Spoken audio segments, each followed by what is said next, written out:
Hello everybody and welcome to North American. I knew I was gonna I forget to remind myself. Welcome to Champions Tour 2023 America's Ascension.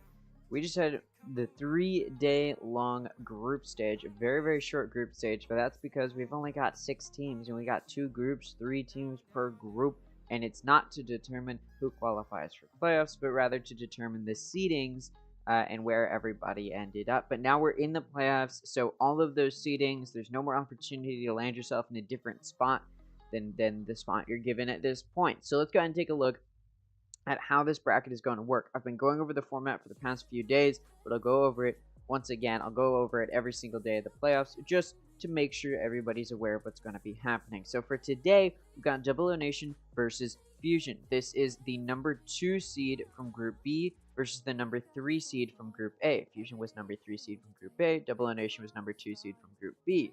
Over here, this is the second series we're going to have today. It's M80 versus 9Z team. This is the number 2 seed from Group A versus the number 3 seed from Group B. So you can tell if you are a little bit of a higher seed, you get a little bit of an easier spot. But you may have noticed, wait a minute, the Union and the Guard are already in the upper semifinals. And that is correct. That's because they were the number 1 seed from their respective groups. The Union was the number 1 seed from Group A, and the Guard was the number 1 seed from Group B. So they get a free spot into the upper semifinals. This is typically how it works when you've got 6 teams in this sort of bracket where it's double elimination.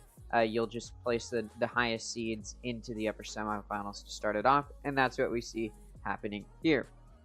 So, yeah, so the first game today is Double Nation versus Fusion. Then we have M80 versus 9Z team. The losers of these matches go down to lower round 1, where they will be facing the losers of the upper semis. So the winners of upper round 1 move on to the upper semis. They will play each other tomorrow. Then those losers of the upper semis join the losers of upper round 1 down here, where they will battle it out. But we don't go quite yet to the lower bracket after completing the upper semis. The winners from these 2 matches move on to the upper final. There we start on the next day of July 5th. So that we're going to be going for a few days straight here. So on July 5th, we have the upper final. The winner moves on to the grand final. The loser goes to the lower final. And of course, then immediately after the same day, so this is actually starting earlier. It's going to start at 11 a.m. PST instead of the typical 1 p.m. PST. So then we go down here, and after we've done the upper final, we go ahead and start the lower brackets. This is all on the same day. So at 1 p.m., we will do the lower round 1, and then at 4, we'll do, of course, the second series of lower round 1. The losers of these matches are out of Ascension. They've got no hope of qualifying for next year's, for next year's 2024 America's Region Champions Tour, and instead, they're going to have to fight through their Challengers region once again, just like they did this year. So they do have a second shot, but it's not going to come until next year, and then they have to make it through their Challengers once again to make it to Ascension. So yeah, if you lose here, it's not great. But of course, 2 teams do have to get out first, and that's what we're going to be trying to determine here. Then we move forward, and we get to take a look at the lower round 2. The loser, so the 2 winners from this match will move on to lower round 2. Now this will take place 3 days after the lower bracket starts. So there's a 2-day little break where there's no games happening. Then on the 8th at 11 a.m. PST, we then have these 2 teams fighting each other. Again, the loser is out of Ascension. The winner moves on to the lower final, where they face the loser of the upper final. They face each other. The winner moves on to the grand final. The loser is, of course, out of Ascension. So the winner of this faces the winner of the upper final. And this will be a best of 5 where the winner qualifies for next year's Champions Tour 2024. Before we get into it, I really have to quickly, before 1 p.m., make all of these decisions. Oh, I missed it. All right, well, I guess I can make my pick'ems right now. I forgot to do it. I should have done it yesterday. after we saw both of the series take place. It slipped my mind, unfortunately, but I'll go ahead and give you guys my predictions moving forward. So I expect Double O Nation to beat Fusion today. I expect M80 to beat 9Z Team. I then expect where Double O Nation will be right here and M80 will be right here. I expect the Union to beat Double O Nation, and I expect M80 to beat the Guard right here. Then down here in the lower bracket, it's going to be a pain to try and describe. I'll just give my predictions on the days that they're happening, because otherwise it's gonna be hard to follow without pictures and such. So unfortunately, I missed the deadline for the pick'ems. I tried to rush through it. I should have done it. I should have done it as soon as I went live, but it's all right. We'll get to it. It does not matter. But point being, we've got a few exciting matches today. So again, we've got Double O Nation versus Fusion and M80 versus 9Z Team. Now these teams in the upper semis, they don't have to play tomorrow, or sorry, today. They get a break until tomorrow, so they get to sort of survey the action that's happening today and prepare for who they may have to face. So they get a little bit of that type of advantage. So yeah, we're going to start the upper bracket, and again, this is the number 2 seed from Group B facing the number 3 seed from Group A, and then this is the number 1, or sorry, the number 2 seed from Group A facing the number 3 seed from Group B. So in theory, for these number 2 seeds from their respective groups, these should be some easier matches, quote unquote, easier. Just because, you know, it may or may not be. You'll notice, actually, it just so happens that the 2 Latin American teams are here in the upper in the start of the upper bracket. None of them made it through to the upper semifinals. Neither of them were in that number 1 seed in their respective groups, unfortunately for them. So they're going to start it off, try not to get knocked out. But my predictions, as I already went over, I expect Double O Nation to beat Fusion, and I expect M80 to beat 9Z Team. But without further ado, let's look into the first series that we have today, which is Double O Nation versus Fusion. It's going to be very, very exciting. Now, these are 2 teams which haven't really been performing the best in their respective groups. We saw Double O Nation to start off Ascension.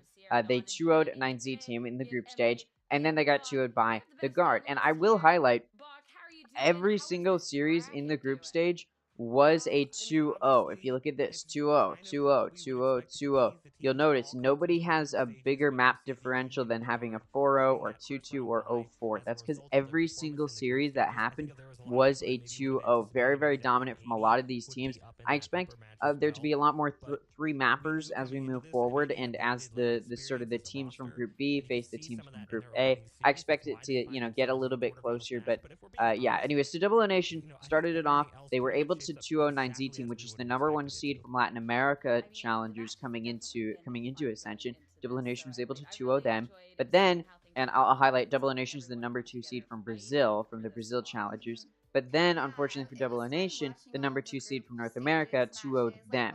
All 3 of these teams were in Group B, and the Guard ended up 2-0'ing both of the teams that they faced in 9Z Team and Double O Nation. So Double O Nation was not able to best the Guard, but they did 2-0 9Z Team. So a little bit of a good start there. For Fusion, they're on the opposite side. They started in Group A, which you could call the harder group, because they had both the Union and M80, the 2 number 1 seeds from Brazil and North America. So yeah, it wasn't going to be an easy start for them, and they immediately got 2-0'd by both of those teams. The only thing I want to highlight is Fusion really did try and pull out these off-meta picks, and although Fusion is the number 2 seed from Latin America, so, you know, they weren't able to best 9Z Team, they did win their respective Latin America North, because the Latin American challengers got separated into Latin America North and Latin America South. The winners of those faced each other in a grand finals, but even though both of those teams had already qualified for Ascension. So both of the teams had already qualified for Ascension. They just faced each other to determine their seedings coming into Ascension. And so it just so happened that Fusion ended up randomly, despite being the number 2 seed for Latin America, the pickings of the group were random. So even though, you know, it looks like maybe 9Z Team should have been over here because all the number 1 seeds were over here, these groups were picked at random. It just so happened that Fusion got very unlucky to be in the same group as 2 of probably the best teams coming into Ascension. So they got very, very unlucky in that regard. And now they're sort of scrambling to figure something out here. Like I talked about, Fusion likes to go for these off-meta picks.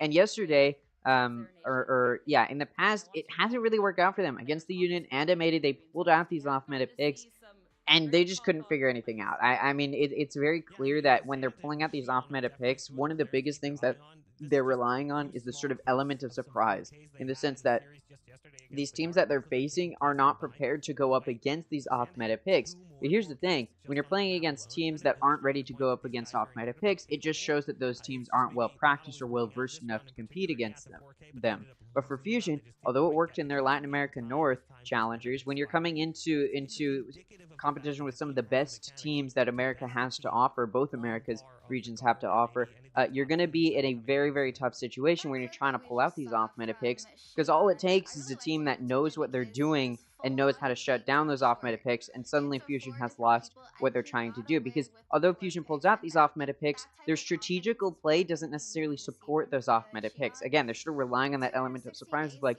ooh, these teams may not know how to play against these agents' abilities. And again, it worked for them in challengers to an extent, but then they come in here, and this is both 9Z team and Fusion that like to pull out these strategies. But when you come in here and you're up against a team that has really powerful firepower and can win most duels that you encounter with them, and their strategical play is next level, it's not like you can just pull out the element of surprise, because you'll just get flanked, you'll get pinned into a corner, or you'll get pinched from both sides, and it resulting in situations where Fusion has to win gunfights. At the end of the day, even if you've got these off-meta picks, it's not always going to help if you don't know how to play with them effectively. And that's what we saw from Fusion yesterday against the Union. We saw it from them against M80 as well, where they struggled to pull out these sort of off-meta picks and make it work for them. So I am interested to see if they're going to be able to clean that act up, pull out maybe these more meta picks, or if they do decide to go for these off-meta picks, figure out how to use them in a way that supports them. Yesterday, we even saw them pull out a Yoru, which is a very untraditional setup, but again,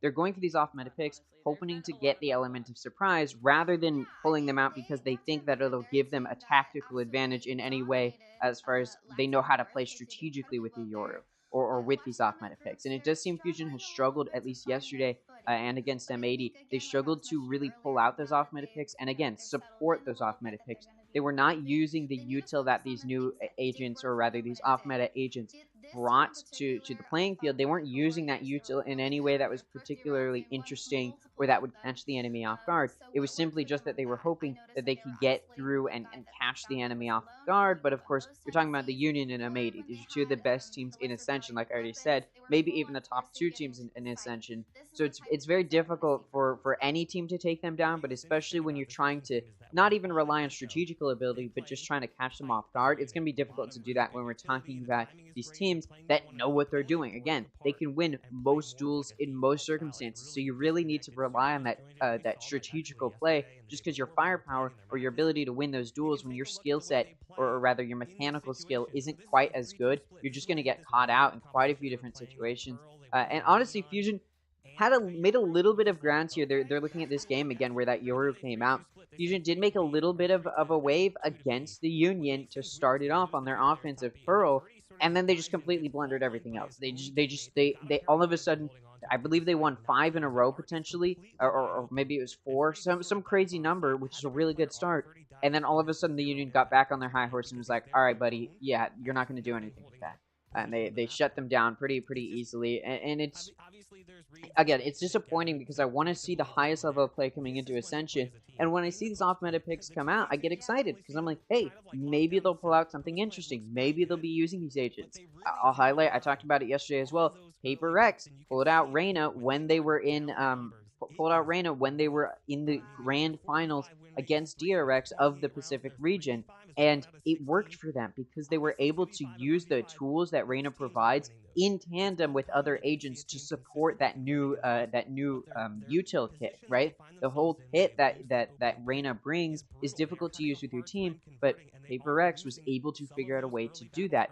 Fusion is not a team that has been able to figure out a way to use the kit effectively. The kit has not really been manufactured, or at least they haven't practiced it in a way that is a whole lot of use to the team. It doesn't provide anything super new or anything that's going to catch this team off guard of the Union yesterday, or even M80. Now they're going up against a team in, I believe they're going up against Double O Nation, which is a team from Brazil. Again, this is a team that Double O Nation goes for these meta picks. They were able to beat 9Z team, which is the #1 seed from Latin America. Now they're going up against the #2 seed from Latin America. So in the eyes of Double O Nation, they're probably feeling pretty confident coming into this. They can go for their meta picks. They can show that they're a strong team. I didn't view Double O Nation as performing very highly in Ascension, but after their performance against 9Z team in the first day of the group stage, I'm honestly looking at Double O Nation as a team that may be able to make some waves here, may actually be competing for that coveted #1 seed coming out of Ascension and getting a spot into next year's Champions Tour. That's what it seems like Double O Nation is fighting for. They really did show improvement coming out of Challengers up until now, especially in that first match against 9Z team in the group stage. So I'm looking at this team in Double O Nation, and I'm thinking, hey, maybe they're going to make something work here. Maybe they're going to be pulling out, all the stops, performing much better than what I was expecting coming into Ascension, considering their performance in Challengers. They did show some improvement coming into group stage. So now that we're in playoffs, I expect them to be able to beat Fusion. It shouldn't even really be too difficult for them, considering they already beat the #1 seed from Latin America. Now they're facing the #2 seed from Latin America. It should not be too difficult. And also, if Fusion continues to try and pull out these very off-meta agent picks, these off-meta team comps, I think Double O Nation is a team, when we're talking about this highest level of play, I think Double O Nation is a team that will be able to counteract a lot of those off-meta picks, a lot of the kits that are trying to surprise this team, right? Because Fusion's probably going to pull out these off-meta picks, probably going to try and catch Double O Nation off guard. But Double O Nation, even if they're not the #1 seed for Brazil, did show that that doesn't really phase them. They're still going to pull out the best strategical play that they can, and I'm honestly expecting a win from Double O Nation to knock Fusion into the lower bracket to start off playoffs. It's entirely possible, though, that it doesn't go that way. It's entirely possible that Fusion's off-meta picks do catch Double O Nation off guard, and they catch them by surprise, and Double O Nation will struggle to figure out how to counteract this play. And it looks like now we're going to start to talk about Double O Nation. So I am interested very much so to see where this series goes. Again, this is the playoffs. This is it. If you're hiding anything, you're pulling out any secrets, you've been trying to hide maps, you've been trying to hide your best strategical play, now is the time to pull it out. You want to pull out all of the stops. This is not the situation where you want to be hiding what you can bring to the table, because this is the time, right? If you don't pull it out now, then clearly you didn't have anything in the first place. So we're going to see these teams pull out some picks we haven't seen before. We're probably going to see them play a little bit better than what we saw from them in the group stage, just because in the group stage, it didn't matter how you performed. You were still going to the playoffs, but now we're in the playoffs. So now is the time for these teams to pull out all the stops. Now is the team for M80 to pull out Bind, which they've been banning every time. Now is the time for Fusion to show that they pull out these off-meta picks and are able to play with them.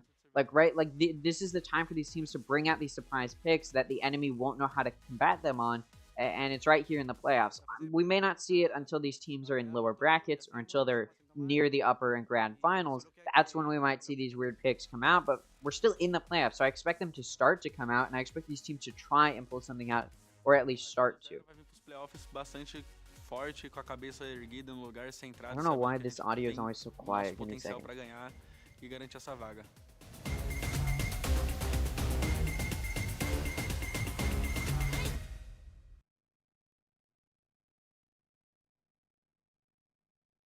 A lot of confidence from both of our teams headed into today, and your own sentiments echoed in that from Fusion. The mistakes that's practiced on, going to be going on forward stronger, so something that's recognized. So I'm excited to see how that'll be put into practice. Yeah, and listening to them talk in that interview, they were talking about how they wanted to play their own game, essentially, and their mindset was that they need to play like it's practice and not think about the environment that they're in. And I think that's a really good mindset because, we all know about the one of where you play to win, not playing to lose. But it's also important to play how you do every day and not playing in a new setting, if that makes sense. So I think that... Yeah, I think one thing that Fusion needs to rely on more, and something that they really struggled with, again, I talked about it earlier, is their strategical ability. They do struggle to bring out sort of again, they go for these off-meta picks, but they don't know how to play with them in a way that makes it seem worthwhile. In the sense that they're not playing in a strategical way that sets these weird agent comps up to do very much of anything. It's a very weird situation where it seems like Fusion likes to pull out these off-meta picks, but it honestly seems sometimes like they don't know why. So when we're talking about Fusion coming out, I want to see them maybe pull out a little bit more of that strategical play, be able to win their gunfights, because that is something Fusion struggles to do. Is they do have a little bit of a mechanical skill gap when it comes to sort of some of these higher teams. And so I think they need to make sure that they can be on top of it, hit their shots when they need to, and then they also need to be able to feel confident in their own ability to hit their shots, so that way they can set themselves up for those riskier plays, use the fact that they've got these off-meta picks and have this off-meta util, and figure out how to use that effectively. That's sort of what they need to be doing coming into playoffs, because they've been struggling to do that. And they struggled in the group stage. If there's a time to show that you were actually just throwing your matches in the group stage, and you're actually gonna play super well in the playoffs, hey, for Fusion, that's now. This is the moment to do that. Maybe they've just been throwing their matches. Maybe that's what's been going on. I'm a little bit worried that they're gonna continue to sort of fall to what we've been seeing from them. Versus Double O Nation, who I think is gonna look as consistent as they did in group stage. I expect them to continue to show that improvement that they can't come into playoffs with. Because obviously coming into Ascension, they did show, at least in the group stage, they showed quite a bit of improvement from their challengers. So now coming into this, I'm really hoping that we continue to see Double the Nation look consistent. But for the side of Fusion, I want them to show that there's a reason they're going for these off-meta picks. And if they decide to go for a meta pick, show why they're going for that meta pick. Show an understanding of why these meta comps work, right? If they do decide to switch things up and go for those meta picks, I want to see why. I want to see them prove that there's a reason why they're going for these meta picks, rather than just, well, it works for everyone else, so surely it'll work for us.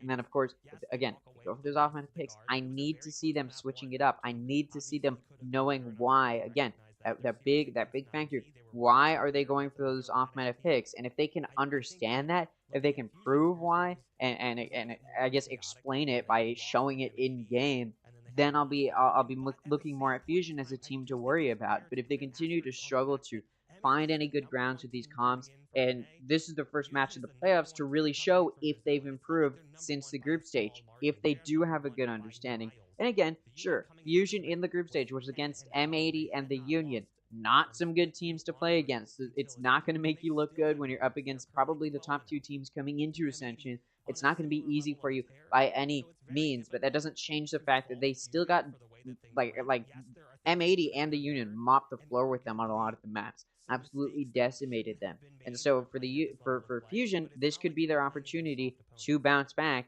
if they can, again, prove that there's a reason that they have these picks going on.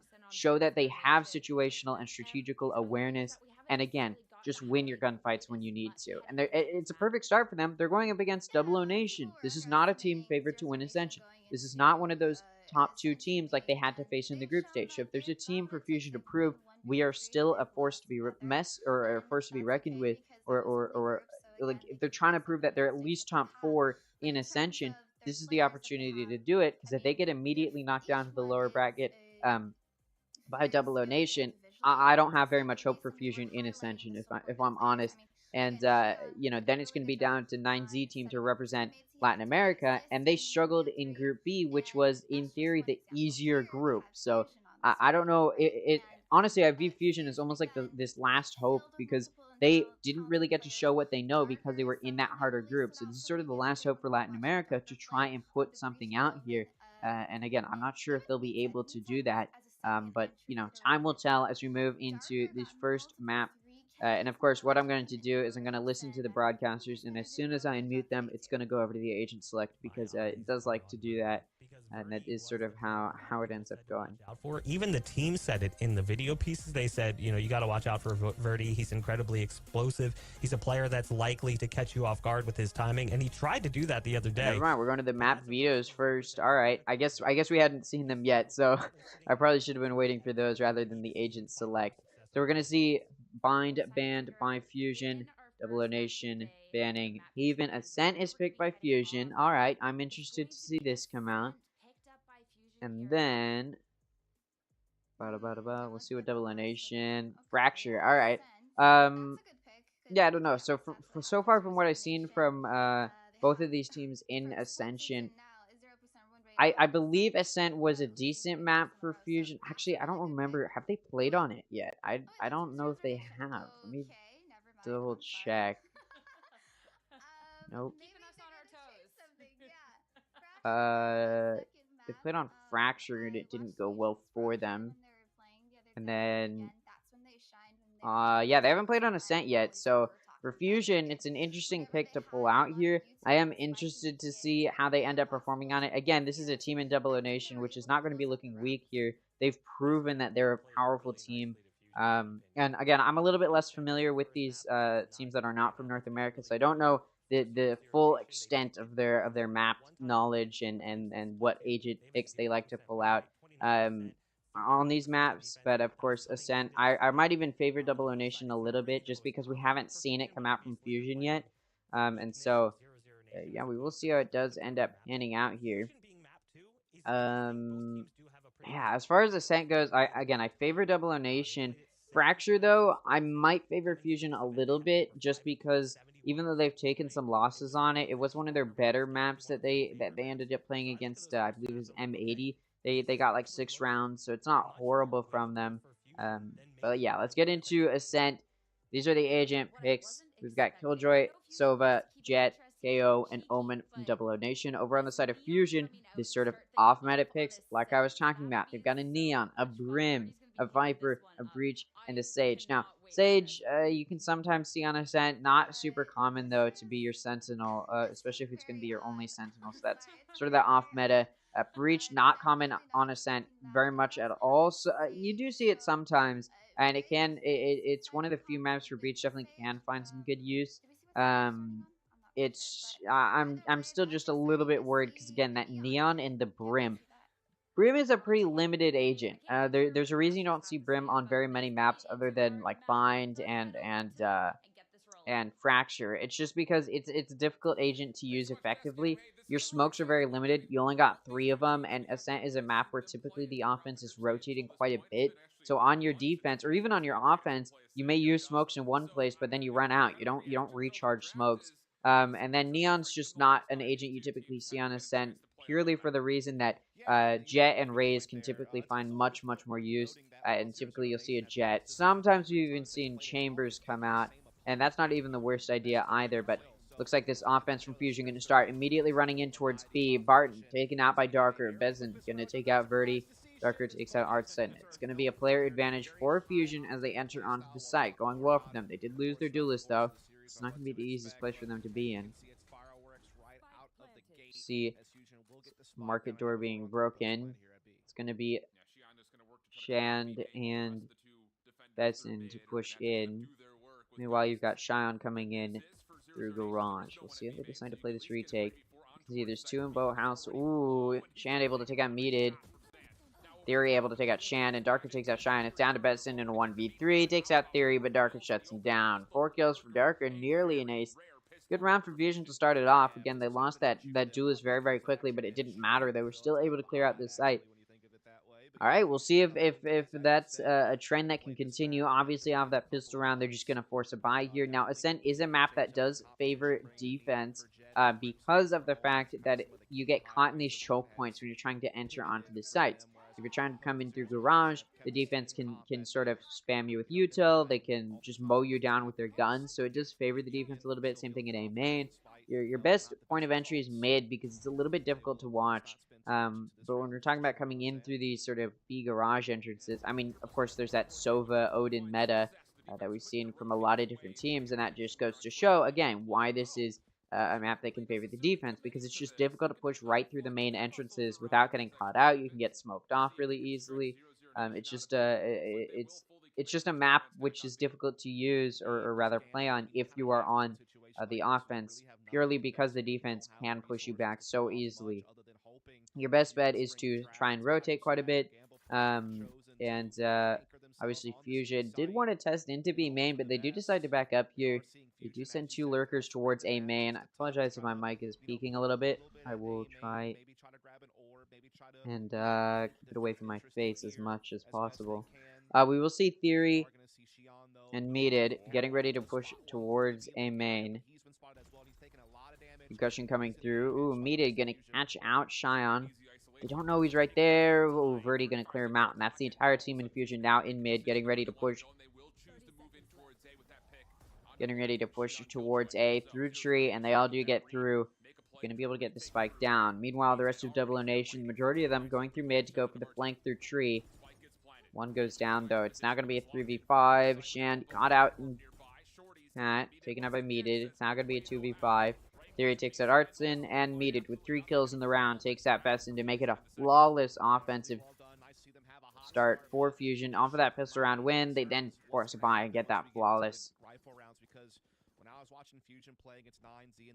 Which is really quite a good way to start it. We will see if this is a trend that can continue for Fusion. Obviously, they are expected to win that round, just being at a big gun advantage. But the fact that Double O Nation doesn't kill any of them does mean that as this next round will be a bonus from Fusion, you can have some decent guns to work with here against the buy from Double O Nation. So it's not going to be an easy round for Double O Nation. And they're going to try and win this with as many players alive as possible, preferably for them, the majority, so that way they can buy next round as well. So Fusion going to get ready to push towards A. They've got 3 now going in through A main. There's 1 lurking towards Pat, watching it, and then there's 1 lurking in B lobby. Caught out by Silver Drone, it's Theory. They are running double controller, very, I mean, we do see it sometimes come out on Ascent, although it's not super common. And so that does allow them to have, you know, a Viper lurker like you'd want. They don't have an Omen. Omen is pretty good on this map for that paranoia. It can clear so many angles so quickly. So not having that could definitely weigh on Fusion. They also don't have an initiator other than their Breach, but Breach doesn't provide any recon, which I imagine will sort of become this point of contention here. Not being able to find info or recon as they start pushing into sites. Be very, very difficult for them, and it could allow Double O Nation to catch them off guard. Alright, after a long route around the map, Fusion has decided to push towards B. They're mostly coming through mid, through market. They destroyed an alarm bot to get there. Darker going to take out Shion. Meated's Orbital Strike going to clear out back site, and Artson goes down. It's now going to be a 3v5. There's a reason you don't typically see Brim, but that Orbital Strike is a very powerful and impactful. Oh, look at this. Double O Nation already saving. I mean, what a beautiful round for Fusion to take 3 in a row. Now, this is their map pick. There's a map they're going to win. It is this one, but it's not really what you'd anticipate coming into this. Oh, look at that. 0 point coming through from Besson. Doesn't hit anybody, though, and Darker's able to take Besson out. Look at that. Barton able to get 1. Oh, whiffs from Shan. Mita takes him out, and then Theory able to clear a Barton in Garden. So, not the greatest start for either of these teams. Or sorry, for Double O Nation. Sorry, I'm out of it right now. Give me a second. It's hot today. And I'm like trying to think, but I can't. I'm overheating. Alright, let's just yeah,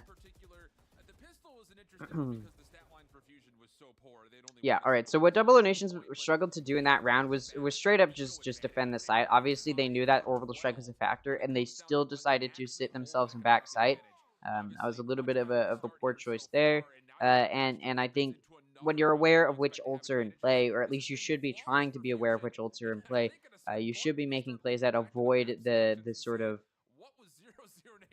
situations that would favor those ults. Of course, now Fusion going to be on a buy off of that previous round being their bonus, and Double O Nation, all of their players died, so they're going to have to take an eco.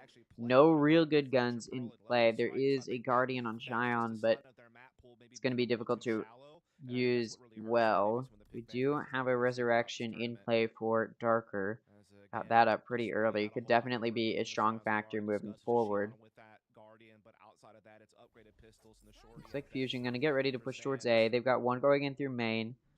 The rest of the players, though, actually leaning towards mid. So Verdi pushes up, doesn't really find anything, gets smoked off, and looks like now they're just going to decide to play with their team. They back up. Get with Meated and EDU, and now they're getting ready to push towards A. Getting ready to push in. There are 2 on site from Double O Nation. Barton, of course, in backside, jump peeking over that center box. He's going to see that push. Gets concussed as well. Besson on Heaven, going to try and defend his brethren, but EDU takes out Barton, and now Besson sort of alone on this site in Heaven. And of course it's an eco, so all they do have is sheriffs. Not going to be able to do a whole lot here. Does look like, yeah, Double Nation has no idea what to do here. You can tell. Not really entirely sure how to approach this retake. You had Shan jump peeking into tree. Not getting run down. Darker takes out Cheyenne, who's trying to entry through heaven. Artson takes out Darker. Verdi takes out Besson. Artson takes out Verdi. Look at this. Shand with a shorty trying to ward off that push into Garden, but does get taken out. Meated takes out Shand. It's down to Artson. Already found 2 in the round. Can he find 3? He does. Looking for more.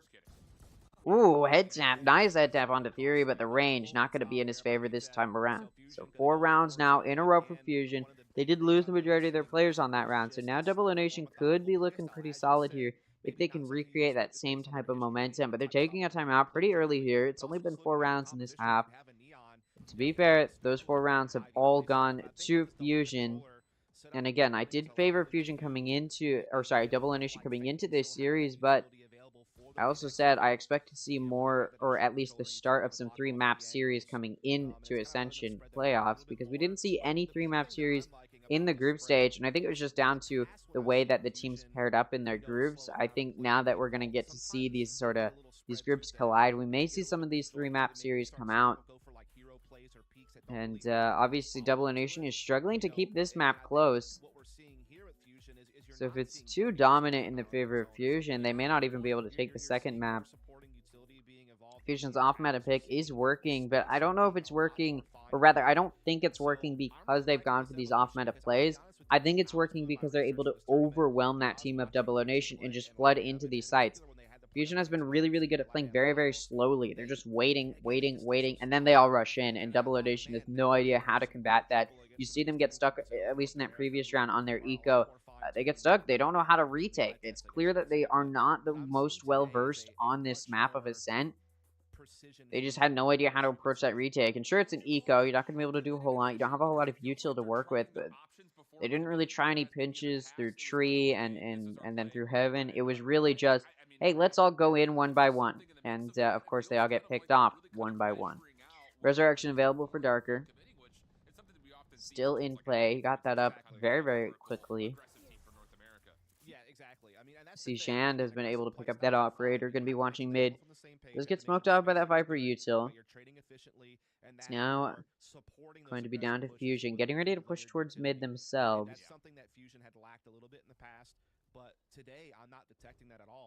Look at this, Verdi getting ready to push in towards a main. Though there is Meated there to back him up. Look at that one way though. Barton's just watching it. They're hoping that Fusion pushes into them. They're going for this aggressive play. It doesn't work out though. Barton gets taken out by Verdi. Besson flashes in. They were getting ready to engage, but a little bit too late on that flash. And now look at that. Besson has wasted their util and they have to back out. This Artson pushed out aggressively into B lobby, hoping to find an easy pick. Fury's lurking. They catch each. What? I mean, I caught it looking at the map. What was that? Shan finds a pick. Theory gets one himself. Cheyenne gonna take out Meated. EDU takes out Cheyenne, but then the res comes through from Darker, and now it's down to Double Nation in a 2v4. At this point, do you try and save? Looks like Fusion just gonna get on this site, get that spike down. Double Nation has shown that they don't know how to approach these retakes, and now they're down players. I don't know if they're going to be able to do much of anything here. They're getting ready. Besson pushing in through CT. Gonna swing into Darker, and off of that, Shan just going to go for a save. Does have an operator. Would like to use it. A little bit of that slow reaction time, though. And, yeah, 3 peaks. Gets taken out by Darker. Doesn't want to get overwhelmed. Trying to approach and aggress early. Unable to do so, however. That does allow Fusion to take a 5th round in a row, and that's off of that timeout being taken by Double Nation. So, at this point, if you're a fan of the Brazil teams, you're going to be looking a little bit worried here. Because although I said Double Nation looked like they'd improved since Challengers, it's starting to look like maybe they haven't. I mean, look at that. That is a very, very good show of a mechanical skill gap. When you're going for a flank like that, you should be expecting the lurker, but it seems instead they were looking at the map, or I don't know. It's very clear Artson was not ready to have to engage there. And that sort of does show why Brazil has to rely on the Union to have a team that might be able to make it to next year's Champions Tour. Because it does seem as though the second team, or the second seed team from Brazil, is incapable of making plays that are representative of their competency. Look at that. Darker going to wall over and peek into window. Able to take out Besson. Verdi takes out Cheyenne as well. That's the entry into sight. Meated takes out Shan. Over in mid. Artson able to take out Theory. We've seen Artson with some impressive aim these past few rounds. Darker takes out Artson, and then Meated going to take out Barton in mid. So that's going to shut it down. 6 rounds in a row now for Fusion to start off this map. And, you know, I hate to give the curse because I've said it before, and then they didn't do it. But at this point, with how strong Fusion is looking, I wouldn't be surprised if it was a 13-0. I know I'm saying that, and now Double O Nation is going to get around, but I honestly do think it's very, very possible if Fusion can continue to maintain how strong they are. Look at their econ. They can even afford to lose probably like 3 rounds in a row and still be able to buy. Orbital Strike and Overdrive available for Fusion. Null Command and From the Shadows available for Double O Nation. Only 1 ult point away from a lockdown, although EDU is 1 ult point away from his Rolling Thunder for the side of Fusion. Orbital Strike now coming out. They're trying to clear into sight. If a Null Command comes out, that Overdrive can't come out. Although, no chance anymore. Verdi goes down to Barton. EDU takes out Barton. Look at that. EDU was spotted, and it doesn't matter. Theory takes out Shen. EDU takes out Besson. No more Null Command. That player's about to go down. Artson takes out Darker. EDU gonna finish Besson off. It's now a 2v3 for these players. Look at that. Shy unable to take out Meated and EDU. Now it's suddenly a player down from Fusion. What can Theory do? He wraps around to Heaven. Getting ready to push in. Has to go around his own teammate's Molly. Able to take out one, but Artson shuts it down. 5 HP left in the round. That Spike never got the opportunity to go down. Of course, like I said, I'm going to say it's a 13-0 potential, and then, of course, Double O Nation going to shut it down. That is the way that it goes. But I'm never hoping for a 13-0. It's not the most fun thing to watch when one team is just getting stomped. And I would have liked to see Double O Nation put up a fight. They do there. I mean, it's an interesting round. I think it looks a little hectic. Again, there's a big weak point for Fusion. They have no recon. They have no recon initiator. The thing is, it doesn't matter. Double O Nation is not able to prove why you need a recon because they're not playing in positions that are hard to clear out. They're playing in positions that are super easy to tell. For the side of Double O Nation, they need to be playing in off angles. They need to be playing going for the flanks. They need to be playing in situations that will be difficult for Fusion to watch because they have no Sentinel to hold off flank. And here you go. You go for the 5-player flank. Meated's watching it, and look at that. It's immediately red. The Rolling Thunder comes out. Meated takes out Besson. Artson able to take out Meated. It's now going to be a 4v4. Artson very low on 50 HP. The Viper's Pit has come out. Look at that. Darker on top of his own wall as they've walled off that garage entrance. Defender lockdown gonna come out. Darker takes out Shan. They're trying to destroy this lockdown. Cheyenne takes out Darker. It does look like the rest of Fusion just gonna respect this. Ooh, Cheyenne peeks through, able to take out EDU. Look at this Spartan from stairs. Spike's gonna get tapped. It does sort of have to be held at this point. And Theory just gonna wallbang Cheyenne. Verdi takes out Barton. There you go. Those players gonna die to the Spike, but Fusion able to take their 7th round now, and it's starting to look like this will be a very dominant half. I did say this map favors the defense, but Fusion on their offense has taken the lead going to the next half. Your Double O Nation, they're going to be scratching your heads right now. It just seems like they don't know what they're doing when it comes to trying to counteract the fact. Again, Fusion has no util to watch flank with other than a Sage Wall potentially, so they have to be there, and you should know that they have to be there, so you use your recon util to figure out where they are, and then you take them out when you're going for those flanks. Of course, in that situation, Fusion got read that they were coming for the flank because they were being loud, so the Rolling Thunder can just come out there. So again, we're starting to see Double O Nation show why they're the number 2 seed from Brazil, and it's starting to look like what I said coming into Ascension was that Double O Nation was only here because Brazil had to present 2 teams. If Double O Nation had to face up against pretty much any other team in any other Challengers region, yeah, if it was like all of the Challengers teams in all of the Challengers regions, Double O Nation wouldn't even come close to top 6. Was sort of my sentiment, right? Like Double O Nation doesn't really compare to a lot of these Ascension teams. They fall way, way behind the Union when it comes to Brazil, It's just that the Union, just like Fnatic carries EMEA, it seems the Union is carrying this Brazil region in Ascension. And I was worried that that was going to be the case, and Double Nation tried, or it looked like they were going to prove me wrong going into the group stage, but look at this, against the number 2 seed from Latin America, really struggling here on Ascent. It just shows that they don't know what they're doing in a lot of these cases. They don't know how to retake. They don't know how to, you know, take advantage of the fact that Fusion has a very off-meta comp. Shan takes out Darker.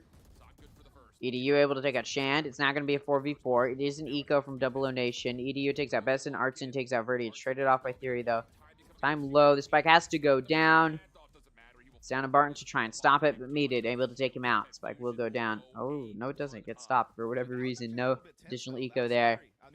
But yeah, it's looking like Fusion will be able to go into the second half with a substantial lead. At this point, it's an 8-1. And it looks like a timeout is called by Double O Nation, their second timeout in the map. And no question why. I mean, if you go into the next half and you're down 11-1, what are you going to do, right? Like, there's no point in saving your timeout in that case. So they are taking their second timeout here. They are struggling. Again, you need to be going for these flank plays, which they've been trying to, and you saw that on that buy, but they were red because they're being too loud. There's also a player watching that flank because, again, there's no Sentinel util, there's no Recon util on the side of Fusion to be able to detect if a flank is coming through or where players are holding on site. So what you need to be doing is holding off angles that teams won't expect you in. That's what Double O Nation needs to be doing. They also need to be able to go for those flanks and use the fact that they have Recon util to find out where those players that are holding the flanks are. And if they can effectively do that, they should be able to take some of these sites. They're just not able to counteract the fact that Fusion has these off-meta comps for whatever reason. Double O Nation just struggling to figure out how to get behind that. They're also just winning their duels when they need to. I'd say like one of the only players doing an impressive job for Double O Nation right now is Artson and Cheyenne as well. They're both really good at hitting their shots when they need to, but the rest of the team's sort of falling behind. We'll see if that switches when we switch sides, but if we switch sides and it's 11-1, I mean, what does Double O Nation do, you know? Resurrection available for Darker. Once again up. Second time in this half. We've got a Hunter's Fury and a From the Shadows available for Double O Nation. Looks like, yeah, Darker getting caught out there, which will slow that push towards B, but it's actually mostly going to be a push towards A. We've got 3 leaning towards A lobby. Got 2 lurking in B lobby. Let's see what Fusion decides to pull out here. Fusion is getting ready to push towards A. See this clearing into A main. As concussions coming through, the util coming through. So Double O Nation is aware of the fact that it might be an A hit. They send that smoke through. Off of that, it looks like Fusion going to rotate out. They've been very, very patient in a lot of these rounds, which does leave them with a very small amount of time when they start pushing into the sites. I'm wondering if Double O Nation will realize that and be able to take advantage of that fact. Again, look at this sort of rat play or this rat position that Shand is holding. Because of the position that Fusion is in, they have to clear all of those angles. And look at that, Shand able to take out Verdi. Does go down, and then Theory is actually able to take out that CT holder of B site. It's down to Besson and Barton. In that back site, From the Shadows did come out from Barton to try and lock it down, but he gets taken out by Darker. Down to Besson, able to take out Theory, dodges that concussion. Able to take out Darker, looking for more. Not quite able to get any more, though. It's going to leave Cheyenne in a 1v2. He's in mid. And again, no Recon util. No Sentinel util in this 1v2. So, for Cheyenne, it could be a good chance if they can take advantage of that, but they get spotted coming in through Market, so doesn't even matter. They're able to clear out. Nobody's on stairs into Market, but Meated able to take out Cheyenne. Fusion takes their 9th round. I never like seeing stomps, but it looks like that's what's coming through from Fusion. They're going to feel pretty good about this. Again, I did say that Fusion is sort of like the last hope for Latin America because 9Z was struggling so much in Group B against the sort of easier teams, and it looks like Fusion is aware of that. They want to put up a good show for Latin America. They're going to start it off by trying to decimate Double O Nation. Now, this is the map pick from Fusion, but it does show how limited Double O Nation's map pool is themselves. They're really struggling to show any expertise or understanding of Ascent. They clearly don't know how to play retake very well. They haven't practiced these clutch situations. You can just tell that they're a little bit inexperienced when it comes to Ascent. I don't know exactly how their Ascent record was coming into Ascension, but it's looking like a map they're going to want to be not playing on moving forward, because Fusion showing how well they can perform against Double O Nation on Ascent. Not going to make Double O Nation want to continue to play on Ascent moving forward.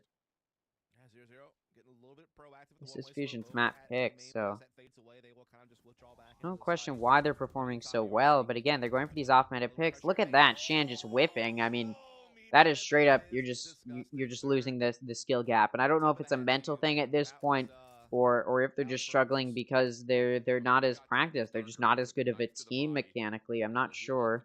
Oh, look at that. I mean, Barton completely leaving open A main. Again, showing a clear lack of situational awareness when it comes to Ascent. Shine goes down to Theory. Now, it is an eco round for Double O Nation, but they are still making some dumb mistakes. Look at that. Aftershock able to take out Besson. I mean, Artson survives with full HP, but he's in a 1v5 and all he has is a Sheriff, and he gets pinched from both sides. Verdi gonna finish him off. So the eco round from Double O Nation is a flawless round from Fusion. This next round is going to be the last round of the half, and Fusion has already secured double digits going into the next half. Talk about a dominant map. We may see a quick 2-0 to start off playoffs if Double O Nation isn't able to pull something through here. Timer paused. It looks like Fusion calling a timeout now. Not for this last round of the half, but just to say, all right, hey, if we get this round, all we have to do is then win the pistol round on our defense. And if they win the pistol round, they don't win immediately. They get to the 12th round, then they'll be able to force the next round with better guns. So Fusion is just trying to figure out, all right, how are we going to play the pistol round on the next half? How are we then going to play that forced buy round against what will likely be a forced buy from Double O Nation? So just trying to figure out, all right, how do we clean this up? Here's some inconsistencies in our play. Let's make sure we're cleaning our corners, not playing too risky. Let's not play too aggressive. Let's continue this sort of slow play we've been doing.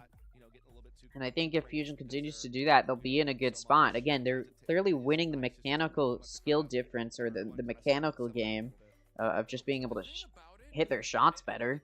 Double O Nation struggling. Again, I think at this point, Double O Nation is just they're in despair. Their mental is very clearly going to be shot at this point.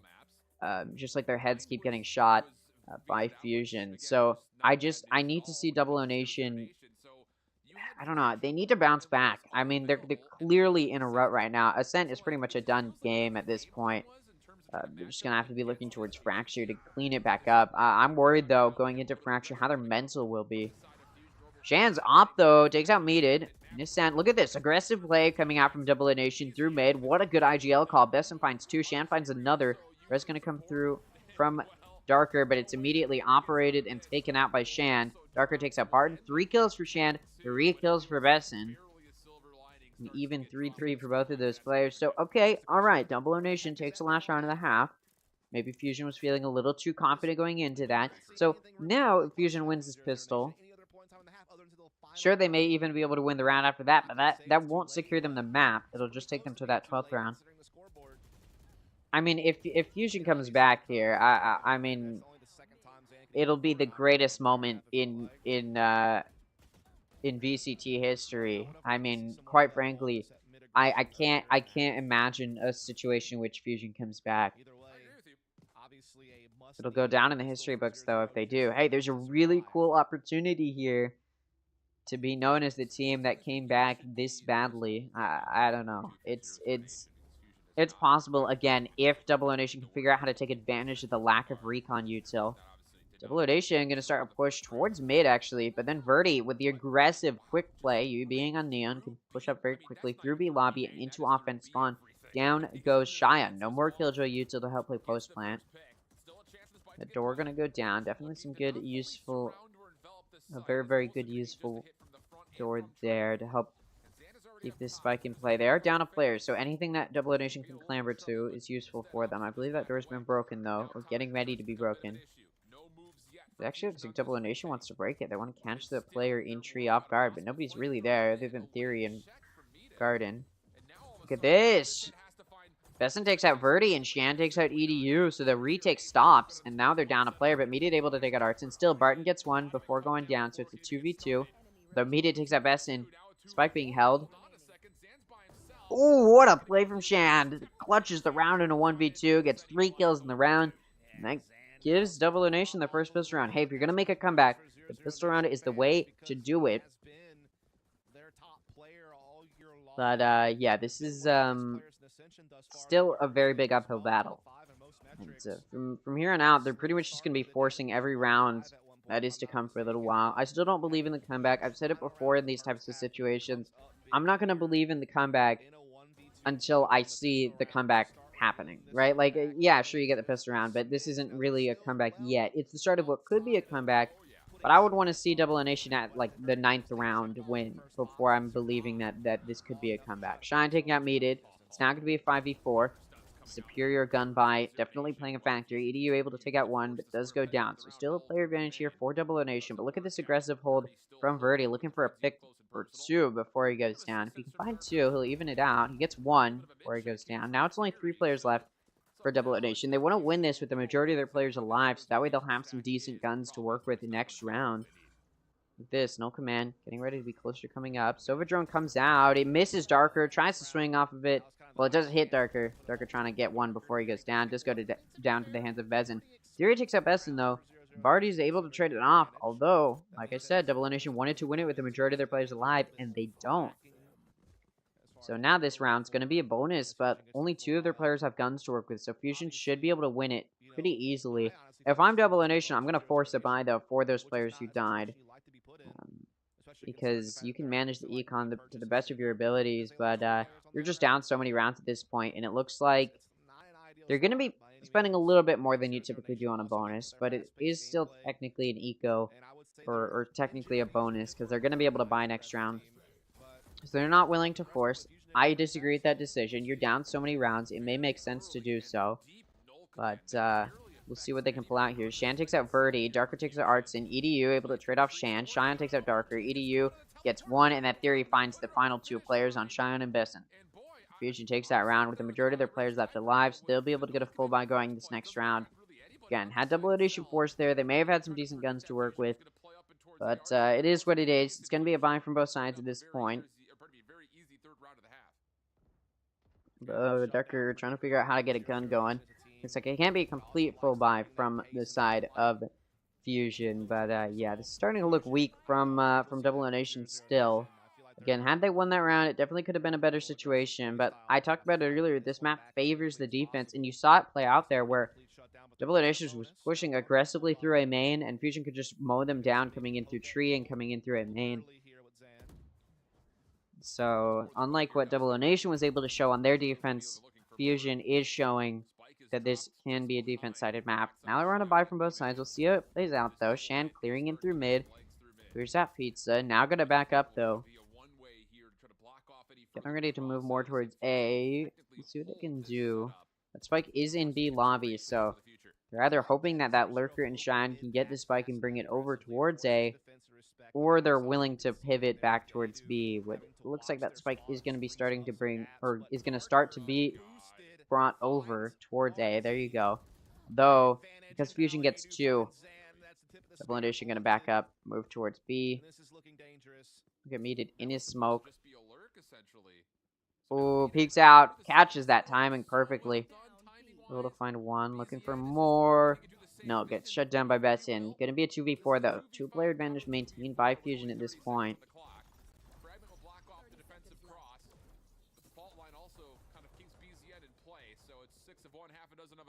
Look at this, Theory able to take out Besson. It's now a 1v4 for Barton to try and prevent that 12th round being won by Fusion. He takes out 2, still on full HP. Possible, needs to isolate these fights though, and Theory's gonna wrap around, perfect timing. Ooh, backside is cleared out perfectly by Barton. The spike can go down potentially. Ooh, concussion comes through. That spike had to go down, and Verdi able to take Barton out. I think maybe. I really think Barton shouldn't have planted. I think he should have faked it, because although he had to plant, especially after that concussion came out, he should have stopped trying to commit to the plant, but he did. Obviously, hindsight, but you know, just because I can detect it in hindsight doesn't mean he shouldn't have been able to in this situation. And obviously, that's the make or break of a good player and a good team, is being able to find those good plays in the situation, prove you've got good situational awareness. And unfortunately for Double O Nation, they end up, or at least for Barton, could have been a cool clip, but does not manage to clutch it out in that 1v4. It was winnable. It was very, very winnable there. So, yeah, tricky situation. And technical pause, I believe. Or no, Fusion taking a timeout here. They want to close it out. They're on their 12th round. I don't know. I mean, me personally, I wouldn't take a timeout here. But I guess they want to really secure it. May as well clean it up. Don't even let a comeback start to happen. As many rounds up as possible is, I guess, better to be able to say how much you wiped the floor with them. Improve your dominance. Again, we're starting off the playoffs here. This is the first map of the playoffs. If Fusion starts it off with 13-4, I mean, what do you even do? I don't know what that means. Study? I mean, maybe.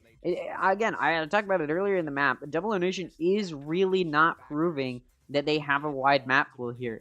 They're really struggling here on Ascent. And again, they struggled on the defense to find good retakes. They weren't able to take advantage of the choke points. They weren't able to mow down Fusion like they should have been able to. And now they're moving into a round where they have to force a bye because they didn't win their previous round, which was a bye round. So they're on low eco coming into this. They have to force a bye. Fusion has much better guns here. They got an orbital strike and an overdrive to use. Meanwhile, Double O Nation's only got a blade storm. And from the shadows, look at that. FSN in market, able to take out Darker. Orbital Strike going to force them out of market. And EDU is able to take out Shine because of that. Meated takes out Artson. Barton going to take out Meated. Rolling Thunder comes through. Barton takes out Meated. Shand able to take out EDU. Besson takes out Theory. Verdi going to take out Shand and Barton. Was a 1v3 for Verdi. Now it's a 1v1. Very winnable 1v3 clutch to close it out for Fusion. Can Verdi do it? He's got the overdrive, and he does it! The 1v3 clutch to finish it off, and that's the 13th round win from Fusion. 4 rounds is the only amount that Double O Nation will secure. Fusion takes the first map. Now, it's not a 2-0. It's not the end of the series. That was just map 1. So we will be moving towards this second map, but after such an impressively dominant performance that we saw come through from Fusion, I mean, they performed leaps and bounds beyond what I expected. They pulled out this off-meta pick. It's very clear Fusion had no idea what they were doing, or sorry, rather, Double O Nation had no idea what they were doing against that off-meta pick. Fusion showed why they tend to go for these off-meta picks. Again, they had a lack of recon, but it didn't matter because Double O Nation wasn't playing around that. There was no Sentinel to watch flank in the hands of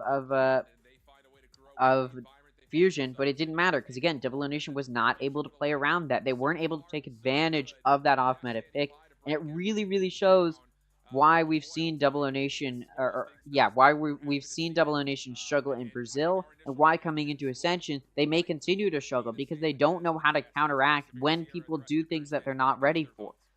And, yeah, I mean, Double O Nation maybe was able to beat 9Z team in Group B during the group stage, but apparently the second seed from Latin America is able to use these weird off-meta picks to counterplay Double O Nation. And straight up, what often ended up happening was Double O Nation was just losing the encounters that they needed to win. So we can go ahead and take a look at the overall performance here. And from Double O Nation, obviously, you've only got 2 players above 10 kills, only 2 players with double digits. Now, it's a short map, so you can kind of excuse it, but then you look over at Fusion. Highest frag has 19 kills, then the second highest has 17, and then the rest of the players are not far behind. So you do have 2 players outperforming the bottom 3, but it doesn't matter because these bottom 3 have such a good core bottom 3 where they're all above 12 kills. They're all in a really solid position. So even though, sure, maybe you could say that these 2 players are carrying, it's not by a big margin, and the rest of the team is still performing very, very well. All but one of their players is above 200 ACS. You got your second frag nearly at 300 ACS, 292. You got your top frag at 283, 232, 200. All of your players, except for Verdi, are above 200 ACS, which goes to show why this team is able to win the round, or win the map, rather, because they're able to all pull through when they need to. They're all able to do damage when they need to. And then we go ahead and look at Double O Nation. You only got 2 players above 10 kills. You got a core bottom 3 as well, but it's way behind. Or not as far behind. Still 4 kills, which isn't a big gap, but it's, you know, it's not enough. You're way behind the core bottom 3 here. Your top 2 are not at the same par, right? So it's not even that there's a carry on the side of Double O Nation. It's just that nobody's winning their encounters, and that's, you know, that shows. Only 2 players above 200 ACS. The rest, I mean, not really even close to 200 ACS, so they're not doing very good damage. They're not able to carry through on the damage that their teammates have done. 10 assists in the hand of Barton, great, but you've only got 160 ACS, so it means your util is doing or your util is being played off of, which is wonderful, but also you're not doing damage. You're not winning your encounters when you need to. And then, of course, you've got the top frag with 14 kills, also has 9 assists, which means he's doing damage, getting kills, and also doing damage that his team can play off of. So if the rest of the team was doing what FSN could do, I mean, we may see a different situation in the hands of Double O Nation versus Xion Fusion, who is able to just the whole team pulling through here. And this is sort of this consistency I want to see from Fusion moving forward. Because like I said, after 9Z's disappointing performance in the group stage, Fusion is sort of like this last hope for Latin America in playoffs, even if they come into this being the 2nd seed from Ascension. So Fusion able to start it off strong against Double O Nation could be the start of sort of that impressive play we need to see. One thing I really quickly want to do, we'll go ahead and take a look at clips from Twitter that have been uploaded from that map before we get into talking about how map 2 will go, which will be, I believe it's Fracture. Or a nice opening headshot into Bartine. Spike gets planted. Fusion in a nice position to just lock in from the site with the help of Barrier Orb nearby. Shorty's out, but Meated once again says no way, no how. Right clicks from BZN, also going to find absolutely still a very difficult 2v3, although made a little bit easier by Xion, and now it's just down to 1. Put it into play, but this is... In the meantime, you are seeing Meathead and company put a little bit of pressure at main, and oh, Meathead, that is disgusting, sir. Into the site. And now all of a sudden, this hit has to find success immediately, and it's simply not. 0-0 Nation looking good on this post plant setup. Here comes the last attempt for Fusion. A lot of it cut down before it can even get started. Still have a 2v2, now a 2v1. Hold on a second. Zan's by himself. Spike gonna be defused, or at least attempted to, but Zan drops on in to get the Zeddy clutch. All right, yeah. So that's how the map went. Again, the second map will be Fracture, a map which I of course is that now. Sorry, I should highlight or rather point out that was the map pick from Fusion. Okay, so if there's a map that they're going to decimate on, it should be that map. And there's always a chance for Double O Nation to bounce back on their map pick. But of course, if Fusion continues to be able to catch Double O Nation off guard with these off-meta picks, even though clearly Fusion, they didn't even show it in that map necessarily, that they're able to use the util that these different agents bring to the table super well. Although we did see that Neon util being used pretty well. I mean, I think all of the agents were using their util, but again, they weren't able to like, you know, pull out any crazy plays that again, if they were, say, in this or on that map against M80 or the Union, I think Double O Nation, or sorry, Fusion would be struggling to find good movement or momentum because of the fact that they're just not that strong of a team overall when you compare them to the top few in Ascension. But we're talking about a team in Double O Nation who isn't very well versed on very many maps, if any at all. It does create this weird situation where Double O Nation is in a position that just results in them being decimated by a team that they don't know how to play against. They clearly had no understanding of how to play well on Ascent, and then they're up against a meta that they're not used to playing against. So Fusion did exactly what they needed, or what they wanted to do by playing this off-meta comp. They wanted to catch Double O Nation off guard, and that's exactly what they did, and it worked out for them. I am a little bit worried, though, when it comes to if Fusion is able to move forward and they do win this series, when we're talking about them going up against the Union, who they already faced yesterday. Will they continue to try these off-meta picks? Because if they do, then they will need to have a little bit of a deeper understanding of how to use those off-meta picks and the off-meta kits to really take advantage of the fact that you have different util that you're not typically used to, rather than again, it's a difference between just because something works doesn't mean it's necessarily a good thing, right? Because if you don't understand why it works, it may not pan out well for you. And again, Fusion has tried these off-meta picks against M80 and the Union, and it didn't work out in either of those series. So I am a little bit worried, even if Fusion is able to take out Double O Nation, how they'll perform overall in playoffs, especially when we're talking about them against those top two teams of, or even top three of like the Guard, M80, and the Union. I'm a little bit worried if Fusion will be able to put up a good fight, even if they're able to take out Double O Nation, because again, Double O Nation, and I'm confident in saying this, may be one of the worst teams, if not the worst team, coming into playoffs, or coming into Ascension in general. And I'm not just saying that because I want to dog on a team that isn't a North American team, but because if you look at their match history, and you look at their overall standings, in Split 1, they didn't qualify for the Split 1 playoffs. That's straight up. They just didn't qualify. They didn't do well enough in Split 1 to make it to the Split 1 playoffs. So clearly they weren't a good team in Split 1. Split 2, they barely scraped together. Look at this. I'll show you. They barely scraped together. Obviously, it's a little bit better coming into playoffs. And again, it's sort of, in my mind, overall, you look at their win-loss ratio, it's only 4-3. They're not winning all of their games. They weren't dominating the way that the Union was. They just don't stack up. In fact, they weren't even the number 2 team going into the playoffs of Split 2, and they just barely scraped by, able to get through, again, barely.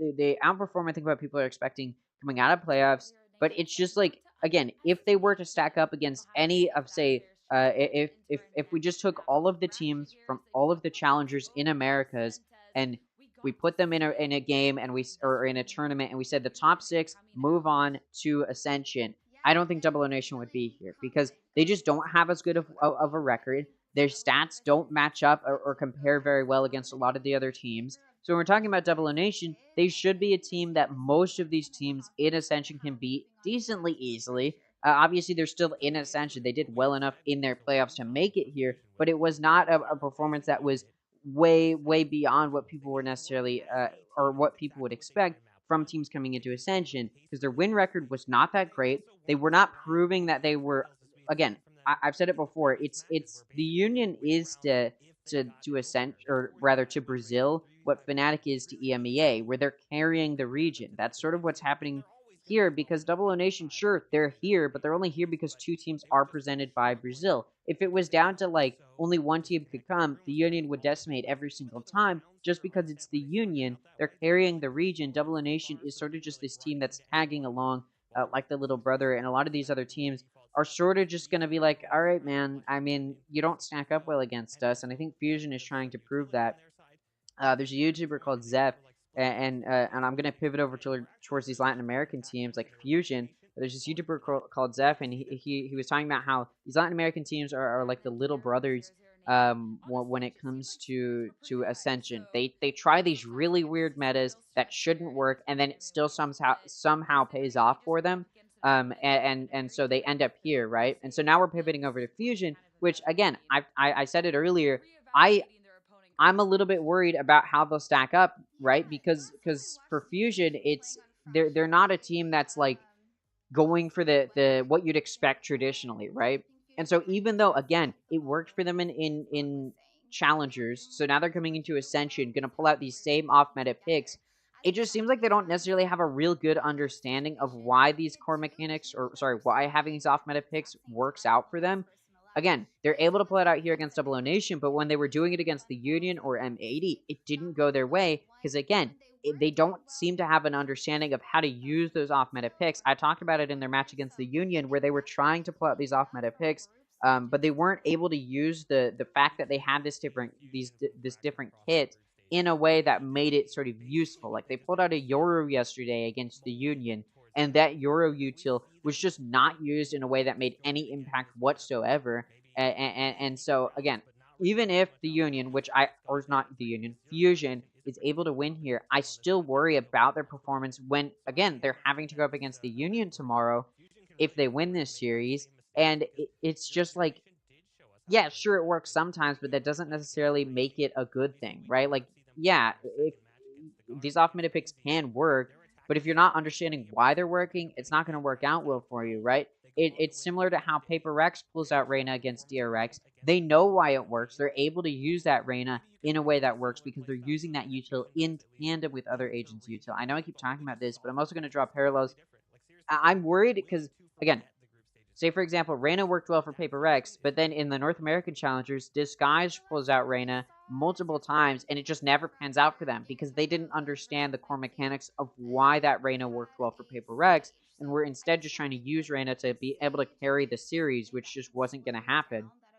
And so I'm worried it's going to be a similar thing for Fusion, where they're able to find some success in their challengers using these off-meta picks, but it's likely because they're catching those teams in Latin America off guard rather than being able to understand exactly why the util works well. I think on Ascent, it worked really well for them.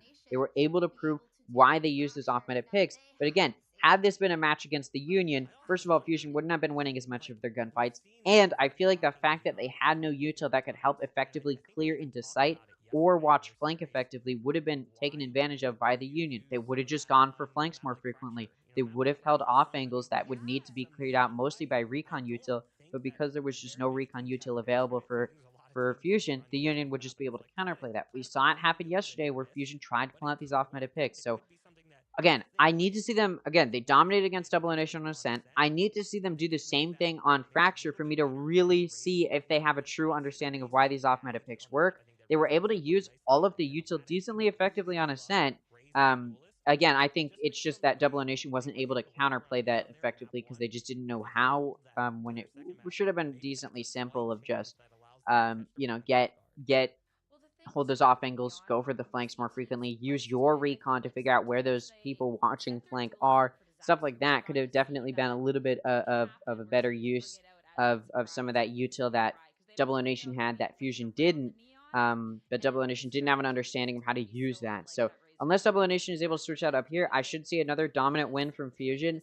We need to see, again, understanding from Double Nation of how to counteract the fact that Fusion does lack some of that meta util. There's a reason metas form. It's because that util typically works very, very well in a lot of these situations. So when you have a team trying to switch it up, unless they have a true good understanding or a really good reason to pull out those off-meta picks, if you, other than just to catch the enemy team off guard, if you're playing against them with your meta util, show an understanding of why you're using that meta util other than, well, everybody else is doing it. Show an understanding of why it's become the meta. Show an understanding of how to use it against a team that doesn't have that util. Again, take advantage of that. Double Nation struggled to do that on Ascent. Now they're going into their map pick, assuming Fusion once again pulls out some off-meta plays and off-meta agents. We need to see if Double Nation has an understanding of how to counteract that to try and make sure it's not a complete rollover and that Fusion just entirely stomps them. I'm going to unmute the desk, and then, of course, it's immediately going to go to the agent select. Difficulty in working around it, how they were able to do it in map 1, the timing that takes place. There's a couple different layers of the timing. You know, there's the timing of trades. Your Neon's in first, and no one else is there to be there with them. There's also the timing on your utility. You got your breach flashes coming through the wall too early or too late. So either it's, you know, too late and you're blinding your Neon who's already on site. It's too early and it's not really having any impact. You know, you have to really craft your utility to land right, there we at go. the right time. Go ahead and turn this down. So, yeah, so let's take a look at these agent selects, and it actually looks like Fusion going for a little bit of a meta pick. Okay, all right, interesting. Not switching it up this time around. We've got a Breach, a Fade, a Killjoy, a Brim, and a Raze. Over on the side of Double Nation, they've got a Breach, a Sage, a Raze, a Killjoy, and a Brim. Now, I highlighted the Sage there because Sage is not super super common on this map, and there's a reason for that. We do see it come out a little bit more than on, say, some of the other maps, but you don't see Sage a whole lot because some of the other util that having I forget who did they sacrifice. I need to see the agents again. I didn't see exactly who they decided to sacrifice. Or which agent they sacrificed instead of the Sage. I think they lack a recon initiator, unless I'm mistaken. Yeah, they do. So, there's a what was that? So yeah, not having that recon initiator is a little bit of an issue because again, you can't get that information on the entry onto the site.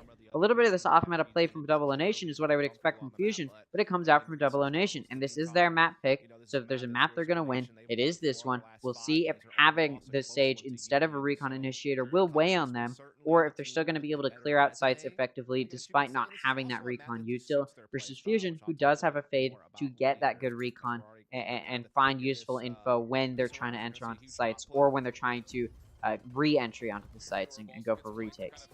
Double O Nation starting on the offense, the side that this map does favor. 52% of rounds on Fracture go to the offense. Got Double O Nation able to get on site very quickly, very aggressively. Spike getting ready to go down. You see EDU trying to prevent it, shooting through that box. Not going to do anything there. Verdi going for a flank. It's not really watched very well by Xion, so of course able to find that pick there. It's going to be a 5v4. Theory is down to 40 HP. Look at Besson going all the way around towards that north side, going to flank the flankers. Verdi able to take out Artson. Oh, this spike's just going to get held. Barton takes out Darker. Theory finds one, but yeah, that spike could just be held. I mean, yeah, that was not what you'd really expect. Ooh, Shan able to take out Meated and EDU. Alright, nice picks there, but Fusion does still take the pistol, so they're going to be able to force a buy here. Double O Nation going to have to take an eco. And this should start to go well for Fusion. Again, it's an offense-sided map, more offense-sided, or rather more one-sided than Ascent. Ascent is defense-sided, but it's less defense-sided than this is offense-sided. So we should see at least 7-5 go to the next half. Or at the very, very least, we should see Double O Nation able to keep it even, although that's not a very good situation to be in. Look at this. Double O Nation getting ready to push in towards A. Saw Verdi take out Barton. Double O Nation takes out Verdi, but then Meated, in theory, each find a pick, which does whittle it down to 2 players left alive for Double O Nation. It's a 2v4 as well. Gun gonna be picked up by Artson. Ooh, turret spots him coming in through Heaven. And then just walk back now. Make sure nobody's flanking towards Heaven. Looks like Double O Nation gonna wait out time here. Just trying to wait until Double O Nation does, or rather Fusion starts rotating towards the other side. Fade util was used. I don't know if it spotted Xion, but see Darker, no Xion is there. At the very least. Artson getting ready to push through Heaven. That turret's gonna spot him though. He doesn't have to figure out how to deal with that. Now he gets concussed, so he can't even push. Darker takes out Xion, and it's now gonna be a 1v4 for Artson. And what do you do? You need to try something. It is an eco from Double O Nation. You're not supposed to win it. So Artson should just be trying to at least get a few kills, if possible. This next round will be a buy from them. We're able to take out Theory before he goes down. So this next round, only 3 guns will be in the hands of Fusion to take bonus with, but still going to have some decent guns to work with. And Double O Nation going to be on a buy. They should be able to bounce back here, try and get in this. Again, for Fusion, starting on this defense could be an opportunity for them to start a dominant map. If they're able to take the lead going into the next half, I mean, almost certainly they'll win the map. In fact, I'll be very confident in saying if Fusion is able to go into the second half with the lead, they will take the map.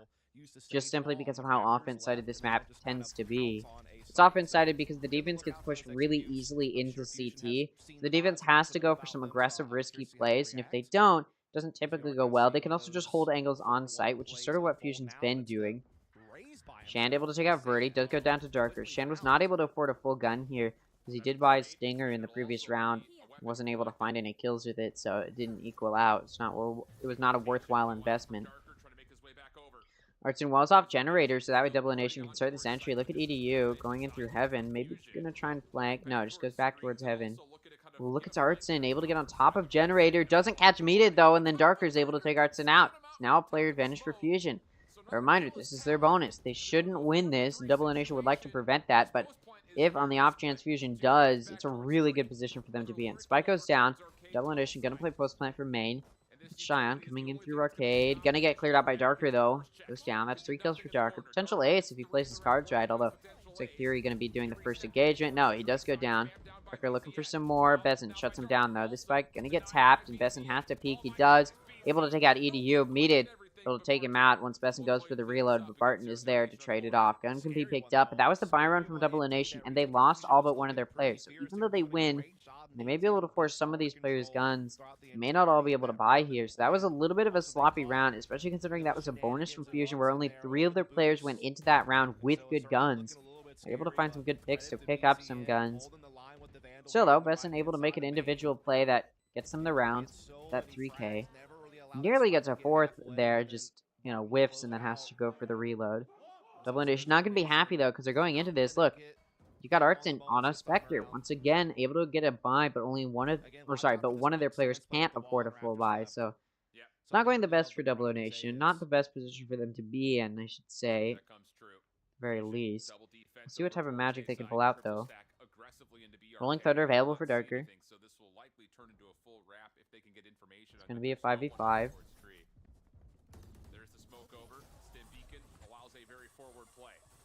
EDU on upper, ready to clear it out with the help of Fury, but Shan takes him out. Are they aware of the fact that EDU might be here? They don't have any recon. This could weigh on Double O Nation, and there you go. Artson goes down. They do know where EDU is now, but the rest of the team Fusion getting ready to defend EDU. Verdi coming in through rope, able to take out Shan. Shan takes out Verdi. EDU and Darkreach trying to pick, though. It leaves Besson in a 1v3. Takes out EDU. Looking for more. Spike hasn't gone down yet, so Besson does have to plant this. Jigglepea comes out from needed. They know Besson's on upper. Oh, he's going to be able to plant. Yeah, he's going to grab the spike. Get ready to tap the plant. Ooh, look at that, though. Meated's rotated around towards upper, and they're holding the double, and Besson peeks them. Can't do anything there. Should have just gone for the plant, but of course we can see through walls. He didn't know if one was coming through CT. He was a little bit scared there to go for the plant because he could get run up on. I understand not planning, but likely should, or obviously in hindsight, should have gone for that. And honestly, I think even if there was a player in CT, he still should have gone for the plant. I think he still would have been able to get it down, even if there was a player in CT. I think in every situation, you should just go for the plant there. Obviously, that aftershock came through, which prevented him from planting there for a little bit. But when he initially faked, he could have planted. Very much so could have planted. 3 ults available for Double O Nation this round, but they are going to have to take an eco off. These past few rounds being very expensive, and they did just lose the previous one. They do have a showstopper, Killjoy, lockdown, and a resurrection. Lockdown comes out. They want to give themselves as much of an advantage as possible on this eco for them, but look at that. Orbital Strike comes out from Fusion to counter it. They also have a showstopper of their own, Fusion, try and secure it if Double O Nation is able to make some progress. Look at this, Artson. Off meta pick to pull out the Sage. Comes out from Double O Nation. They pull out the wall, able to cross a little bit, but Verdi able, of course, to take them out as they have to walk upstairs. Showstopper comes out from Verdi. Doesn't find a pick. Just good damage to Barton. This spike actually will be able to go down.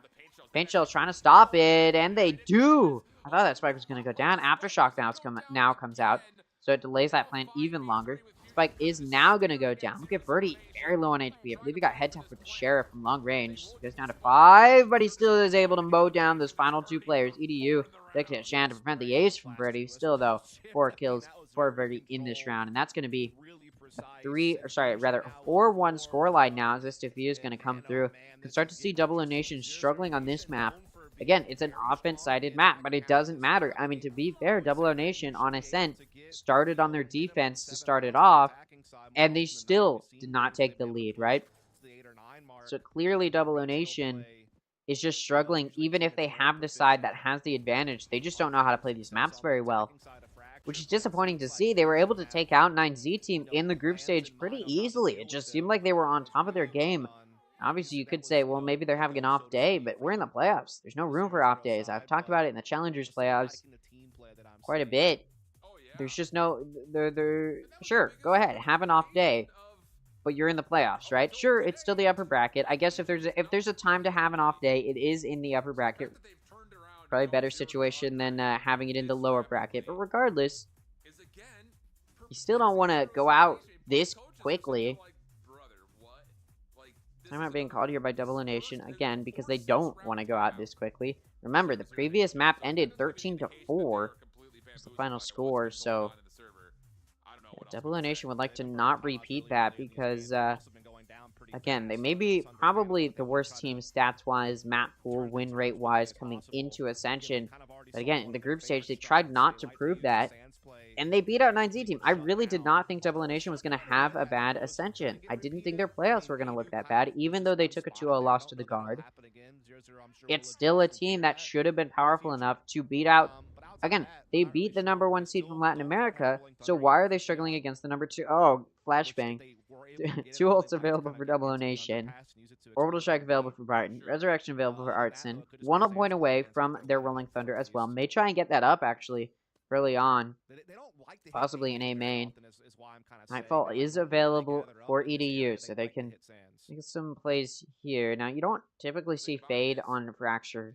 Sometimes you'll see a Sova instead. We've even seen KOs come out occasionally to help with some of that recon, but Fade is still an agent that does work on this map. Verdi takes out Shion. Artson, able to res, though. That Resurrection came out, and it's going to be used. It's not going to be a 5v5 still, despite that pick coming through early, but look at that. Paint Shells does some good damage. 50 HP now for Shand and Barton. FSN going for the flank through north side. Caught out. I mean, what is happening? There you go. Finally kills him. Barton takes out Darker. It's now going to be a 3v5. Still, health kind of low for these Double O Nation players, but it may not matter as Artson takes out Verdi. It's a 2v5. EDU able to take out Artson. It's very winnable. Again, the health kind of low for these players. Shan takes out EDU. That operator is picked up by EDU. Maybe trying to do something there. Unable to do so, though. He's mated in a 1v4. Just going to go to save. It's Phantom. Was thinking about grabbing that up, but yeah, not going to be in a position to do that. Double O Nation does get the opportunity to take a win. This is off of their timeout, so if there's a time to show that you are improving after a timeout, it's now, especially considering on Ascent they took timeouts and it didn't make very much of an impact on their gameplay at all. This time around, they didn't even have to go for the plants. No, I mean, they did go for it, but they didn't have to, just because of how many kills they got on that entry. It was a good choice, though. I mean, they've been struggling to win their gunfights, but on this round, they were able to do it a majority of the time. So, again, that's sort of that mental game coming in, and maybe that timeout was a good opportunity for them to reset their mental. I mean, obviously, that Bezin encounter with Theory was very, very strange. Maybe they wanted, both of those players wanted to show why they're a Sentinel and not a Duelist, but yeah, it was a little bit of an awkward encounter there. Still going to be a buy from both sides. You look at Fusion, 2 other players only able to afford Guardians, so if they lose this, they're going to have to take an Eco, and I also imagine if they lose this, they're going to take a timeout. EDU takes out Shand, able to be traded off by Artson, and then Darker trying to trade that pick off gets taken out by Shion, so let's leave it with a player advantage for Double O Nation, but Theory in that north side takes out Besson, and then Verdi takes out Shion and Artson. Barton now in a 1v3, takes out one, looking for more. Ooh, couldn't get the spray transfer. Able to take out Meated, but Verdi shuts it down. So the force buy coming out from Fusion does come through with a win. Double O Nation should be able to afford at least somewhat of a buy this round. Meanwhile, Fusion should be able to buy themselves off of that win, although maybe not all of their players will get good guns. Still should be able to get a buy going. Yeah, they will all get guns, or at least, you know, good guns. Maybe not the shield there, but still should be full loadouts for the most part from Fusion. Meanwhile, Double O Nation gonna have to sacrifice, leave one of their players not gonna be able to buy. Good round though for Fusion to get back in it again, shut down any momentum that Double O Nation would have wanted to get off of that buy, or you know, off of that win coming out of that timeout. Look at that, Showstopper comes out from Verdi, it clears right into Arcade. Cheyenne goes down, Barton takes out Verdi. Needed takes out Shan, not going to be traded either, so that does leave Fusion with a player advantage. Again, one of the players for Double O Nation did have to go with the Stinger coming into this round, due to the way their econ played out. Ooh, Artson able to take out Darker. Crosshair was lined up, but it wasn't on the head. Artson, oh no, big wave from Meated. And Artson's able to flick and take him out. It's not going to be a 2v3 from Fusion. Nightfall available for EDU. Lockdown available for Theory. This could be a good retake. Spike goes down. Take this lockdown. May get ready to come out on Generator. So, but they may not actually want to use it. Looks like they won't. Artson gets some res off on Shan. They want this round. Artson also able to take out Theory. And off of that, EDU is like, alright, 1v4. I'm just going to save my Vandal. Not a bad decision. I agree with it. So yeah, I guess it was a good decision not to use that lockdown. Also, Double O Nation probably would have just disrespected it and pushed to destroy it. Look at EDU, watching exits now, hoping to maybe get a pick or two. Double O Nation now moving off of that spike as it gets ready to go off. A good round from Double O Nation, though. And Orbital Strike now for Barton as well. Could try and continue this momentum, but like I said, if Fusion goes into the next half with a lead, I'm pretty confident in saying they'll take the map if Fusion takes the lead going to the next half. Double Nation, they do have the offensive advantage. This map is an offense-sided map, 52%, like I said. So Double Nation should be able to win or at least take the lead going to the next half, but they're struggling right now. Obviously, pistol round is won by Fusion, and since then the rounds have sort of been traded. And on the side of Double Nation, look at Fusion having to take an eco this round. So if Double Nation can take this round, it could make them that much closer to at least tying it up. But Verdi shuts it down. Shan goes down. They were trying to entry, get some aggressive picks in arcade. And off of that, Double Nation is just going to be like, all right, let's just go away. They had that lurker in Artson with the spike moving towards Satellite regardless. And they may as well push there now. It looks like Fusion is expecting them to re-hit towards B, but unfortunately for Fusion, it's misguided. Double Nation is going to start this push into A. There will be some Killjoy util to slow them down, to deter the plant, and it will give Fusion some time to rotate. It's not like Fury's going to do a whole lot of anything. He's only got a classic, so he just sort of have to wait for his team. Now these smokes coming down. The entry could start. Archon walls off that CT entrance and not going to break before the second phase of the wall enters. Defender lockdown comes out. Spike's still going to go down. Killjoy util now going to be able to help play post plant as well. Ooh, lockdown countered by the orbital strike that was available from Double Nation. So at this point, although another gun has been picked up by Fusion, so 3 other players have guns. This is not going to be an easy retake. We've got 2 coming in, or rather 3 coming in from Satellite. Nightfall now coming out as well. There's going to be 1 coming in through CT, has to break that wall, and then 1 going to be watching rope. It's Artson on site to try and lock it down. Does get taken out though. By getting tapped. Ooh, they don't have that Killjoy util either to stop it, and there you go. The spike is just going to be held to completion. Barton takes Darker out. Cheyenne takes out Meated. Barton takes out Verdi. EDU takes out Cheyenne. And Barton also going to take out Theory. So all of the players die from Fusion on that round win. That was also an eco from them. So if there's a round for all of them to die on a win, it was that one. And at this point, Double Nation can't take the lead going to the next half. Their best bet is to win 3 in a row to tie it up. I'm concerned for Double Nation. I mean, this is, yeah, I did say if Fusion takes the lead going into the next half, they should be able to take the map, and I still agree with that. Oh, that Molly missed. Yeah, I did see that Molly come out from Barton, and it did look like it was a little bit too high. I just, maybe they didn't read exactly where that spike had gone down effectively, and that just goes to show, again, why Double Nation is the number 2 seed from Brazil, and not even close to the number 1 seed. Sort of that mechanical, that skill gap. There's probably golds with that lineup that work better than what they pulled out there. Verdi takes out Besson. Now going to be a 5v4. Sorry, I'm not trying to dog on them too hard. Does look like, for some reason, we've lost part of the overlay. There we go. Alright, and now Double Nation going to get this spike down. Barton not going to take it. Oh, he takes a little bit from that paint shells, but it's not going to deter the plant because they were expecting it to be planted under in that default behind pillar, but it doesn't go down that way. Flank coming through, does find 2, and then a 3rd as EDU is able to find the pick. Barton now, 1v3. He planted the spike. He's left alone on site. He doesn't get flash, but ooh, just barely for a second there, that flash, and EDU finds the perfect timing. Despite that anti-flash, or rather not even anti-flash, just being pushed out past that flash. A little bit of an off-angle. Could have maybe found something there, but yeah. Round going to go to Fusion, and like I said, if they take the lead, I expect them to take the map, and I am now in that position. So I do expect Fusion to be able to take this map. Should be a quick 2-0 beyond this point. Even if Double Nation wins the rest of the rounds on this half, it is still an offense-sided map, and it's a decently offense-sided map, because again, the reason this map is offense-sided is because you can push the defense really easily into CT unless they're holding on the site or they go for those aggressive flanks or aggressive plays to start off the round, which you've seen Fusion do a few different times to be able to take these rounds. And it just shows that Double Nation doesn't know how to take advantage of the fact that the offense has so many different options to push into these sites. Every single time they've gone B, or at least nearly every time they've gone B, they've gone through arcade, although this time it may work out, as the aggressive play from Fusion to push out through B main does get caught out by Besson, who takes out 2. Both Darker and Verdi go down. It's now a 3v5 for Fusion.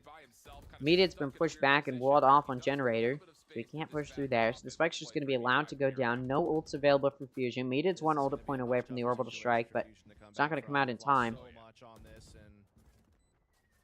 There you go. Look at this. Now Fusion stuck in CT, and it can be those are choke points in Canteen and Generator, and it's difficult to push through. Yeah, and that stage wall can prevent that push from coming through. Cheyenne able to take out one. Theory able to take out Cheyenne, but then Shan takes out Theory. So Thieves EDU alone in a 1v4. Just going to go to save. Look at this, though. Wow, what a beautiful play from Besson. Knew where EDU was going to save his gun. Wow, I mean, that is that proactiveness you want to see Double Nation continue to do. I mean, that's like a number one team in Ascension type of play that you'd expect to come out. Look at Fusion, not going to be able to buy now. They're going to be on a low eco, and it's the last round of the half. It's a very, very possible scenario where Double Nation is able to take the last round of this half. Still, I don't have them winning the map because it is a very offense-sided map. But not a super offense-sided map, but a decently offense-sided map. So, I mean, again, it's always possible. I just don't expect it to come through. Fusion taking a timeout here, realizing, hey, we've taken the lead going in the next half. We're struggling a little bit, though. How do we shut this down? And then, of course, to talk about what they're going to do on their offense to make those aggressive plays. I don't even think they're necessarily worried about the last round of this half. Because they know it's an eco, they're probably not going to win it, and they already took the lead going into the next half. So they're probably just using this timeout to entirely talk about how they're going to play this offense. To really effectively get in. Honestly, it looks like the coach is talking more to his assistant coach, trying to... And I think that's why they took 2 timeouts in the previous map as well, to try and get that assistant coach some more experience giving those callouts and such and learning. Or rather, maybe just the coach wants to give, make sure that the assistant coach understands what he's saying, so that way he can be confident that the players know what's happening as well. I'm not sure. Yeah, good learning opportunity for an assistant coach. You know, you're watching your team decimate the opponent. At least they did on Ascent. We'll see if that's the case on Fracture. Still in the first half. Still the offense from Double O Nation. It's last round, though. We'll see what Fusion can pull out. They're on low eco. Look at that. Darker with a Sheriff. Birdie with a Stinger. The rest do have guns, but not going to be a whole lot to work with there. Rolling Thunder and Lockdown and Orbital Strike and 1-0 point away from a Showstopper, all in play for Double O Nation. Look at that. The Rolling Thunder comes out to clear out that B site, and it's a very aggressive clear out. Look at that. Fusion was reading an A hit. It wasn't an A hit. They go for 3 pushing out through Satellite. It's not going to hit, though. Attacker Lockdown even comes out in Tunnel. Counteracted by an Orbital Strike, though. And this aggressive play through Arcade. Gonna be spotted. Caught out by Shan. The Showstopper doesn't even go out. And now the Showstopper can come out from Shan. And it takes out Meated. Suddenly, it's a 3v5. One of the players only has a Sheriff as well. Paint Shells come out. EDU gonna take a little bit of damage there. Still able to get a pick before he goes down. Darker takes out Besson as well. So it's a 3v3. Still only a Sheriff for Darker, though. Orbital Strike now comes out. So time being played by Double O Nation. Darker takes out Archon. Picks up a gun. Darker also gonna take out Barton and Cheyenne. Oh, the Aftershock, though, prevents the defuse, and boom, this spike gonna go off, and Double O Nation does secure the final rounds of the half. I am unbelievably impressed with how well that post-plant went for Double O Nation. Fusion had a really bad read to go for that aggressive play out of Satellite. It did work for them a few different times where they were able to get a good read going, but in this round, didn't go their way. They sort of had to just because the econ is low, so you sort of have to go for those aggressive plays. Yeah, well executed site take by Double O Nation. Obviously, they had so many ults to work with, so they were pretty happy to be able to just use them all. And again, it shows why they picked this map. That was a really good site execution. Unfortunately, that's not how every round went for them. So now they're down 2 rounds going into this half, and I still favor Fusion to win it. Because again, offense-sided map. We've seen Fusion on this map yesterday. They didn't win it, but it didn't go horribly for them either. They got 6 rounds against, I believe it was the Union. So, you know, it's an amount. We'll see if Fusion is able to prove that they are still a decent team on Fracture despite their loss yesterday. See what they can pull out here. Spike getting ready to go down. Here it goes. Ooh, Theory with a lurk over towards Arcade. Takes out Besson. Cheyenne able to take out EDU. Not before the spike goes down, though. So it's a 4v4.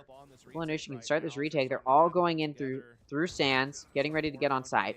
It's Darker in main. It's actually all of the players for Fusion in main. Spike is starting to get tapped here. Oh, a Sage Wall came out. What a play.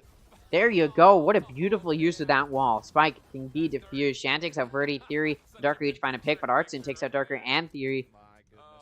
So, yeah, solid round from Double O Nation. Hey, I do still favor Fusion to win it, but if there's a way to get back in it, that's the way from Double O Nation. Getting that pistol round is a really good way, because now you can force a buy, and they should even be able to immediately tie it up.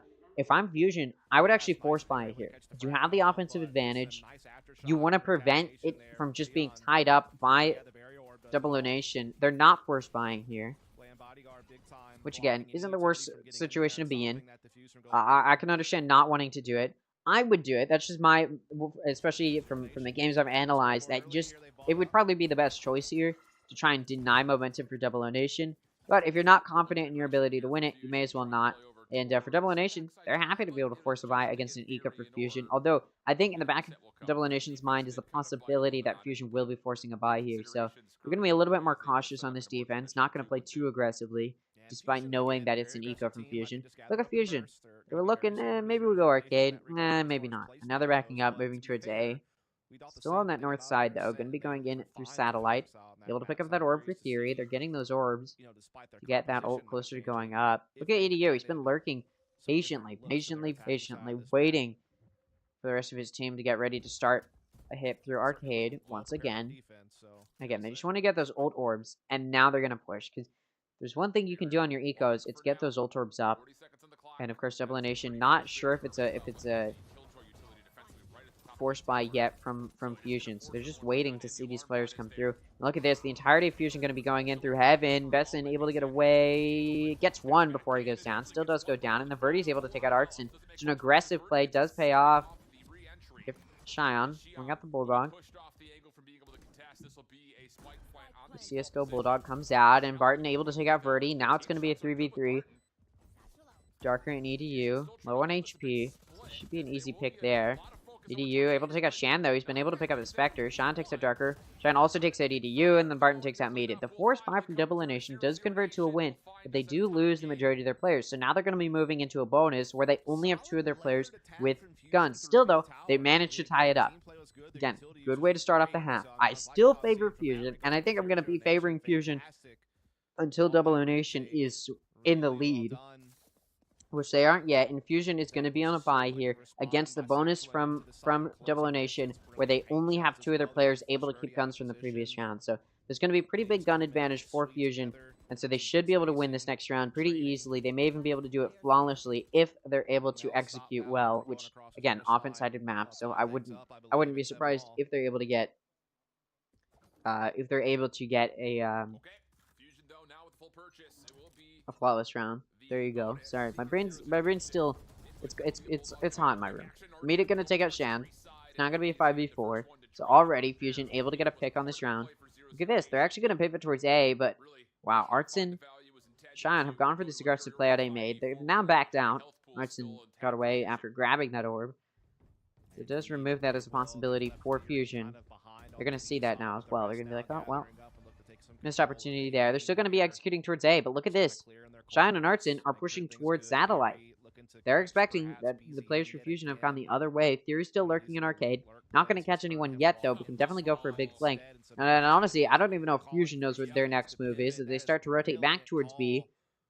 Oh, it's such a good read. It's because they heard Bessing rotating more towards A, so they're aware of the fact that it might be an A hit. Look at this. Now, Double O Nation's like, oh, we messed up. Fusion's been allowed to get onto the site. They're allowed to get this post-plant setup. It's a 5v4 as well. They've got the player advantage. At this point, you're Double O Nation. You're in a very tough spot. You got 2 players going for a flank through arcade, but it's going to be pretty heavily defended, at least to start it off. Theory's there to try and stop it. Meanwhile, you've got 2 players coming in through CT. Oh, a good flash, but Betson's still able to take out Verdi. Darker takes out Cheyenne.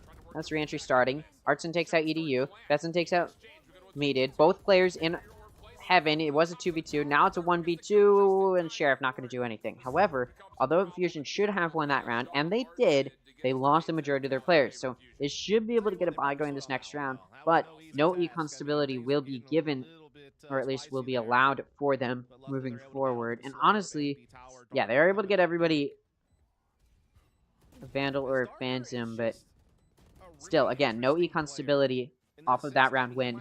Versus Double O Nation, who took that That was their eco. They're going to be able to push through and get a buy, or their bonus rather. They're going to be able to get a buy going here. Mostly an eco though, not all other players could buy. So this round, going to be a buy from both sides. Lockdown available for Theory. And yeah, looks like they're just going to plant it in tunnel. Surprise, surprise. Birdie actually able to take out Besson, so that leaves all of that Killjoy util gone. And now that attacker lockdown comes out on B. We do see Artson disrespecting it a little bit, maybe hoping to get a pick before the lockdown pops, but no, just going to have to back out here. Look at this flank, though. 3-player flank coming through from Shion, Shand, and Barton. Shouldn't be the hardest thing to read, though, for Fusion. And yeah, now that Paint Shell is being used, they're definitely very, very aware that this flank is coming through. Used it to clear out those boxes.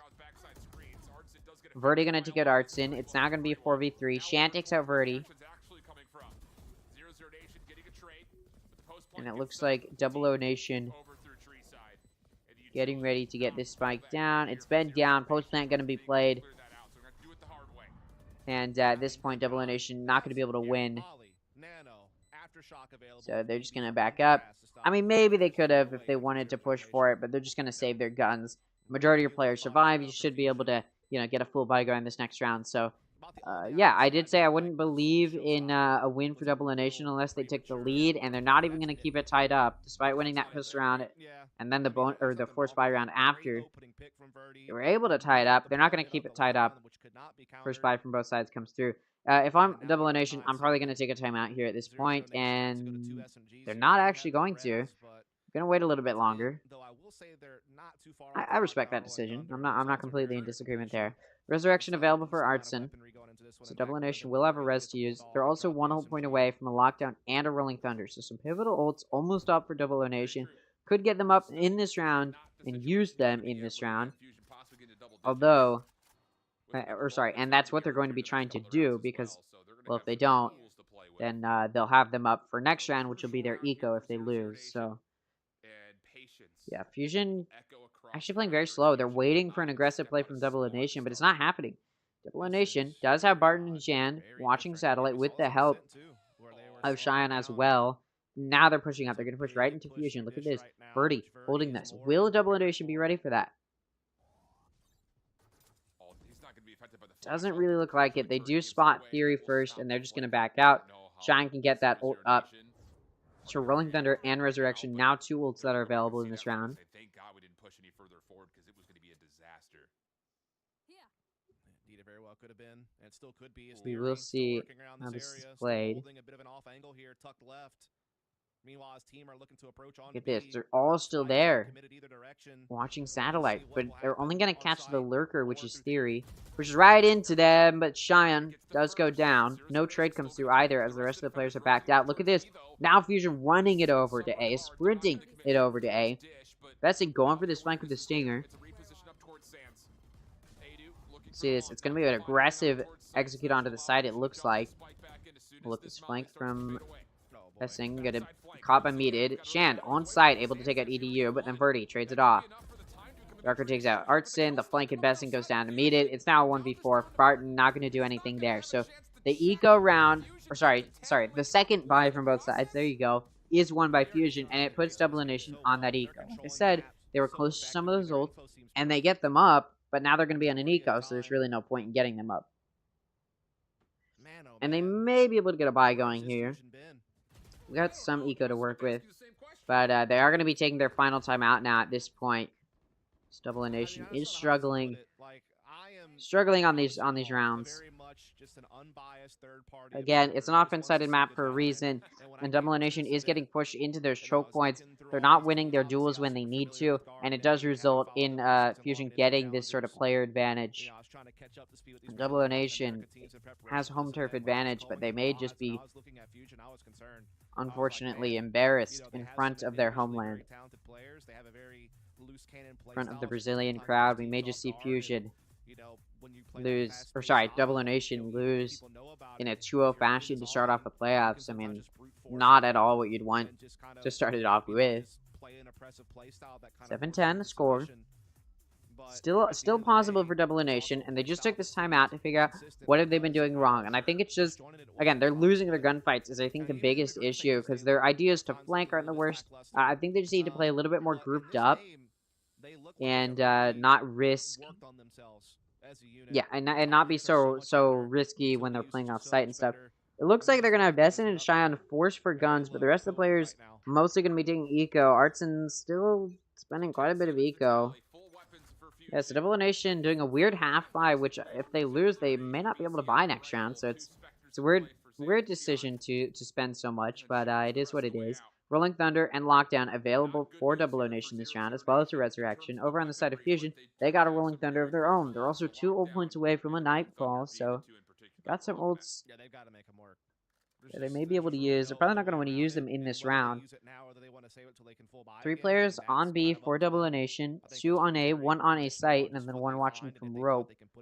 Verdi is sort of lurking towards drop on A. Fusion was thinking about going arcade. Now they've crossed towards that south side of offense spawn, and it looks like now they're getting ready for an A push. The wall comes out from Artson, trying to stop the push. Artson also able to take out Meated after that wall is broken. Rolling Thunder comes out, though. Artson will just be taken out. Besson got hit by it as well. He's still in A main. Oh, he gets flashed.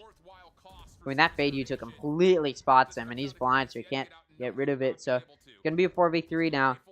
He does go down, and inside of the spawn, Shand actually able to take out Verdi. Now the Rolling Thunder comes out from Double O Nation to try and stop that plant. It does. And the Showstopper from Shand takes out EDU and Darker, and Cheyenne takes Theory out. So that weird half buy, force buy, weird econ situation with Double O Nation does convert to a win off of that timeout. Well executed, although they did have to use a Rolling Thunder and a Showstopper to really secure that round. So now that they don't have those ults, it'll be interesting to see how they play it. They do still have a Resurrection and a Lockdown, though. This could still be a factor that comes into play. We'll see what they can do.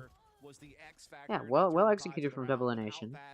I think you very easily see Fusion find another round, but him winning that battle against Verdi. Nightfall and Orbital Strike available for Fusion. Over on the side of Double O Nation, they've got a Lockdown and a Resurrection. Let's see what comes out here. Fusion gonna be executing towards A. Now they've been doing these weird plays where they push up an A or in towards an entrance, typically through that north side, and then they just back out and go to the other side. But Double O Nation never hears them in those early pushes into one site because they're just grabbing orb and then they leave. So it's not like Double O Nation is going to be privy to that because they may not even know that stuff like that is happening. They may just think Fusion has been playing slow every time. Meated going to take out Artson. Nightfall still available for EDU. Spike gets planted. Look at Besson, weirdly on top of that Sage Wall. Ooh, does some good damage to Verdi, but not going to take him out. That Lockdown is still available. It looks like they're getting ready to take it out.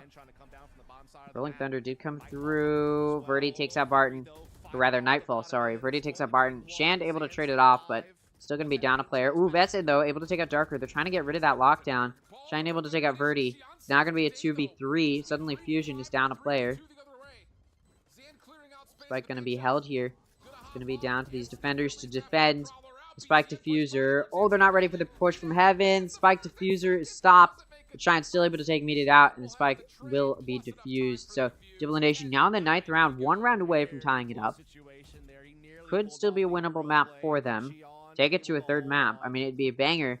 Again, group stage had no 3-map series, so started off with the 3-map series would be a good way to do it. Especially considering Double Nation is going to have to beat some odds here, being on the defense of an offense-sided map. At the very least, Fusion should be able to take it to overtime on this map. I do still expect them to win this map, but if it goes to OT, anything could happen. Obviously, Fusion isn't at that 12th round yet either, so it's still possible Double Nation wins before it goes to OT. Same thing could happen for Fusion, though. Looks like Fusion not going to be playing slow this time around. They're just going to aggress into A, and nobody's on A to stop them. There was an aggressive play from Double Nation out of Satellite, and now they're coming back to get back around. Oh, look at that.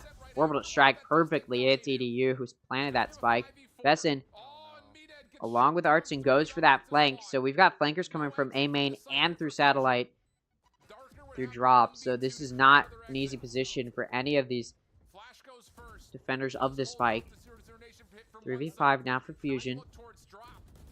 Look at this. Verdi takes out Shan and Barton. Shine trades it off, but Darker takes out Besson. That's that push through main. It's a 2v2 at this point. Artson reses Besson, but no.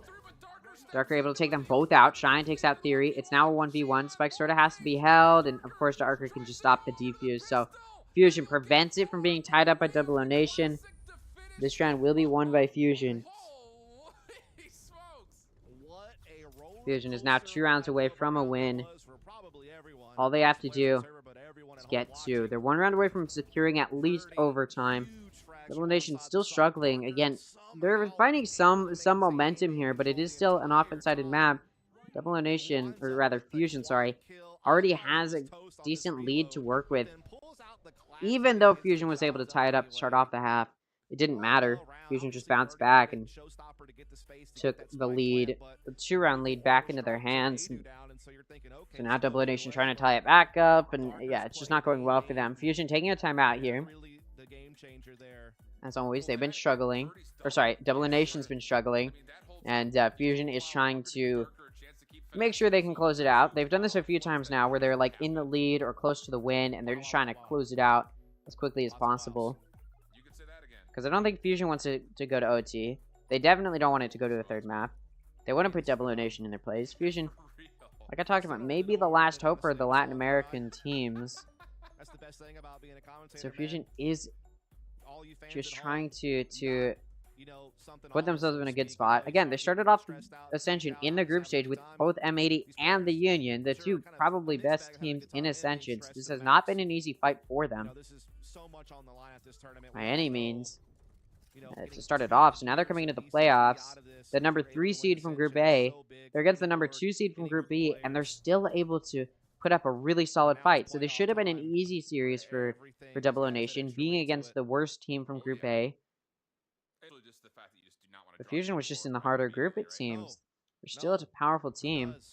Double O Nation, again, they started off pretty decent in the group stage. It's just now coming into playoffs, they're not doing the best. Theory able to take out Artson. It's an eco round from Double O Nation here. Darker takes out Shion.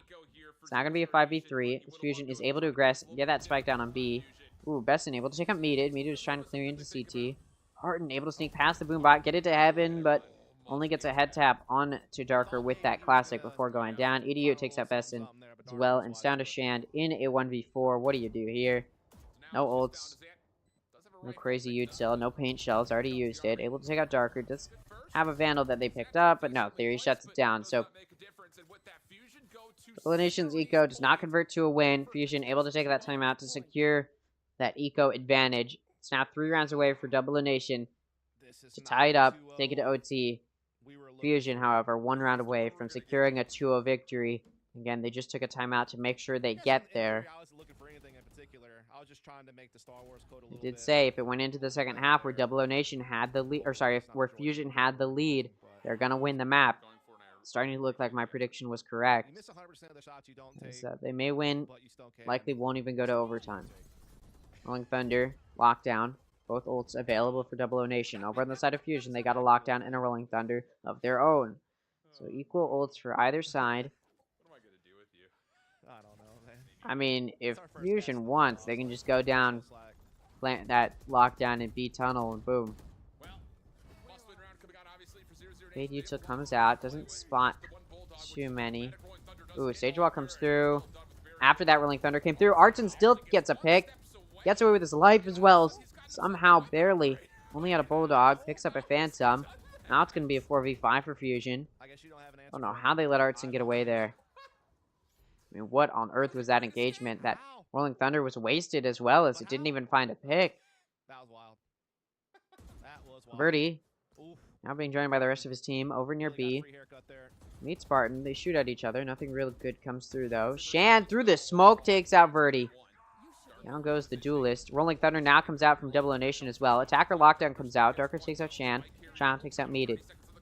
Theory takes out Barton. Besson takes out Theory. It's a 1v3 for Darker. That Attacker Lockdown has come out. It does pop now, but... Ooh, Shan in Heaven able to take out Darker.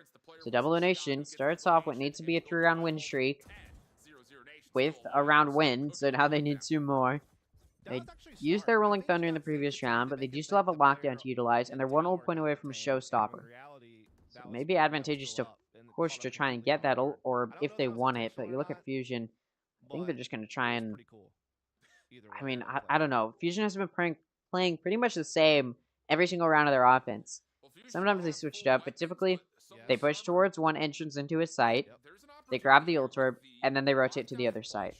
Typically do that north side, you get it in arcade or satellite, and then they back out. So may see another thing happen here. Fusion going 4 through that north side, through satellite, now going through drop. There you go, alarm bot goes off. It looks like maybe they want to commit though. They're just going to push through that.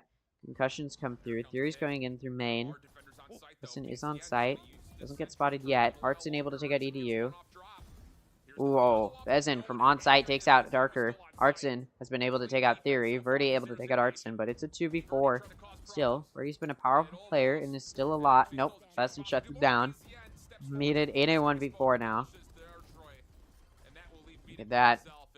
After shot comes through. I mean, yeah, Meated's pretty much stuck here. Got an orbital strike up, but likely won't be using it in this round. Doesn't even have the spike. Just gonna go to save his gun, and no, Shan runs him down.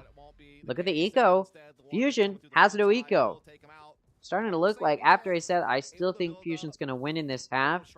Double O Nation has some potential to take it to OT. No timeouts available for either of these teams. So this last round, gonna go into it raw.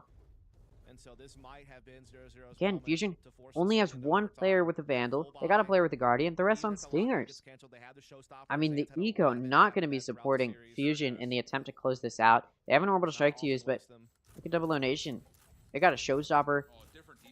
They also have a Lockdown. How do you play this one? Fusion pushing up towards A. It's going to be walled off here by Sage. Ooh, Artson. May get away. Still holding this, though. No. Faint Shell's going to push him back. Just rewatching that sort of door. Fusion, they make some sound. Do a little bit of encounters there in A main. They're getting out of there. They're moving towards B. Look at that. Double O Nation now going to be sending Shan towards B. Oh, it's going to be 3 pushing in towards B. 2... I don't know if they're going to push into A or just watch it. See if a flank is coming through. Regardless, the rest of Fusion, who is pushing in towards B main, gets concussed, can't push in too aggressively. Xion able to take out Verdi as well. Down goes the Duelist. Darker takes out Xion. Artsid takes out EDU. That's over in A main. Looks like the aggressive push towards A, or not aggressive, but the lurk push towards A has been caught out because there were still 2 holding A. Ooh, Theory's pushed up, catches Artson off guard. That evens it out. It's a 3v3. Still a big gun difference. Showstopper wasted. Jan misses it. Theory pushed up here, gonna catch and take out Shan. Picks up a gun as well. Now it's a 3v2. It's looking like we may not be going to OT. So it looks like Fusion will be shutting it down. 12-11 the score. Just needs to clutch it up here. Barton gonna get flushed out of rope. Takes out Theory before he goes down. But it is still a 1v2. Clutch situation for Besson to take it to OT. It's winnable. Has to defuse the spike. Time going to be played with that Molly. Meated's on full HP. Defender lockdown comes out. Meated has to play back. He has to. He's disrespecting it, and the time not played well by Besson. Meated able to take the round, and Fusion will take a 2-0 win. The second map, sure, much closer than the first one, but still a win for Fusion. A 2-0 win to take it towards the upper semifinals. I'll go ahead and show you who they have to face. It's not looking good. They're gonna go up against the Union, who they already faced in Group A, and they were already beaten by. I mean, what a way to start it, though. Again, map 1 not close at all, 13-4. Fracture though a little bit closer, but of course that was Double O Nation's map pick. And they weren't able to do very much there at all. Again, Double O Nation struggling. This time, though, on Ascent, you know, Fusion had pulled out an off-meta pick, and it did seem like they caught Double O Nation off guard. Double O Nation didn't know how to counterplay that. They didn't know how to counter-strat around the fact that there was a lack of recon and a lack of Sentinel on the side of Fusion. Double O Nation didn't know what to do against that. You know, what Fusion had been doing in the Latin American Challengers, just catching their opponents off guard with those off-meta picks, worked out for them. But then on Fracture, they go for a much more meta pick. Double Nation, honestly, a little bit off meta, going for a Sage. And honestly, it didn't go poorly from Double Nation. I think, had they pulled through a little bit more, honestly, they just, I mean, they were that close to taking it to OT. They just unfortunately lost, and it was an eco, or rather a force buy from Fusion on that final round. Double Nation just showed that they're not the strongest team. Yeah, I mean, look at this. Still very good kill consistency. It's all decently high. Fusion getting carried by Darker and Verdi, both with 25 kills. We even had Verdi with above 300 ACS. And then these bottom three were able to hold their own a little bit, but still, they were getting carried. Honestly, sandbagging a little bit. Again, they probably would have been the reason why Double Nation was able to win if Double Nation won. Versus the whole of Double Nation looking decently consistent. They've got a core top three. Then it drops down to Artson and Barton. But even, like, Artson was able to get some really pivotal kills. Even Barton was doing a really good job. 10 assists, 14 kills. Not bad there.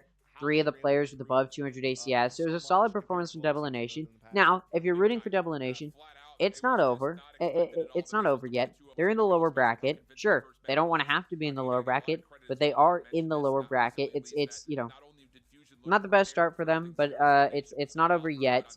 Now, in case you're wondering, if Fusion loses to the Union tomorrow, they are not going to be facing Double Nation. If Fusion loses, they go to this match right here, not this one. So Double Nation will not have to face Fusion. Who they will have to face is the loser of this match. Now, who's going to be in this match? That's the second series today. So I already started talking about how this series went.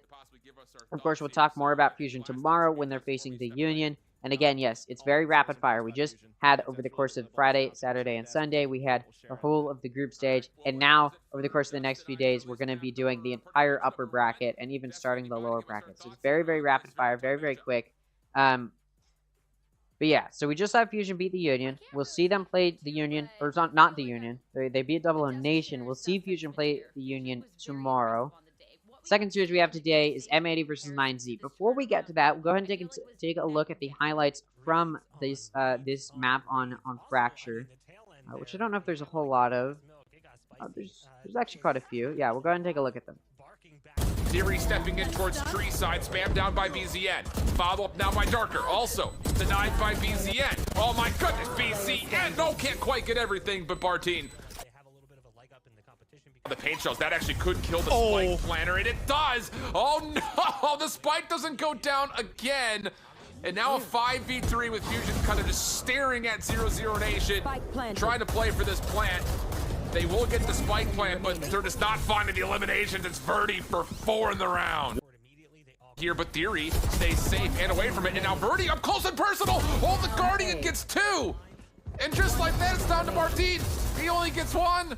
Not going to be enough. Verdi to Adu. Doesn't quite work out. Darker also gets 1 in return. Nightfall now spent. We go to a 3v3. Orbital Strike comes down for the offense, making sure there's no chance to defuse, but Darker collects another kill. Looking for now more with the weapon, and he's going to find absolutely everything besides the most important part, which is the spike. Rolling Thunder at the ready. Shian's going to use that. Adu will not get the plant off. Aftershock spent to make sure there's no trade. Barton looking to clear, but isn't able to. Showstopper, though, connects for a double, and then Shian puts it over the finish line. Huge round for 0-0. Verdi, oh, Verdi gets 2. Huge response, and Darker finds another. Just down to a 2v2. Resurrection's going to come through, but Darker steps into it, and he'll find the kills needed to the 1v1. Shian, long range. Darker tries to go over to the pistol, and he'll get... All right, yeah, quite an exciting map. Again, I think that was probably the best performance that... I mean, that's... I don't know. I don't know what to say. Fusion, when they pulled out the meta comp, definitely struggled a little bit because, again, on Ascent, I feel like the biggest thing that they had was, first of all, it was very clear Double Nation didn't really know what they were doing on Ascent. But on top of that, Fusion pulled out the off-meta pick, and it definitely caught Double Nation off guard. So already Double Nation lacked a real good knowledge of how to play on Ascent. And then on top of that, Fusion had an off-meta pick, so Double Nation was just caught completely off guard. They're really bad at adapting when they need to, and that definitely showed there. So it'll be interesting to see how Double Nation does in the lower bracket. Again, who they'll be facing is the loser of this one. So even if Fusion loses to the Union, which is very likely, the Double O Nation will not be rematching against Fusion to start off their lower bracket, which I guess, you know, is a little bit good for them. But before we talk about the second series we have today, which will be M80 versus 9CT, we'll go ahead and do some ranked to give it a little bit of intermission time, and then we'll go ahead and talk about the second series we have today, which is definitely an exciting one, and I'll talk about why. You know, when we start talking about that. For now, let's go ahead and do ranked though. I killed him.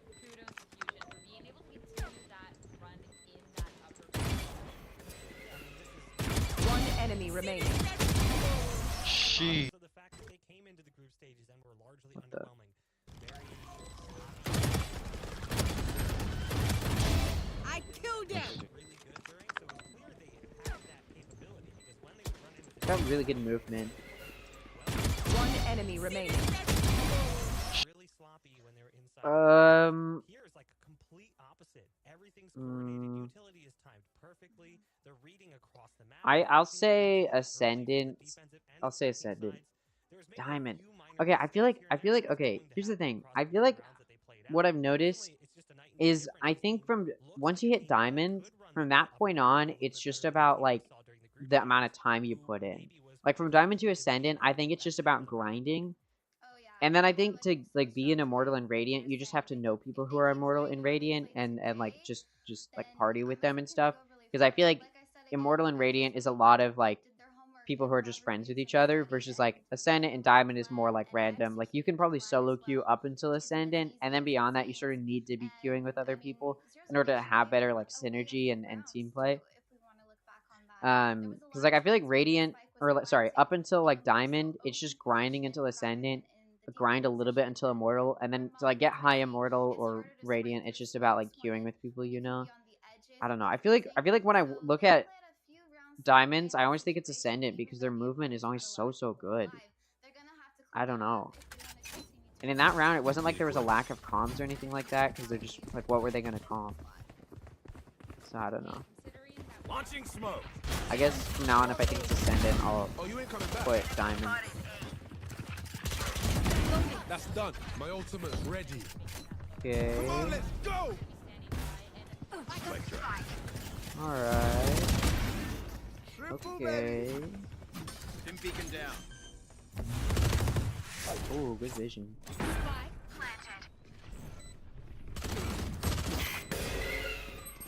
One enemy remaining. Alright. Let me see that again. This is the top frag, score 6-8. No comms. Literally 0 comms. You ain't coming back. Absolutely nothing. That's 0 done. communication. My ultimate is ready. Aim is okay, not Come on, great. let's go. He's hitting the target, so he's not iron. I'd say this is at least silver. Dim beacon down.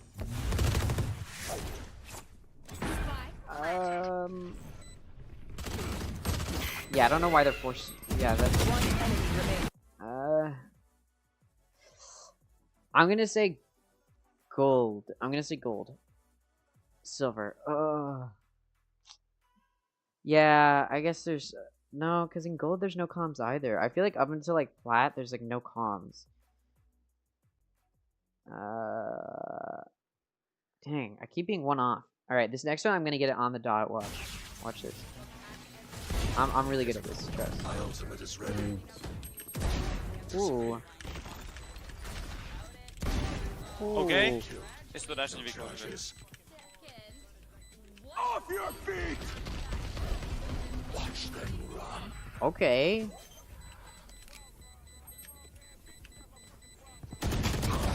What? Okay, I need to see that again. Hold on. My ultimate is ready. He was in the beta. Doesn't mean Okej. anything. Jest to dash nie wykonuje. Off your feet. Yeah, I'll say Ascendant. Final answer. Yes, I got it right this time. Okay. It's just that, like, the comms are okay. His aim was pretty decent. mechanically he was good. That decision though to from the shadows to try and get out of the Rolling Thunder, like that was what like that's why I think it's Ascendant and not Diamond, because it like shows he's like actually competent when it comes to like playing playing with the agent and using the kit well. Because like good aim only takes you so far. Again, like I think good aim will take you to like plant, and then beyond that you need to like also know how to use your util well, also have good comms, and like then you can start to grind towards so all right, I'll take it, I guess. I would have liked to get all of them right, but you know, it is what it is. Okay, I'm gonna quickly change my title and then we will go ahead and oh, it looks like we got a player interview. We'll go ahead and listen to this. M80 that, hey, losing is learning. Do you think that that was a really important loss for the team moving on forward? Absolutely. I mean, I'll be honest. We played M80 a lot in a scrims, and they just ran it down on us. They literally just obliterated us, and we came into this tournament with, you know, not as much confidence playing against them. But after we played against them on stage and saw that they were actually mortal, you know, they weren't even like doing crazy stuff, and we were able to get some rounds. And you know, just by small mistakes, we lose those rounds. That augmented our confidence a lot, and really showed us that we're a contender in this tournament and that we can win some of these games. Well, you definitely proved that today. Congratulations again on your win. I'm going to let you go enjoy your birthday, all right? Have a good time. Thank you. I appreciate you guys. Thank you. What a great series. Happy birthday to Verdi, of course. Yeah, I don't know why. Like, some of their stuff is, like, super loud. Some of their stuff is super quiet. It's weird. All right, but yeah, let's talk about the second series that we have today, because it's not, I don't think people expect these two teams, or rather, I don't think people expect M80 to be here. I know coming into Ascension, I wasn't expecting M80 to be here, but what ended up happening is the Union and M80 are in the same group, and because only one of the teams can be the #1 seed, which means only one of the teams can move on to the semifinals for free, it just came down to whichever one of those teams beat the other team, and in this case, the Union beat M80. A very big upset in my eyes, because it didn't even go to a third map. Had it been a 3-map series, I would have been like, okay, yeah, all right. But when we're talking about the Union versus M80, it ended up being, it ended up going 13-7. The second map went to OT, 17-15, and I think M80 definitely started to fumble it there. I remember the last round being so annoying because all that the Union did was they planted B long, and then just locked it down. So, you know, the classic, I'm just gonna plant on B and then play from long. Yeah, it's interesting. It's a very interesting situation to be in, where M80 is here playing against 9Z. Now, in case you missed it, 9Z is the #3 seed from Group B. So M80 is the #2 seed from Group A. 9Z is the #3 seed from Group B. So that's why M80 is ending up here facing 9Z, because 9Z was the bottom team in Group B. And I've said it before, I'll say it again, Group B was the easier group, and that's because it doesn't have the Union or M80. Now, the groups were picked at random. In the past, I thought it was based off of circuit points and all that, but no, it was picked at random. So it was going to be one team from either region in, you know, it was going to be one team from each region in each group. So it's going to be a Brazil team, an NA team, and a Latin American team. It was just which of those teams was picked at random, and it just so happened that the Union and M80 end up in the same group. Probably an unfortunate situation for Fusion, because they just so happen to be unlucky enough to be the #2 seed. It would have been cooler if it was like it ended up being where the #1 seeds were all together. But yeah, it was picked at random. And it just so happened that Fusion landed themselves in a very tough group. So Group B was definitely the easier group. It didn't have the Union or M80. It did still have one #1 seed, and that was 9Z team, the #1 seed from Latin America. And they didn't win a single series. That's right, they were the #1 seed from Latin America, and they didn't beat the #2 seed from Brazil in Double O Nation, and they didn't beat the #2 seed from from North America in the Guard. I would say United States, but obviously M80 is from Canada, or a Canadian team, so you know, I can't say United States, but still, it does go to show that you've got a very, very powerful team in M80 and the Union, and clearly, in the Guard and Double O Nation, and apparently the #1 seed from Latin America doesn't stack up to that. Obviously, we just saw Fusion beat Double O Nation, so again, that's why I was coming into Ascension and saying that Fusion was sort of the last hope for Latin America, because 9Z did so bad in the easier group. So it's sort of just down to Fusion to show we were just against some powerful teams, and now we can represent our region. And that's exactly what Fusion did. 2-0's 00 Nation. And now we're moving forward, and it's going to be interesting. Obviously, the Guard 2-0's both 00 Nation and a 9Z team, so they end up being the #1 seed from Group B. They're the team to sort of, maybe they can beat the Union, maybe they can do what M80 didn't. But like I said, M80 didn't beat the Union in Group A, so they end up as the #2 seed in Group A, and they're facing up against 9Z team. I think this is a series where you can pretty easily predict what's going to happen. Pretty cut and dry. M80 is going to beat 9Z team, hands down. I think it should be a quick 2-0 for M80. The Guard was able to 2-0 9Z team. 00 Nation was able to 2-0 9Z team. M80, sure, they didn't win their group, but they're still a very powerful team, and they made quick work of Fusion, so they're still a powerful team. And I think for them, having to start it off in the upper round 1 rather than the upper semis isn't great for them. They don't want to be here, but they do end up here. Now, what's going to be interesting is if M80 does beat 9Z team, like I'm predicting, they'll end up facing the Guard. So they've already faced each other multiple times, and M80 has beaten the Guard the majority of those times. So it'll be interesting to see if that is the direction it heads in. Now, there is still some hope for 9Z. It's not a completely cut and dry series. You shouldn't just be like, well, I don't have to watch today or this series because it's over. 9Z team is still a powerful team. They proved it. They were in Latin America South. Look at their record. They were on a 1, 2, 3, 4, 5, 6, 7, 8, 9, 10, 11, 12 series win streak, both throughout Split 1, throughout the playoffs of Split 1, and then coming into Split 2, they started off with a win. They get 2-0 by Optics, but then they bounce back with a 3-0 win streak. They get 2-1 by All Knights, but then they bounce back with a 3-0 win streak. Obviously, they end up in the lower bracket of the playoffs to start it off, but then they bounce back. They 3-1 Furious Gaming, they 3-0 All Knights. This is the team everybody sort of expected to do well in Latin America South, and they performed to that expectation. They absolutely decimated their region in almost every facet. And of course, they did take a loss to All Knights at the start of their playoffs to Split 2, but then they end up 3-0ing All Knights in the lower bracket finals. So yeah, this is not a bad team by any means. And then because they won, in case I've talked about it before, but in case you didn't know, Latin America, the whole region was split into Latin America North and Latin America South, just because there's so many teams that want to compete. So there's 2 challengers, Latin America North, Latin America South, and then the teams that win Latin America North and Latin America South, they both qualify for Ascension, and then they also face each other in the grand finals to determine seedings for Ascension. So 9Z ended up facing Fusion, the #1 seed from Latin America North faces the #1 seed from Latin America South, and 9Z in the grand finals of Latin America beats out Fusion 3-0, a dominant win. But then they come into Ascension, and well, 00 Nation 2-0s them, and then they get 2-0'd by the Guard.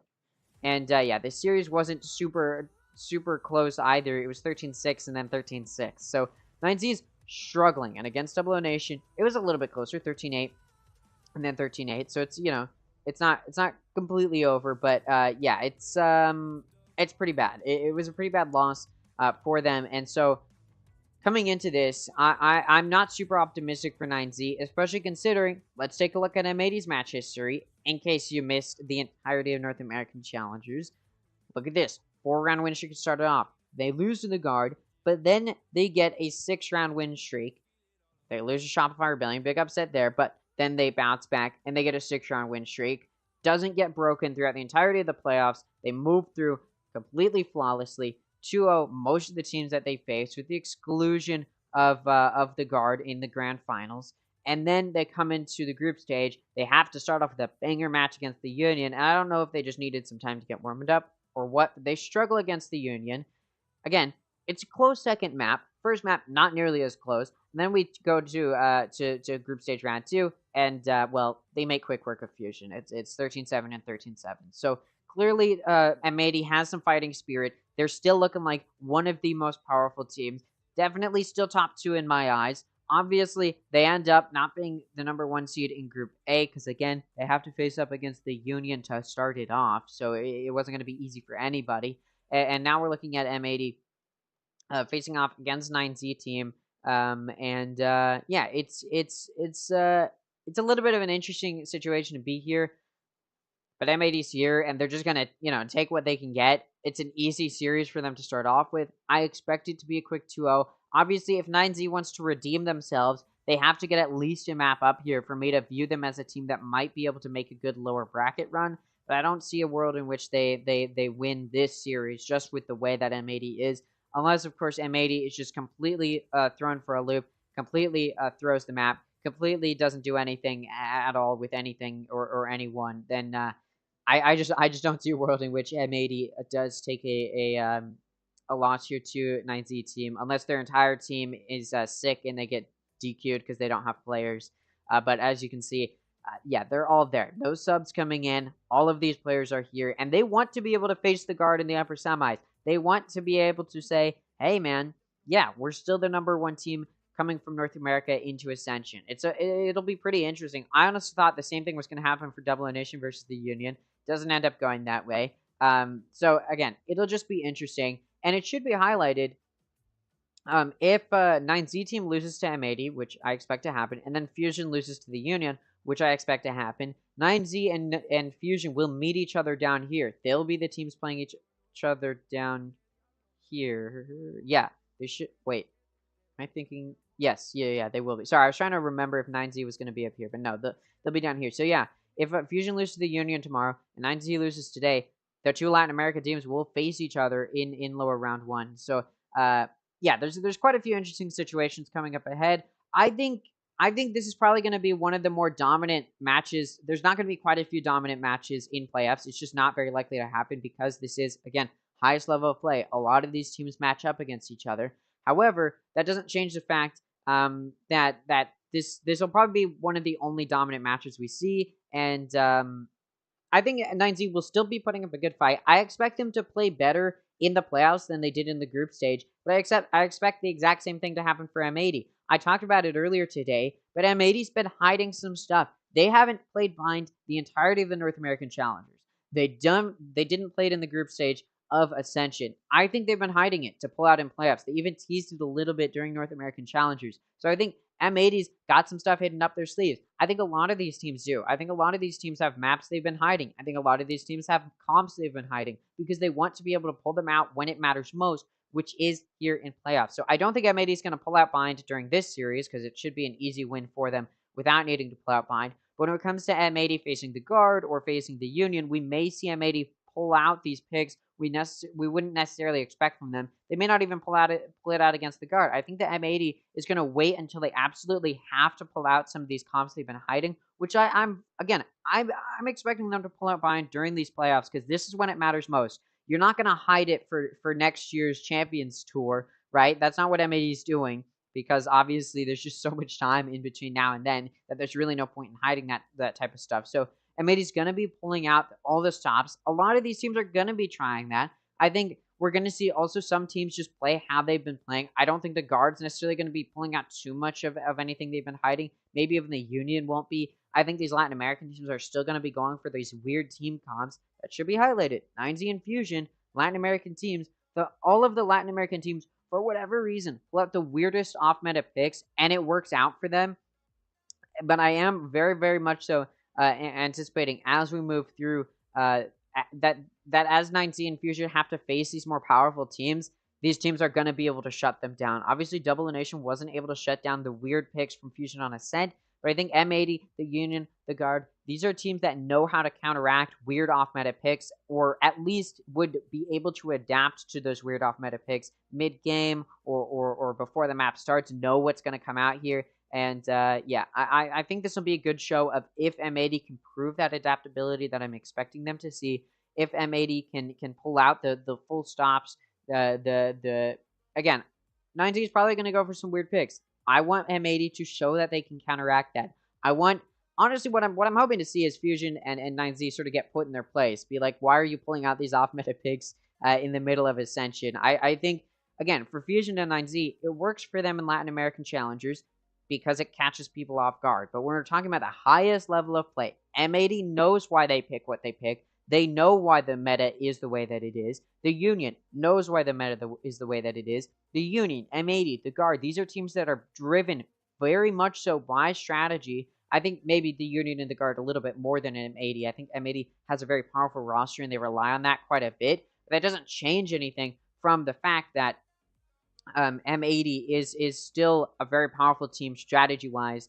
Even if they are a very, very powerful team as far as being able to win their duels, their gun power that they bring, I think is first and up front, and then a little bit behind that is their strategy versus someone like the Guard, where they also have a very powerful team, but strategy comes first. I think the Union is another team where they are a really good balanced team. They've got very, very powerful players, and on top of that, they've got really, really powerful strategy. I think the Union is sort of the culmination of if the Guard and M80 were brought together, where they got a powerful roster and they've got a powerful strategy behind them.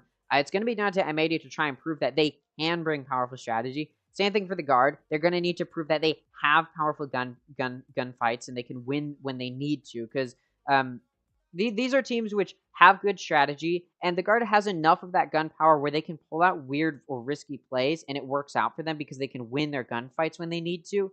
But when it comes to stacking up against the best of the best, like M80, like the Union, the Guard struggles just a little bit, and it'll be interesting to see if they pull that out. And again, I need to see M80 pull out more of that strategy. I think they've been hiding a lot of it coming into Ascension because they haven't needed to pull it out.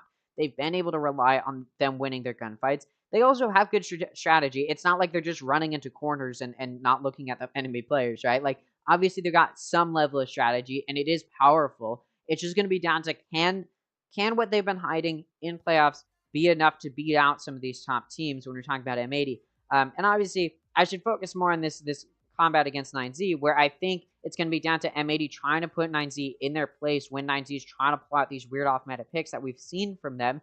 I think Fusion typically pulls out more off-meta picks than 9Z. I think 9Z is a little bit more on-meta than what Fusion pulls out, but that doesn't change the fact that 9Z is still a team from Latin America, and a lot of these Latin American teams have been pulling out these weird picks, these weird agent comps.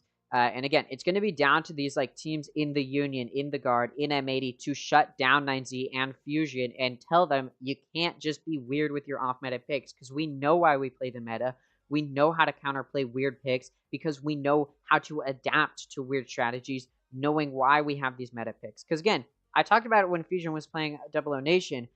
Fusion went for these really weird picks where they didn't have a Sentinel and they didn't have a Recon Initiator. In fact, they didn't even have, they had a Breach, but Breach has literally no Recon util. Even a player like KO, which is typically a Flash Initiator, a more aggressive Initiator, has 0 point, which provides some Recon, but they went with Breach, which had absolutely no recon. And so what Double O Nation should have done is play in these off angles when they're holding sight angles, so that way they can catch these players off guard, because they don't know where these players are going to be holding, because they don't have that recon to pull them out or flush them out.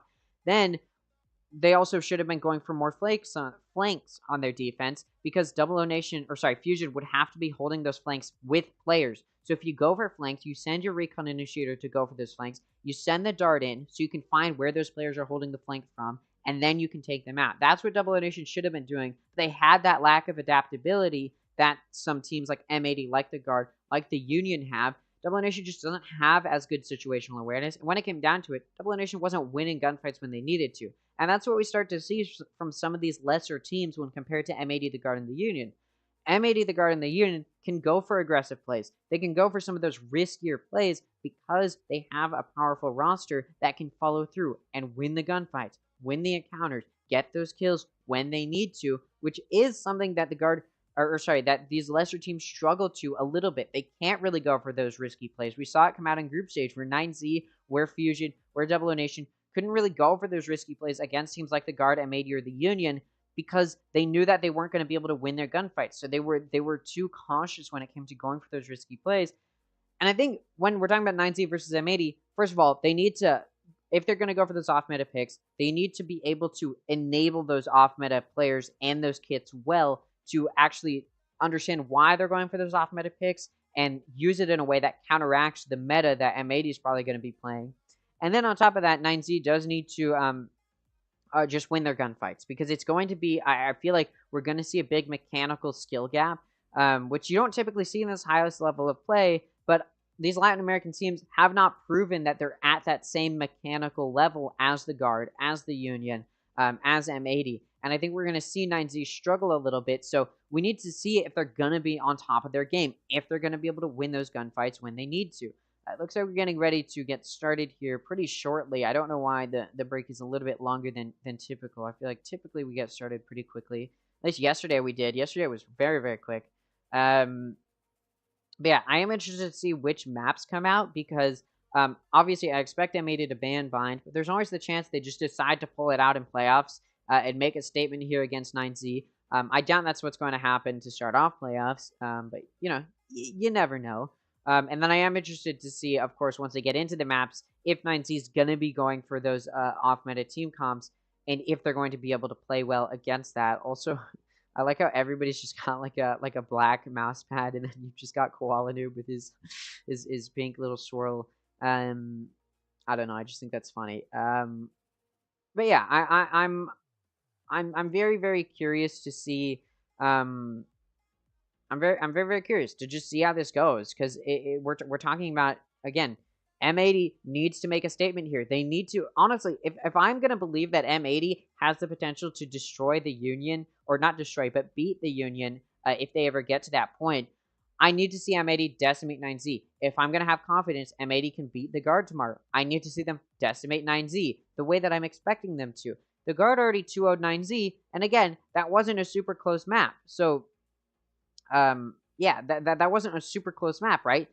They only got 6 rounds on both of those maps. And by the way, the Guard was completely flawless on both of the second halves of each of these maps. That's right. The first half, 9Z got 6 rounds. Both of these maps, the second half, both teams went into the second half tied 6-6, and then the Guard completely flawless that second half. I believe on Ascent, they started, the Guard may have started on the offense, and then they flawlessed that second half. And I think the same thing on Lotus, where they started on the defense, and then they flawlessed their offense. I believe that's how it went.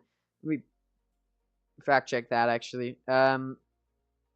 Yeah, the Guard flawlessed their defense and then their offense. Yeah, I was right. So, yeah, so 9Z pretty much got decimated by the Guard. So we need to see M80 honestly beat 9Z worse than that if I'm going to have confidence that M80 can beat the Guard tomorrow. Otherwise, we may even see the Guard able to make an upset because obviously there's been time for these teams to improve. And I think the Guard knows that they've been struggling against M80 because really that's been the Guard's biggest competition other than maybe Moist Moguls and Challengers, but Moist started to drop the ball in the playoffs. So now the Guard is going to have to go up against their biggest competition during North American Challengers was sort of M80. And they've been struggling, especially in playoffs, to really beat out M80. They only got 1 map up in the grand finals. Looks like now we're getting ready to start it off here.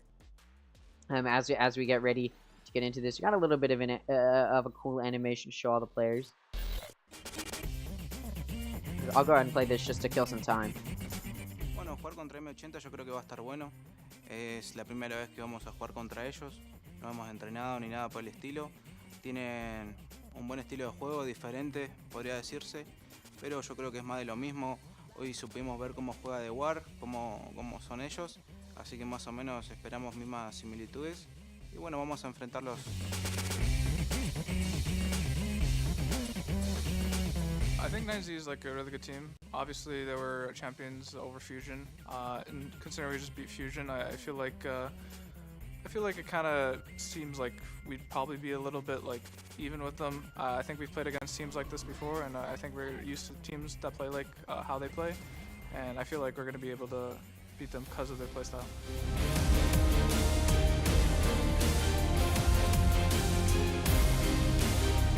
No, yo creo que hay muchas personas que tienen varios favoritos. Todos los equipos acá llegaron en buenas condiciones. Todos merecen el mismo lugar y están todos en busca del mismo sueño. Así que yo creo que está para cualquiera. No nos podemos dormir en el sentido ese. Así que nada, estamos listos para eso.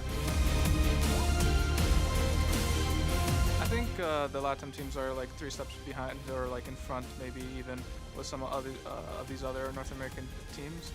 Mainly because I think they're champions. You know, they proved that they can win, and I think they're very good. But I wouldn't say they're on our level now.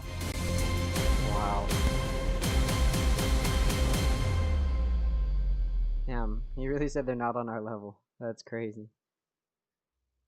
One match of the day done as we're in our bracket, and now it's finding out who else is going to be moving on in the upper bracket and who is going to be joining 00 Nation in the lowers.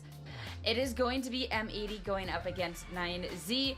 For this matchup, right out of the gate, Buck, I feel like this one should be really interesting just because we already got to see a match that kind of switched up our expectations, and I feel like there is that potential of it happening again.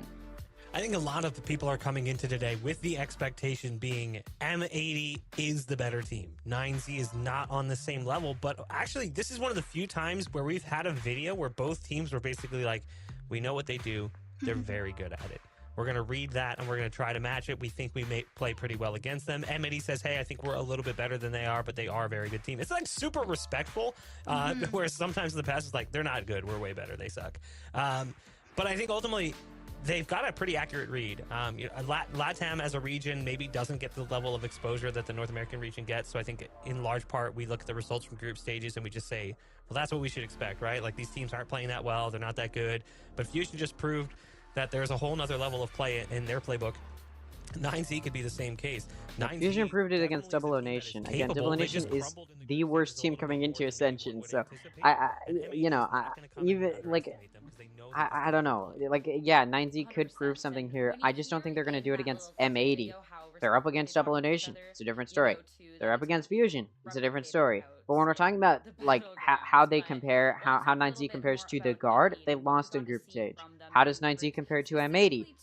Probably not very much so, if anything at all, will they compare to M80. I don't know. It's very clear cut and dry. Obviously, you can say maybe there's a chance for 9Z if they pull out these off meta picks and they switch things up and they're able to catch M80 off guard, and they also understand how to play those off meta picks well, and M80 can't adapt to that, which M80 is very, very good at adapting, so it's very unlikely that'll happen. But if, say, it does happen from 9Z, yes, they may be able to take up maybe one map. But I don't even see a world where 9Z is able to take up a map. It's very clear there's a difference when we're talking about M80 versus 9Z. It's like these North American teams are sort of on a different playing field. We saw it from the Guard. Absolutely decimate 9Z when it came to the side of the maps that had the advantage. The Guard destroyed 9Z. So it's just like, yeah, I don't really know how 9Z is going to play to I guess defy those expectations that I'm seeing. I'm expecting M80 to be able to do the same thing the Guard did, if not more so, destroy them even worse, or 9Z lose even worse than they did against the Guard. That's sort of what I'm anticipating, because M80 has proven they're a better team than the Guard. So when we're talking about 9Z versus the Guard, which was already a very decimated massive matchup that we saw yesterday, we're talking about 9Z versus M80. It shouldn't even come close, really. It should be 13 threes, 13 twos, 13 fours, right? Like, very, very big scorelines in favor of M80. Unless 9Z can show some impressive improvement from how they played yesterday against the Guard, which I don't see a world in which they somehow improve miraculously from yesterday to today. Unless they're somehow able to pull that out. They pull out some stuff they've been hiding coming into playoffs, or you know, through the group stage, through their challengers, and now they want to pull out coming into playoffs. Unless they can do something like that, I just don't see this going very well for them. And that's what I'm looking forward to in teams, because, you know, if out of the gate, not quite used to land environment, not quite used to travel, it's okay. It's groups. You can come back from that, but Emily, what we got to see more so coming out from M80 the next day was a little bit more reminiscent of what we got to see going on in Challengers before. Yeah, and we have to remember they were playing against opponents who are comfortable with this playing field. Essentially, they were playing against another Brazilian team, so they already were familiar with this environment. And we saw multiple tweets from the players from M80 that they're warmed up, that the land jitters are out of the blue now, and that they're ready to go. And they truly took that word for it and shined on day 2. And M80 showed a different team. They showed what we know about them, which is the explosive plays, the constant flooding that they like to do. Yeah, also I want to highlight one thing that was I think something to point out, especially from M80. They did, so, you know, they were playing against the Union. The Union's in Brazil. They've got home turf advantage. The Union's been playing on land, coming out of Challengers. Challengers was on land, at least in the playoffs for Brazil. North America has not been on land up until this point in Ascension. So M80 had to get those nerves out. And then the contrast from the Guard, you saw them playing against, or you saw them in their land, playing against Double Nation and playing against 9Z. They looked so happy to be on land. It was giving them a big boost. Versus M80, definitely struggled a little bit to get comfortable with that. But now that we're into playoffs, they went through the group stage. They got used to being in front of an audience that may not even be rooting for them. It's still, you can tell they're very happy to be here. And I mean, I don't know. It seems like now that M80's got the jitters out, they've warmed up in Ascension through the group stage. I'm expecting a very dominant win over 9Z. If not a similar situation to how well the Guard beat 9Z, I expect an even more dominant situation for M80 beating 9Z. So, yeah, if you're a fan of the Latin American teams, again, Fusion just beat Double Nation, so you still have hope there. I just don't know if it's going to be 9Z. There's always that chance that they make a big upset and that their group stage was just a little shaky because they weren't used to LAN, or they weren't ready to play on LAN. In Ascension, they just, you could make the argument maybe they weren't ready. They didn't play against M80 in the group stage, so there's always the chance that they make a big upset playing here against M80. But I don't know. I just don't see a very big world in which they're able to perform beyond what I'm anticipating. Again, there's always the opportunity for an upset. There's always that potential. I just don't think it's going to come through here. A player had a multi-kill. It's just absurd. It's so hard to try to battle against that. And if you look back at the VOD and you watch their emotions, they are completely broken at that point. I mean, it can be very disappointing, especially when you're losing rounds that you really should not be losing. But this is group stage, right? And we have another tweet on the board from David. We know where we're wrong and where we are failing. And this is a really good thought process. Yes, you can figure out what you did wrong, but I mean, we've seen time and time again, Valorant is a game where you can know how you messed up. It doesn't matter if you can't improve on that. And again, if 9Z is going to be pulling out these weird team comps, or they're not able to improve from yesterday, because again, it's only been a day. I don't know how much improvement you can do in a day, especially when M80 isn't going to have suddenly started to perform way worse from the last time we saw them. Sure, there's been a little bit of a gap in time. It was 2 days ago rather than yesterday, but still not.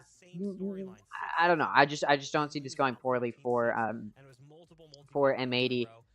We'll see how where we're going on these maps. I don't think they've shown it yet. I could be entirely wrong, and I've just completely missed it. We'll see if it does end up heading towards that map picks. Of course, they just did their little huddle. Now they're sitting down, getting ready to play after logging in and getting all their settings figured out. Yeah, I mean, it's pretty powerful. Again, M80 is a team where I've talked about it before, but there's been a quote from Koala Noob since the beginning of Challengers, which was, even if Koala Noob's not carrying the team, any one of his teammates could do the same thing. And I think they've absolutely proved that, where it doesn't have to be Koala Noob performing well. Sure, he can carry. Sometimes he gets shut down, though, and the rest of the team really pulls through. We talked about it before, but the only player who sometimes falters for M80 is Sean Cutie, and even then, it's because he's IGL, and he's doing some really good shot calling, knowing where to play. So it's not even necessarily some bad plays we're seeing come through from John Cutie. It's just he's on IGL, so he's multitasking, and even then, he's fragging super well. I will say he was, or not he, but for M80, Xander was lacking a little bit against the Union and even against Fusion. Xander was a little bit falling behind, just a little bit. I believe it was Xander. So, I hope to see that type of improvement come through. And yeah, that type of unexpected play end up being a factor. So, yeah, we'll see if that is the case. And I'm excited to see where this goes. Camera work here. Yeah, I don't know which maps are being played yet. We'll see where it does end up heading. Again, I think if M80 is allowed to pick Haven, it's almost over for sure. If M80 is allowed to get onto Pearl, it's almost over for sure. I mean, really, M80's got such an expansive map pool. Any map, I favor them to win. Again, that's why I see it as a 2-0. But if Haven or Pearl are maps that come out here, I expect M80 to decimate. I think, you know, obviously M80's been banning Vine this whole time, and I don't know if that's going to change here. Let's take a look at the map picks and bans. I'm excited to see where this goes. Ascent is banned by 9Z. They don't want to face M80 on Ascent. M80 once again bans Find. I said I don't think we're going to see that until they're facing the Guard or the Union. The Union. I still agree with that though. And we will see if that is where it goes. M80 actually picks defense because 9Z picks Split. So it will be interesting to see that. Split is the most one-sided map. Favors the defense quite heavily, and M80 will be starting. Lotus is picked by M80. All right, I don't disagree with that. They don't really want to face 9Z on Pearl or... Wait. M80 actually bans Pearl. They don't want it to be the decider. Okay, hold on. I'm confused at this point. I mean, sure, maybe 9Z's Pearl is pretty good, but M80 is pretty decent on Pearl. It's one of their better maps, along with Haven. And they actually end up picking Lotus when they had the option to pick Haven or Pearl. Is very, very curious. I don't know. Maybe M80 wants to show how expansive their map pool is. I'm not really sure. Regardless, Split is picked by 9Z. That'll be our first map. And again, I talked about it before. It very heavily favors the defense, and it is a very, very defense-sided map. I can go ahead and pull up the exact stats. Here you go. 53% of rounds on Split goes to the defense. In my eyes, I don't have the exact Lotus stats, but I do believe Split to be the most one-sided map of any of the Valorant maps. It is a very heavily defense-sided map. M80 is going to be starting on defense, and I expect them to pull something cool out here. We haven't actually seen them on Split in quite a while, so it will be interesting to see how they do decide to play this. Let's take a look at the agent select. Sky, Jet, Astra, Viper, and KO all being picked by M80. Over on the side of 9Z, we've got Astra, Raze, Cypher, Jet, and Sky. We've got sort of the meta pick coming out from 9Z. I do want to highlight on M80. They've got KO as their initiator. Typically, you'll see a Sky. We also have a Sky coming out from M80. They actually don't have a Sentinel. Typically, you'll see a Cypher or a Killjoy on Split because it can be very, very useful. But we also see most teams running double Duelist on Split, so you don't necessarily need to have a Sentinel unless you're going to be using that Sentinel to lock down mid, in which case sometimes we'll see a Sage come out. But KO is an interesting one. There's not a whole lot of real good knife lineups, or rather 0-point lineups to get that good recon that sometimes we can see come out from KO. There's not a whole lot of those good lineups on this map, so it is interesting, and it will be interesting to see where that does end up coming into play. So yeah, we'll see how this goes. 9Z starting on the offense, like I said earlier. M80 starting on defense. This map very heavily favors the defense, so it will be interesting to see how M80 plays this. Now, the reason it favors the defense so heavily is because there's big choke points in the entrances into the map, and if there's a team that can take advantage of that, it is M80. Let's see where this pistol round goes.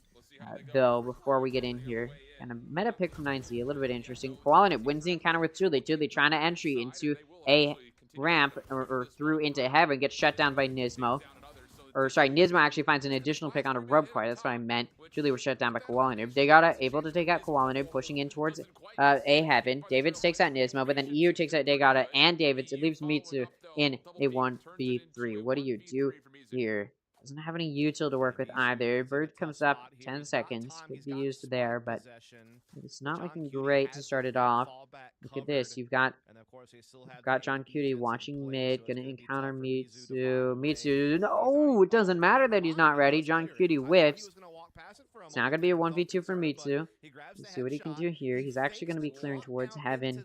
Moving towards Alley, actually, to try and clear it out. We'll see if he can. Through into CT. Going to encounter EU, and EU with the classic wins against the Ghost. 3 kills for EU in the round. And M80 will take the first round. Again, this map very heavily favors the defense. So if M80 does what M80 should be able to do, they should be able to take the lead going into the next half. We'll see if they can here. Yeah, 9C banned Ascent in the first wave of bans. They did get pretty badly beaten by the Guard on Ascent. They also got pretty badly beaten by the Guard on Haven as well, but weirdly...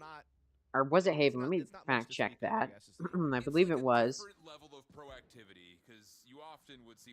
Let me double check that. No, it was Lotus. They were heavily beat on Lotus, and that's actually what M80 ends up picking. Okay, there you go. That was definitely a good decision in that case. Ooh, Mitsu gonna take out John Cutie. It's not gonna be a 4v5. 9Z on an eco, able to clear some space. Ooh, Paint Shells does a really good job of pushing those M80 defenders in heaven back. And this flag will just be allowed to go down. Skydog comes through. It's going to concuss Mitsu. Does have to push back, but nobody from M80 is going to play off of that. Dog was mostly just to get some vision going. Koala Noob with a Marshall. Pushed out. Ooh, tries to dash away. Does end up getting away. Very, very weird stuff. Exit there. Ooh, look at this. Nismo able to take out Mitsu. Degata takes out Nismo, and then Xander able to take out Rubquoits. That will make this a 3v3. Again, this is a buy coming out from M80. Degata takes M80. Degata takes out Xander. Then Koala Noob takes out Julie, and Io takes out Davids. It leaves Degata in a 1v2. Koala Noob's very low on HP. One tap. Ooh, he's able to take out EU. This is winnable. This is a winnable 1v2. There's no time, actually, so this round does go to 9Z. The eco round is won by 9Z against M80 on split. Now 9Z did pick this map, so it's not completely out of the picture that they do take the eco round win, but very, very unexpected, because now M80 gonna have to move into an eco round of their own. Despite winning that pissed round, this third round gonna be an eco from M80, and over on the side of 9Z, they're gonna be able to get a buy going, because that previous round was an eco from them, so they're gonna be able to get this buy up. They respond so quickly, and there's just no hesitation. Yeah, what a pick! I mean, 9Z has been finding these picks over and over again. I mean, maybe they didn't get to show it very much in the group stage, you know, losing both their games 0-2 to 0-0 Nation and Guard, but we will see what type of plays they can get going here. They are a very dangerous team with how explosive they can be. Yep. Not to be taken lightly without any question. Trailblazer clears out mid. Looks like 9Z going to be pushing towards B through mid. They're protected in mid. 0 point does spot out Rubcoid and I believe Tuli as well. So we know both duelists are in mid. So off of that, you do see Nismo. Alright, I'll just get out of here. Nismo, of course, known for his ability to play on KO. We'll see if that continues to be a factor. Now, they've actually sacrificed a duelist. They've got double controller, but only one duelist. Typically you'll see double duelists on split, but M80 going for the off meta pick instead of 9Z this time around. To be fair, split doesn't really have a super well defined meta at this point. It is still a little bit of a weird map. A lot of teams don't know how to play super well yet. Rubcoid able to take out Xander. There you go, now it's a 3v5. All of a sudden, M80 found so many players, and Tuli takes out Koala Noob. And that player count is updating quicker than what we see on the screen, unfortunately. Let's see if that does end up getting fixed out here. Davids takes out EU. John Cutie left alone in a 1v5, able to get 2 down, but Tuli shuts him down. So 3 players, the majority of 9Z team's players remain, so they will be able to get a bye going into this next round. So we're going to see first full bye from both sides. The question is, who will take the win? Got an 0 point away for EU and John Cutie. Cosmic Divide almost up, as well as Seekers for EU. Neural Theft is available for Degata and also Seekers. So, though M80 is close to some ults, 9Z actually has their ults. So it definitely could be a pretty big factor here. Rubcoid able to entry in through mid and take out Xander. Suddenly, 9Z is playing much, much better than what I would have anticipated coming into this series. Rubcoid takes out John Cutie as well. It's going to be a 3v5. A reminder, the defense is favored on this map, and it doesn't matter. 9Z destroying on the first buy from both sides. Takes out John Cutie and Xander. It's now going to be a 3v5 for M80 to play through. I mean, what on earth is happening here?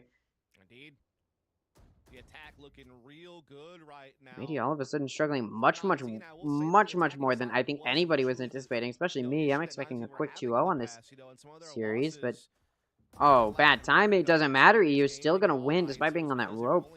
Davids goes down. Still, this is a save at this point from M80. They're able to start, you know, getting 6+ attacking grounds and really start to kind of, you know, we will see what does end up pulling through here. Now, when the guard was playing 9Z, on the side that was favored, sorry, let me turn this down. On the side that was favored, M80 did win. Or sorry, let me stop talking because there's some engagement happening. EU takes out Degata. Mitsu takes out EU. What I was saying is, when the guard was playing 9Z, on the side that was favored, the guard went flawless on both Ascent and Lotus, which are the two maps played by the guard and 9Z when they face each other. So M80 starting on the side that's favored, if they were going to do what the guard did, needed to go flawless here, and they didn't. Tactical pause being called out by M80, a timeout. They've been struggling. It's only been 4 rounds.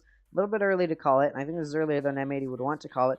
They've been struggling because they've sort of just been allowing themselves to get picked off. They're not winning their gunfights when they need to. Suddenly, 9Z is on top of it. M80's been getting overwhelmed. The reason this map is defense-sided is because the offense can get caught in these choke points. But M80, despite picking a little bit of an off-meta pick, not having a Sentinel, and instead going double duelist and double controller, has not been using any of that util well to prevent the pushes through mid. 9Z knows that the mid is going to be weak because there's no Sentinel util, because there's no double duelist util, and that does allow 9Z to just take advantage of a lack of real good mid control, and 9Z just pushes right through. So if M80 really wants to clean this up, they will need to focus a little bit more attention on making sure they've got good mid control, which they should be able to move for, or at least push to getting that better mid control. We'll see if they can. Interesting, playing some League of Legends there.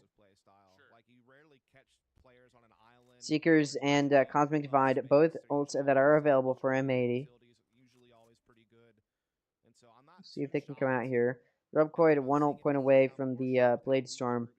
2 ult points away from Showstopper being available for 9Z. Now, M80's been able to pull together another force buy going through here. We'll see if they can do some good damage here. Look at this. John Cutie's been caught out near back site, but of course, now we've got Koala Noob pushed up with that Judge, looking to do some damage. Not going to be able to, though. It does end up just backing up. Seeker's coming out now from EU to try and find some vision near A. Not going to be able to, though, because 9Z is moving towards mid. Seekers do help this team become aware of that. We'll be down to Degada to destroy those Seekers, but now M80 is very, very aware of this mid push. Still, there is Davids lurking in towards B main. B garage. Nismo able to stop that push at least momentarily. Takes out Chuli and Mitsu. Degada takes out John Cutie, but Nismo takes out Rubcoid. Noob takes out Davids at the same time. Degada able to finally shut down Nismo, but it's way too late as Xander gets that final kill. So off that timeout, M80 does bounce back with a round win on their force buy. So good way to do it. Bladestorm now available for Rubcoid. Still going to be getting a full buy, though. 9Z not going to save any econ in that regard. There's a null command and a Cosmic Divide up for M80, as well as Bladestorm 1 ult point away. So M80's getting close to these ults, or they already have some powerful ults up. We'll see if this null command is going to be a powerful factor. Again, that round went pretty well from M80. 9Z played it so slowly, but then M80, once they knew that push from mid was coming out, Nismo just locked it down. That's exactly that powerful individual performance we expect to see from these players on M80. We saw it come out there. Looks like 9Z going to be going for a little bit of a split play. They've got Rubcoid and Degada near A main, while the rest of the team from 9Z pushing more towards B. They've got one going in through garage, 2 going to be moving towards mid. Cosmic Divide and Null Command still a factor for M80.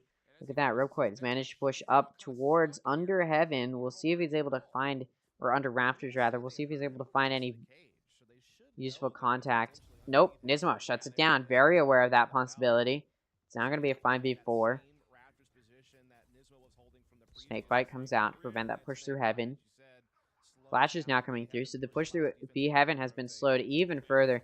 Now they're getting in, but look at this. The entry through the Azure Smoke. Xander gets 2, Nismo gets 1, and John Cutie shuts it down, taking out Davids. Flawless buy round from M80 to get some momentum moving, and 9Z now going to take their first time out as well. No question why. They've just been absolutely counterplayed by M80. Look at this. I mean, you can tell M80 it's okay that Split was played here because they've just got such a wide map pool. I think Split was probably one of the weakest maps from M80. And 9Z does pick it here, feeling confident in their ability. Honestly, with the way that the map started, I did not think it was going to look good for M80, but their ability to bounce back here and tie it up, they do look really, really solid. I think 9Z is just playing a little bit too slow, and I think they're playing way too together. They need to be playing a little bit more separated, go through mid and through that main entrance. And honestly, they've just stopped winning those gunfights when they need to. They're getting counterplayed very, very easily, especially in that previous round. You saw all, or at least 3 of those M80 players push through that Asher smoke in heaven. And 9Z should have been very, very ready to either use util to prevent them from pushing through, or just find those picks on those players pushing through. Look at this, 9Z's coach not even saying anything. Just listening to what the ideas that the players can bring through. Clearly 9Z is a little bit lost here. At least the coach is a little bit lost as to what to change up. To an extent. Obviously they called it, so they know there's something that needs to be used a little bit differently here. I think they also just need to make sure their mental they just need to make sure their mental energy isn't taken out too quickly here. We will see if that is the case. We'll see if that mental energy is knocked out. Let's see, though. 9Z now getting ready to aggressively take mid. They're not even going for that split play I said I needed to maybe see them do. They're just going to aggressively take mid. Looks like they're going to clear into vents. It's been smoked off a little bit. Doesn't matter. Still going to push through it. They also made a little bit of contact in B heaven, but look at M80. Still just staying stagnant over on A. And they tried to... 9Z tried to push through vents, but there was a fragment sent through by Nismo. Did slow down that push, and all of a sudden this aggression that 9Z showed very, very early slowing down. Now they're just sort of sitting here, waiting, hoping M80 will push into them, but M80 is sort of just staying here. I mean, they actually don't have very strong B presence at all. They're mostly expecting a push through B heaven. Look at this. Looks like that's exactly where 9Z is going. Now, this is a bit of a half buy from 9Z, so M80 should have an easier time preventing the push in or something like that. Showstopper does come out from Thule, pushing in. Doesn't end up finding any contact with it, but it does push M80 back, and it slows down that retake. Cosmic Divide comes out. Pain Shells come out from Thule to prevent that push through CT. Thule gets full blinded, taken out by John Cutie. David's able to take out Xander, but it's immediately traded by Koala Noob. But then Mitsu takes out Koala Noob, so it's a 3v3 here. So Cosmic Divide has come out from 9Z. There is also Cosmic Divide in the hands of M80, and there you go. It comes down. Allows M80 to push up here, but they're actually gonna have to push through this in order to defuse the spike. Actually, they don't have to, but look at that. Rubcoid just knifes John Cutie to defuse the spike, or was trying to defuse the spike. Rubcoid, oh my god, EU finds 2 in a clutch 1v1 at that point, but, I mean, not ready for Mitsu to be close, and that Cosmic Divide definitely messed up M80 more so than it messed up 9Z there. Definitely played against M80. I'm not entirely sure why, what the thought process was there. Maybe they expected the spike to not be planted so close to the edge. I mean, if it was a default plant, definitely would have been a good Cosmic Divide, but they didn't verify where that spike was planted before they sent the Cosmic Divide out, and it definitely screwed them over for the remainder of that round. And yeah, just a very, very weird play there from M80. So we'll see. That was off of a timeout from 9Z that they were able to win that eco. Of course, M80's still going to be able to buy for the next few rounds, so they're able to afford a full buy this round. Viper's Pit comes out as well from M80 in mid, so although 9Z's been really good at this early mid aggression, they're not able to do it this round unless they want to push through that Viper's Pit. Colonim's also pulled out this operator to watch down A main. So you know it's not an A push, so look at M80. We've got 2 in mid, 2 on B, 1 on A. It's going to be a very difficult push for 9Z in to B. Some really good Astra Utes still. There's Astra Stars coming out. Starting this push through. John Cutie actually just able to take out Degata. Don't know why they had their Cypher entering, but they did, and, well, it's punished for it. And they're going to be down that Cypher Util. Not the biggest player to lose. Thule able to take out Nismo. Xander able to trade it off. Then David takes out Xander, but John Cutie takes out David. John Cutie also going to take out Rubcoid. Now, it's a 1v3 for Mitsu, and EU shuts it down. This round going to go to M80. Despite the eco round being won by 9Z, a beautiful counterplay by M80 prevents that aggressive mid presence that 9Z likes to take. Viper's Pit did a really good job in that round. Unfortunately for M80, they don't have that opportunity anymore. But winning that round does put 9Z once again at low eco. They're having to take a half buy eco. Actually, it's mostly an eco with the exclusion of Mitsu, who's able to get a Vandal. Neural Theft in the hands of Degata. Do have to get a kill to use that, though, and it's going to be difficult being on that eco. Waystrom still available for M80.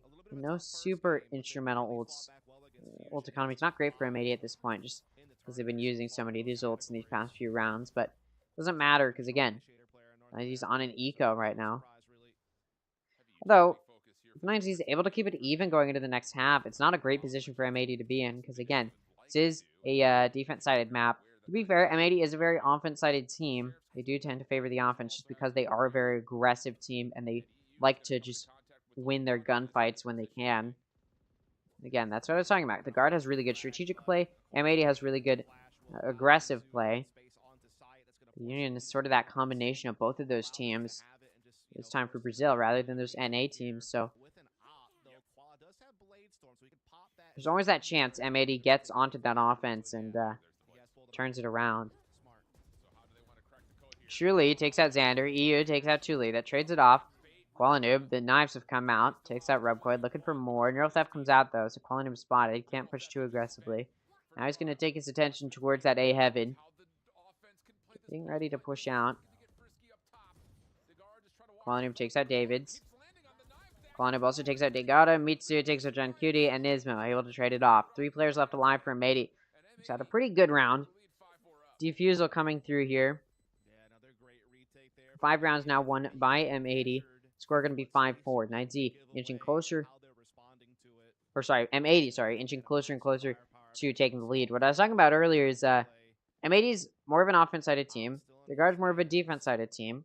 The Union is sort of that combination. So, again, M80 may be able to, even if it's only kept even going in the next half, M80 is a team that may even be able to keep it tied up, at least going and take it to OT in the next half, even if it's tied up going into the next half. And then, of course, 9Z would be on the side that has the advantage.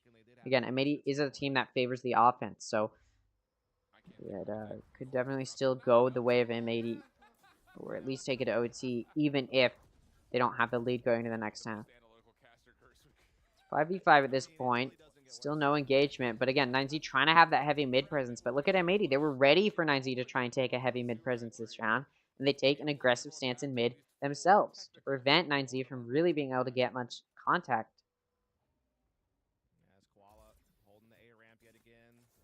Flash coming through. 9Z then has to play back.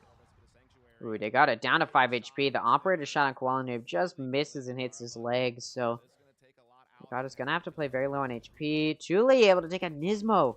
Sander from Venge trying to trade it off and get more, but no. Able to take out Tuli, then goes down. So player advantage will be maintained by 9Z. But look at this. EU pushes through the Astro Smoke and Evan. Once again, we see that play able to come through. It's down to Degata in a 1v3, and, well, he got hit in the legs by Qualanoob earlier. Qualanoob knows how low he is.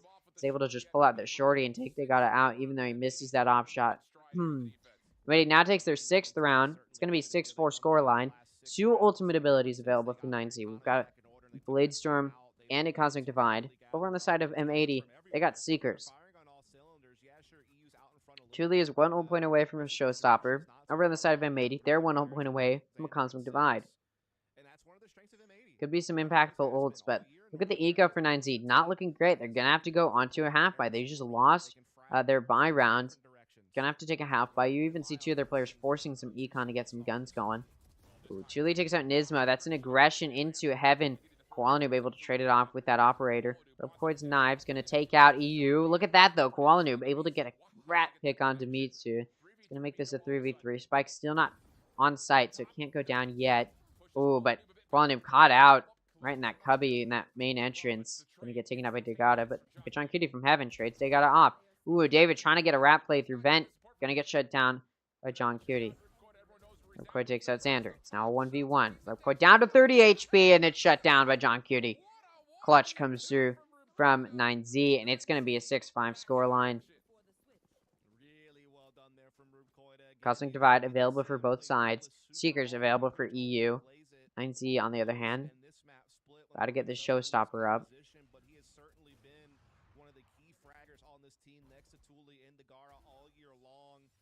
A big-time hat trick there from him, including the 1v2 clutch. And the momentum perhaps slowing down a bit from M80 with that one. That's going to keep it very narrow. Guns available for either side here. Showstopper comes out from Tuli. Qualanoob takes out Degata. That now makes it a 5v4. 9Z's trying to entry into A site. They're getting denied. Showstopper did come out from Chile, but it misses Nismo. I mean, it hits him, but it doesn't kill him, and Nismo is able to get that pick off, and then he can get healed up to full from EU. Misu in heaven, trying to stop the retake. No, Nismo shuts it down. David's also in heaven, able to take out Koalanu, but look there. Rubcoid's also in heaven. Both of these players for 9Z in heaven. Rubcoid catches Nismo off guard, able to get that pick there. This Cosmic Divide has come out from M80, trying to facilitate this retake, and it's working. Xander able to clear out Rubcoid. It's down to David. This spike is going to get tapped and held here. Spike is planted for heaven. David's able to take out John Cutie, but EU with the flank from Vent. Gonna take David's out. And M80 on the defense of Split, which does have the advantage, able to take the lead going into the next half. So that's exactly what they should have done.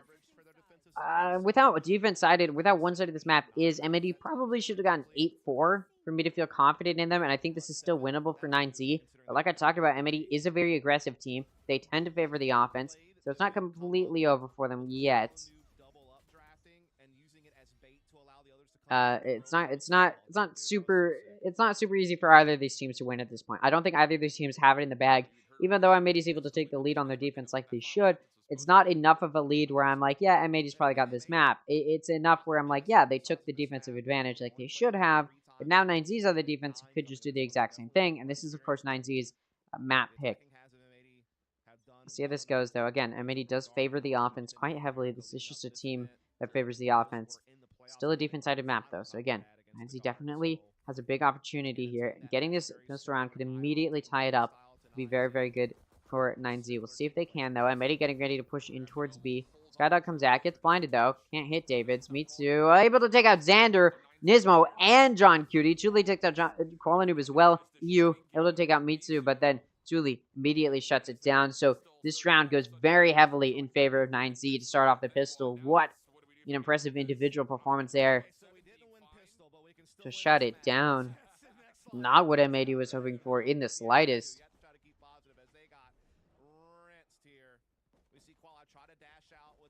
Look at that for Mitsu. All from below heaven, all from hell.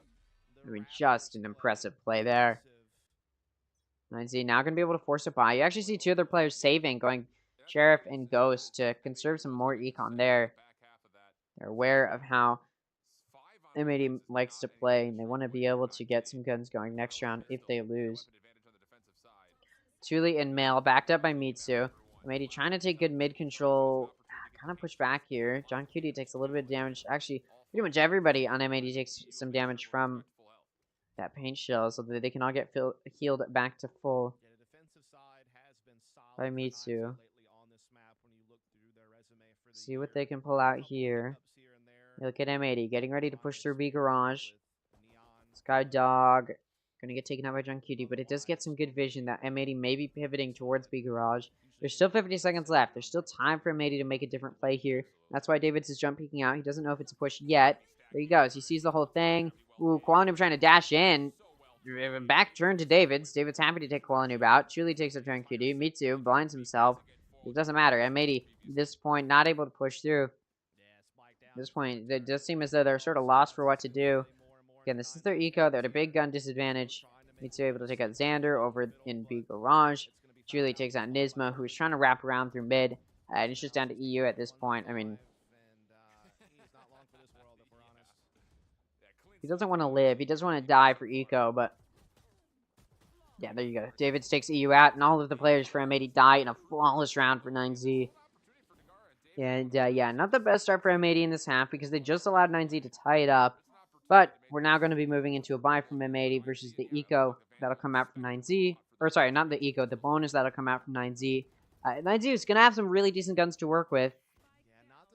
Again, I said M80 tends to favor the offense, but it just seems 9Z knows how to play this defense super, super well. But to be fair, 9Z started off the first half, able to take a pretty good lead, and then still M80 was able to take the lead going into the next half. So, again, even if 9Z starts out this half pretty well, I think M80 can still do it.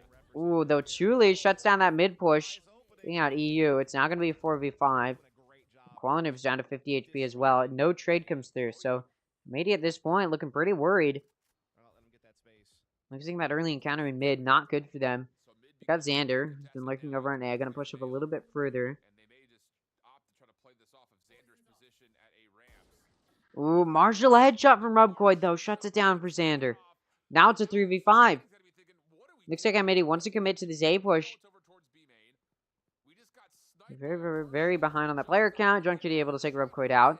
They got it. Takes out Quality. It's not going to be a 2v4. And this buffet line of weapons is doing the job right now for 9Z.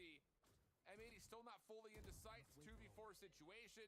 Cypher Cam taken out. They got it. Takes out Junk Cutie. It's now 1v4. Nuzmo takes out Degata. Nuzmo takes out Davids as well. Winnable. Still at 125. Able to take out one, and the spray transfer. 4 kills for Nismo to clutch it out. Was that a 1v4 clutch? What on earth from Nismo? And M80 takes their buy round, as they should. They do still lose all but one of their players, which means they're not going to be able to afford a complete full buy going into this this buy from both sides. But still, what on earth was that?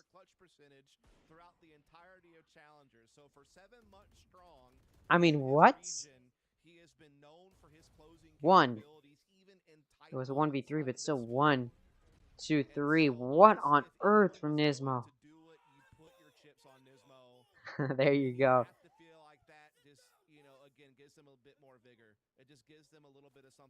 I mean, what a play from Nismo. Proving time and time again he is not a player that should be underestimated. It's full of these young players new to the esports scene, but Nismo's been in it for a while. It doesn't matter. Still one of the highest performers for M80, second only to Qualinoob. Since Qualinoob's struggling a little bit to find very much, you know, Nismo stepping up, not the worst situation. Alright, fine from both sides now. Rubcoid's got an operator. Look at this. 9Z is prepared for the possibility of M80 going A. They've got 3 here. 1 to watch ramps. He's about to peek. Question is, does he flash and then jump peek? Ooh, Viper smoke. Guy doesn't really know what to do. Skydog coming through.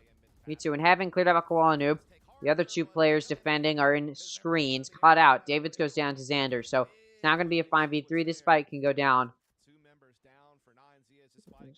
Nismo, he is planning, so that null command can come out. Probably not going to want to use it yet. It's still an option. Ooh, what a shot. Nismo jump peeking out from behind plant. Rubcoid takes him out. It's now going to be a 4v5. Xander able to take out Degata, who is coming for the flank. Qualinoob takes out Rubcoid. It's now a 1v4 for Thule. And at this point, he's just going to go to save. Can't blame him there. Trying to cross through heaven. Knows somebody might be there. Turns around. Makes sure nobody's chasing him. And he takes him out. So 4 players left alive. The first 5 from both sides converts to a win from M80. After the previous round had to be clutched out by Nismo. They then get some momentum moving for them. 9Z may want to take a timeout here. After losing some rounds that they really should not have. And then his teammates come through. And M80 are getting a hold here. They've won the Seekers available for 9Z team. They've had tough starts. KO, null command available for Nismo. I mean, you just saw a 1v3 clutch come through from him a few rounds ago. To be fair, eco from 9Z, but they'd picked up some guns, so I still don't want to downplay how impressive that play was. Null command.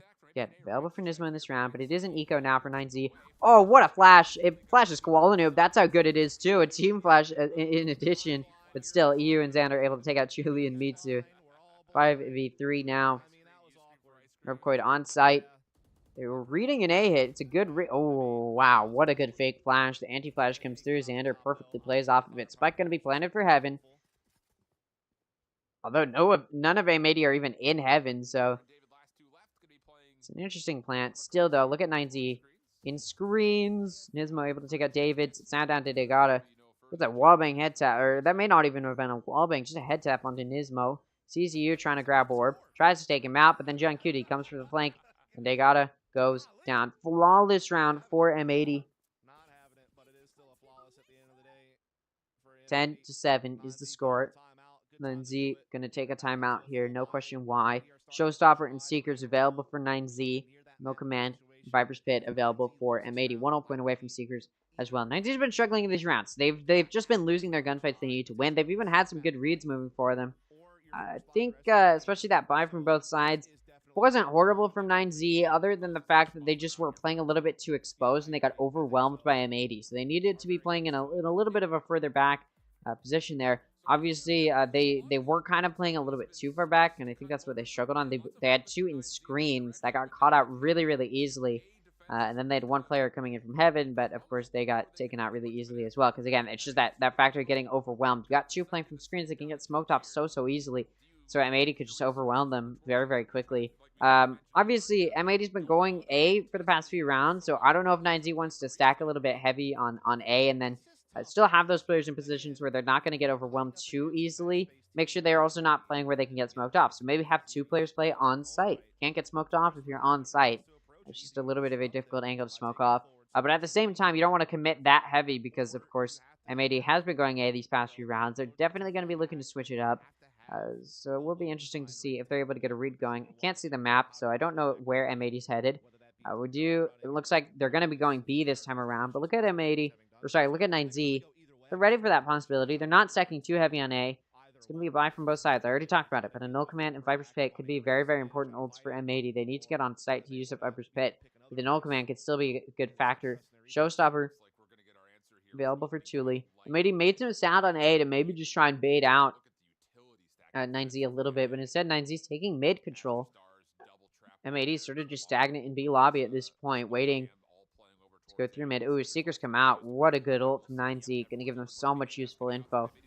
We'll get a kill for Degada. That neural theft can come out as well.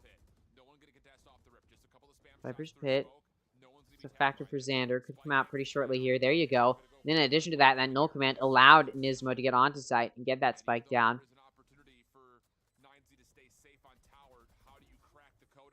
See what they can play here. Again, Showstopper available for Thule. The Viper's Pit available for Xander, which is out at this point. Showstopper now coming out. Thule able to take out Nismo with it. Thule able to take out Koala Noob and EU as well. Xander takes out Degada, but it's a 2v4 at this point. Still, the Viper's Pit is up. John Cutie able to take out Thule. Rubquid takes out John Cutie, though, so it's a 1v2 at this point. We've cornered him. He's able to get 1. Reload to Shorty as well. Doesn't matter, but is there time? Yes, there is time. Just barely time for Mitsu to defuse. Nearly a good 1v2 for Xander, but does not come through. And 9Z finally makes some progress. I was talking about how offense-sided this team in M80 is. They've proven it, but off of that timeout, 9Z is able to secure the win despite the heavy ult presence. I mean, what an impressive individual performance from Thule to really get that clutch out there. Only Xander was ready.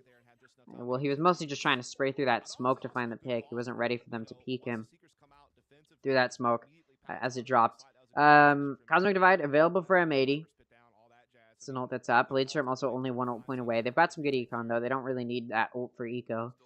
Neural Theft and Bladestorm available for 9Z. Their Bladestorm will come out because their econ's not looking great. They did lose all but one of their players, so they can't afford a full buy for everyone, so that Bladestorm does have to come out.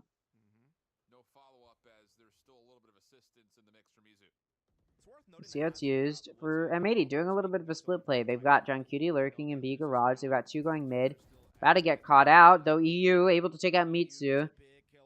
Rubquid was there as well, but gets away with his life. Meanwhile, over in A main, Julie takes out Quality. No more entry duelist for M80. Neural Theft does come out. Xander able to take out Degada, though. So that does leave M80 with the player advantage here.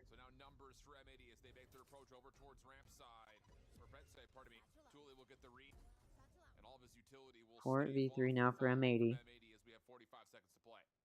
that's the thing. There's a lot of time left on the clock for M80 to manipulate rotations and play around with. The issue is that Nines are doing a good job. Rubquid takes out John Cutie. That does make this a 3v3, but Rubquid does get pushed back.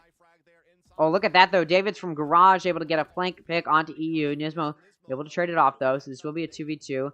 Let's door from Rubquid hits Nismo. Looking to take out Xander as well. Xander running, trying to engage and isolate the fights. It doesn't matter. Rubquid shuts him down. 3 kills for Rubquid.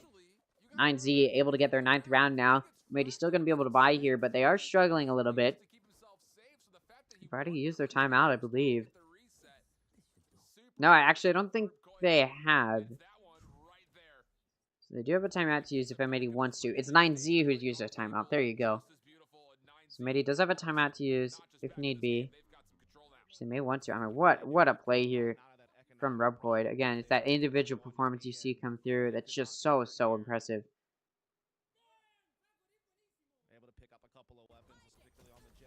already this map starting. It looks like no, timeout was not taken by 9Z. Koala Noob has pulled out the Blade Storm to secure some econ. Able to get one, looking for more. No, Mitsu shuts it down. Although he was concussed, still able to win the encounter. Mitsu takes out Koala Noob and Xander. EU able to take out Chuli. Nismo takes out Mitsu. Degata finds two. EU takes out Degata. It's a 1v1 now. Look at that. Nearly good timing for Davids. The blind, really, really good for EU. The spike can go down. There's a Cosmic Divide for Davids if he wants to use it.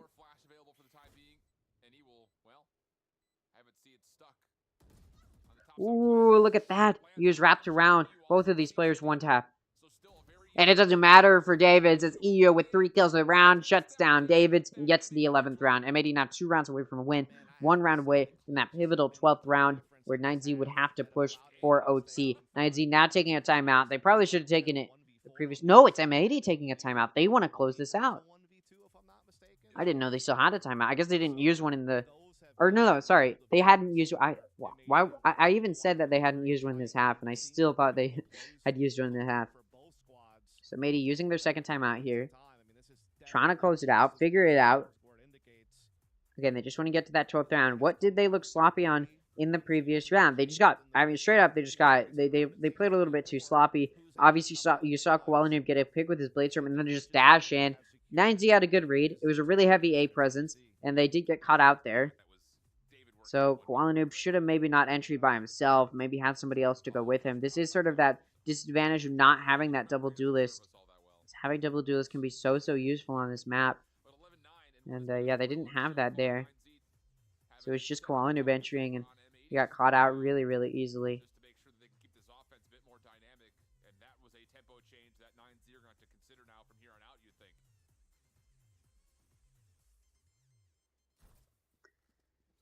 Cosmic Divide available for Davids. Seekers available for EU.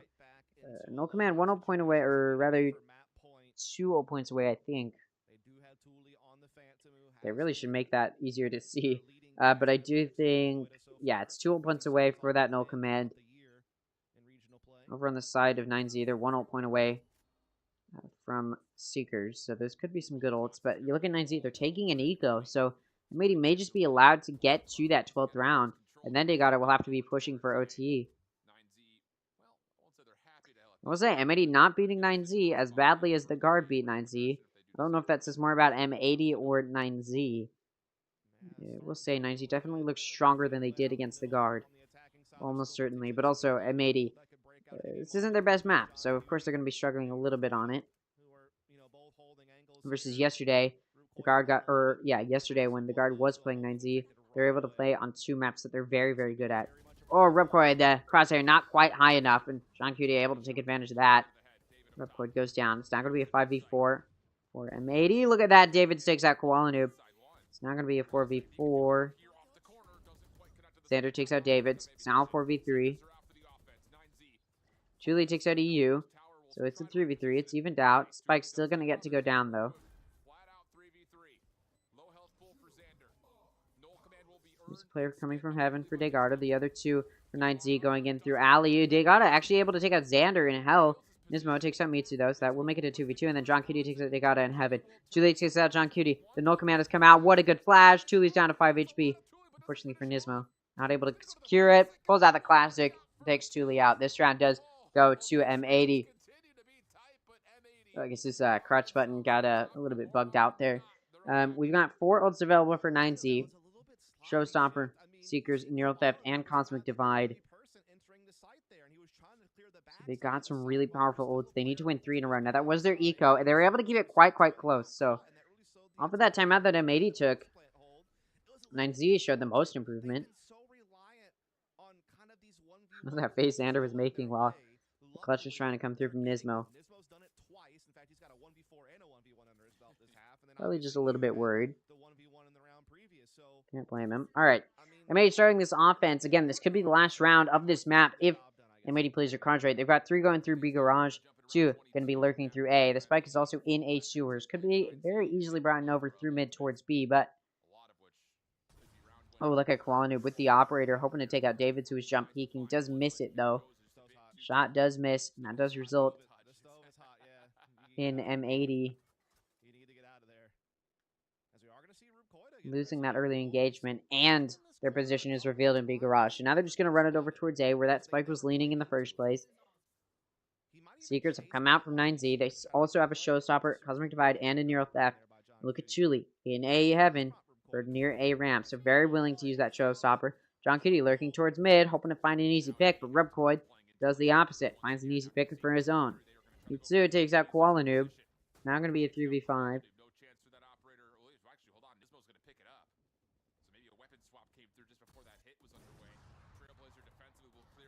EU takes out Degata. Xander takes out David. It's now going to be 3v3. Showstopper comes out. Not going to do anything, though. Xander takes out Mitsu and Chuli. It's down to Rubcoid to clutch it out for his team. He's in a 1v3. Sends that jet smoke out. Trying to clear into elbow. Takes out Xander. It's winnable. The spike hasn't gone down yet. It's going to be planted for heaven, though. Can Rubcoid stop it? No, he can't. So the spike does go down. He's able to isolate the fight. He takes out EU. It's now a 1v1 to keep his team alive in split. Able to get away despite getting flashed. 4 bullets left, and Nismo wins the encounter to clutch it out for his team. And M80 takes a 13-9 final score for map 1. Split goes to M80. Next map will be Lotus, picked by M80. A map that 9Z definitely did struggle on against the guard previously. Of course, I will highlight that very impressive 1v3 clutch from Nismo. M80 once again pulling through, showing why their individual performance can pull through so heavily. Let's go ahead and very quickly look at the highlights from this map.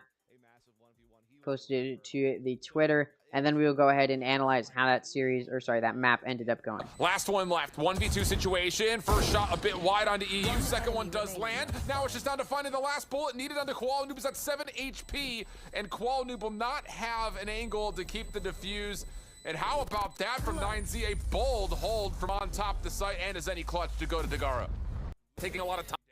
Unsuppressed as the Cosmic Divide will now be used for the defense to work their way in. Problem here is the time, though. Not a lot of it remaining. And Rub's gonna go to the knife for headshot on the John. Follow it up with the right click. EU last one left, but just no time left. And 9Z will win a critical 7th round, putting him up 4-3. More from David.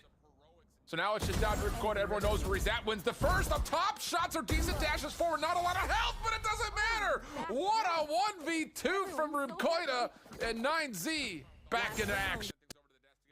80 are in an absolutely terrible position. Nismo, it would have to be a 1v4. He's got a lot of time and the spike, and a couple of solo chows here. Hold on a second. 30 seconds now to the 1v2. Here's the double peek. It's the second. Are you kidding me? Nismo gives M80 a fighting chance with a 1v4. And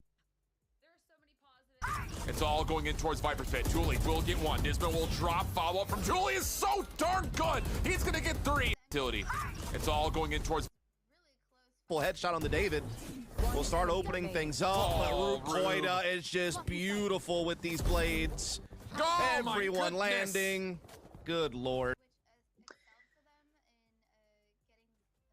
There you go. That's a very powerful example of just how powerful these teams are in this matchup.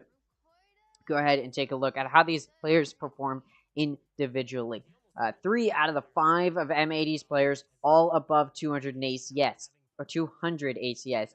All of those players also near or above 20 kills, or at 20 kills. Look at this. 20 kills, 21, 19. Top 3, very big core top 3. We see this often from M80 where they've got a core top 3 doing very well. If we just go purely by kills, EU actually ends up out-fragging Nismo, but of course the ACS from Nismo just a little higher. Look at this. 18 assists. And this is not 18 assists because of the damage Nismo is doing. That's part of it, but also a big part of it is 18 assists because of the util. Nismo was using his util very well, and that just goes to show the comfortability Nismo has, not just on KO, but knowing how to play well as that flash initiator with his team. There's a reason Nismo picks KO here, and it's because M80's been waiting to have the opportunity to pull it out. They've been waiting to have the opportunity for Nismo to show his skill level, even if it's an off-meta pick. Then we've got, of course, 15 assists for EU. Another situation where it's not just damage being done, that's part of it,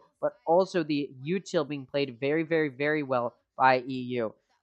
Obviously, you've got Xander not so much doing damage, but just getting kills or not so much the util being played off of it is, of course, a Viper. Not going to have a whole lot of util to engage with. And then it's not like John Cutie and Koalanub are falling behind. Obviously, Koalanub is the duelist, struggling a little bit to find good action here. And it is a little bit disappointing to see, but it's not the end of the world. Then we come over to 9Z. You've got both of the duelists on top. You've got Rubcoin and Chuli, but they're sort of carrying the rest of the team. There's a big drop-off. 5 kill difference here. Then it's 14, 12, and 10. And unlike M80, which has a core top 3, you've got 9Z with a core bottom 3. And that's not really where you want to see that core 3. It can be where you want to see that core 3 if the top 2 are carrying. But look at this. Only 19 kills for these top 2. Not leaps and bounds above the top 3. In fact, they're not even above the top 3 for M80. So there's not a carry coming through that's meaningful or impactful. So you needed the rest of the team to be closer to this 19 kills.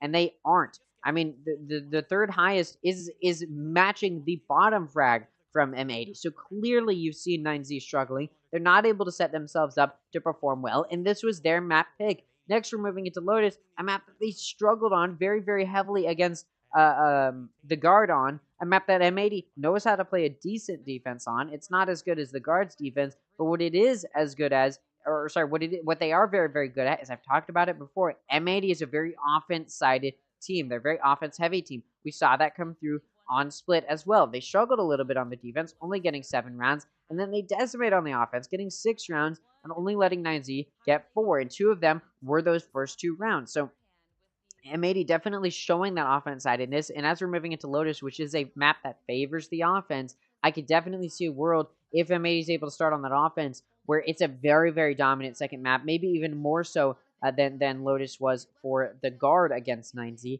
And even then, if M80 starts on the defense, like I said, it's a map that M80 has a decent defense on. Lotus is not as offense-sided, or rather as one-sided as Split is. It's a little bit more balanced, and so it does allow M80 to pull out a little bit of a good defense when we're talking about how they like to perform on Lotus. Again, they're not a team that does super, super well on Lotus. I'd say the Guard is better at Lotus than M80 is, but the defense is still decent enough, and when we're talking about a matchup against 9Z team, I think M80 can perform just as well as the Guard did, if not better, when we're moving into Lotus. I think it's a pretty simple a map, and we should see another 2-0 to start off the playoffs. Again, all 6 matches that we saw in the group stage were 2-0s, and it's looking like we may start off the playoffs with another 2-0, or sorry, rather with 2 2-0s to start it off and continue the 2-0 curse that's been taking place in Ascension.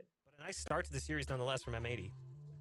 Yeah, and I'm really excited about this one because I feel like with those moments that we saw, the fact there was these clutches, the fact that there was these moments, that this could be that series to be going into that map 3. We'll have to see if M80 can be closing it out in their next map. We're going to be taking a short break. Don't want to miss it.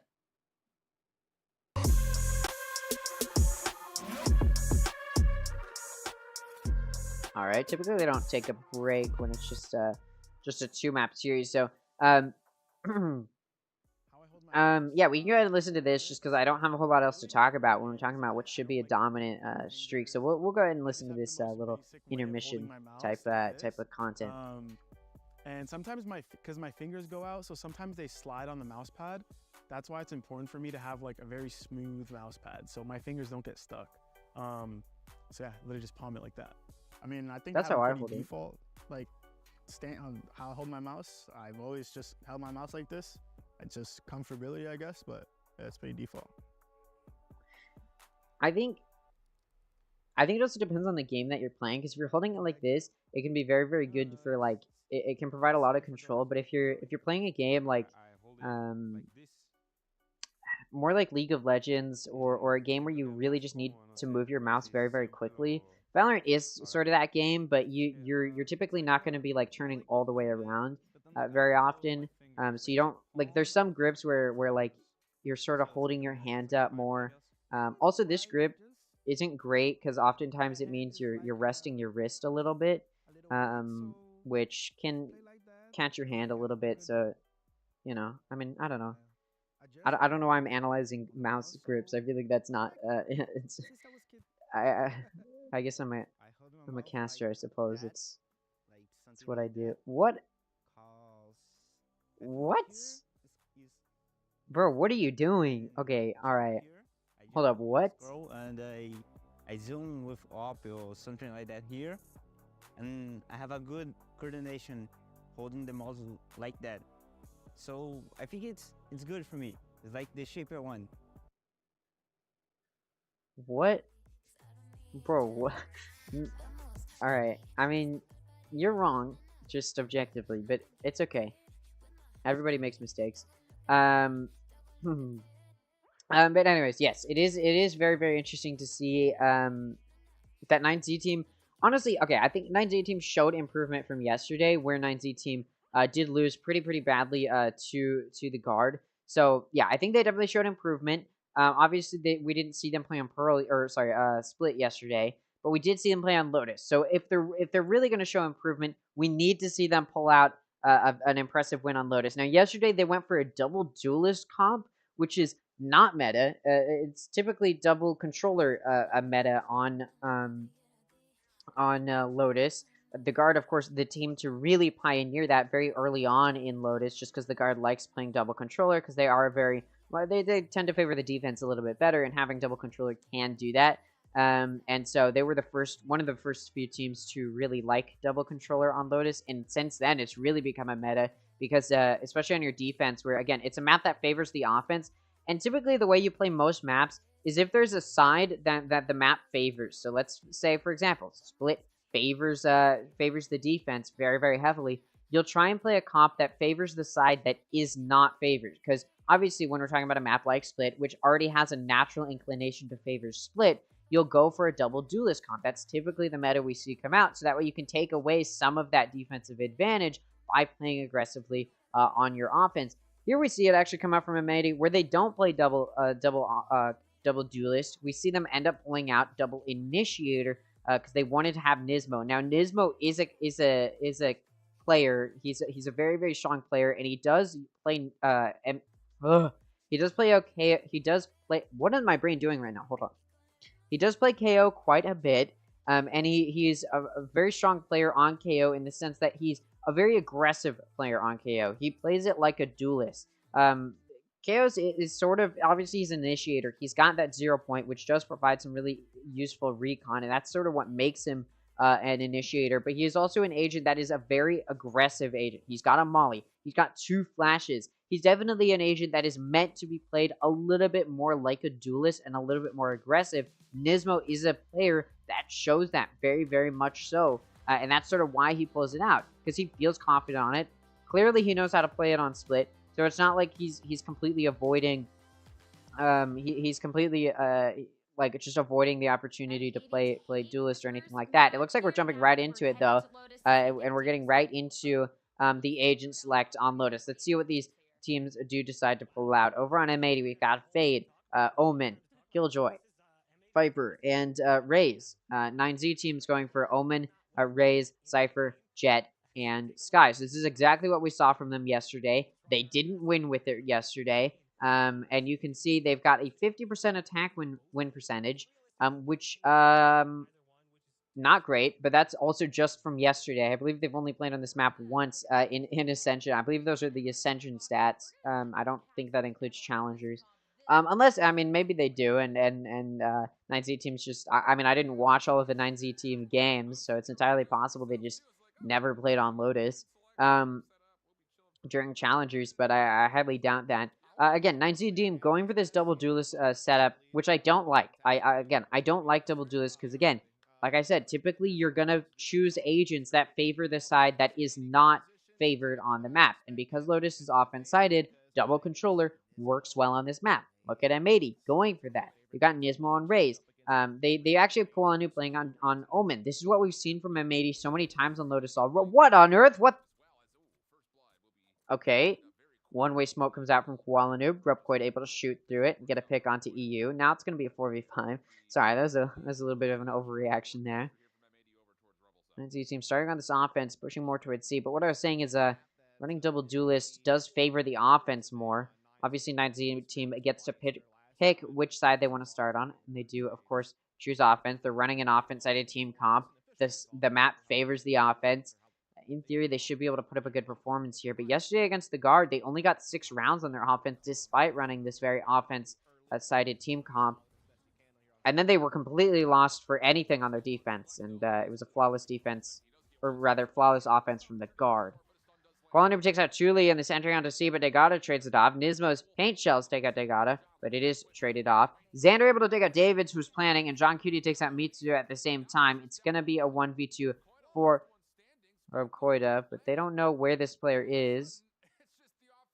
Look at this. They think he's on B, potentially. Maybe they're just okay with him planting this spike, so Koida will threaten that plant. Okay, now M80 going to get back towards pushing. Watching C site. Spike hasn't gone down yet, so of course Sean Cutie and Xander know it was a fake. Now this spike getting planted, and look at this. Sean Cutie and Xander pushing up. Spike goes down. Ooh. You know where Raputa is, and trying to win it. Oh, both players running out of ammo. What? And Xander going to take out Koida. Very, very interesting situation there. Very scuffed. But M80 does end up taking the first pistol round. Again, 9Z team struggled to dominate on their offense like they should, despite having a double duelist set up yesterday against the Guard. So, in my eyes, unless 9Z team is able to do something crazy here, they may suffer the same exact issues. I talked about it earlier. M80 has a pretty decent defense on this map. Again, a lot of these top few teams have figured out defense on Lotus, which is why I tend to say, I used to say it was a very offense-sided map, even more one-sided than Split was, but that's because it used to be. But now that teams have started to figure it out a little bit better, in this sort of pro tier 2 and tier 1 space, I've seen it become a little bit more balanced. It's still a 3-site map. It's still very easy for the offense to rotate, so it does still favor the offense, but I'd say it's more about 52% rather than where it was before, which is honestly around 54 or 53%, around where Split is. Now it's a lot less one-sided, but still does favor the offense quite a bit. I'd say it's around the same amount of one-sidedness as Fractured. Nismo takes out Rubcoid to start off their forced buy round. Look at this, though. They're pushing Nismo very, very aggressively, but it doesn't matter. EU backs him up, takes out Chuli, and Nismo's paint shells finish Degata off.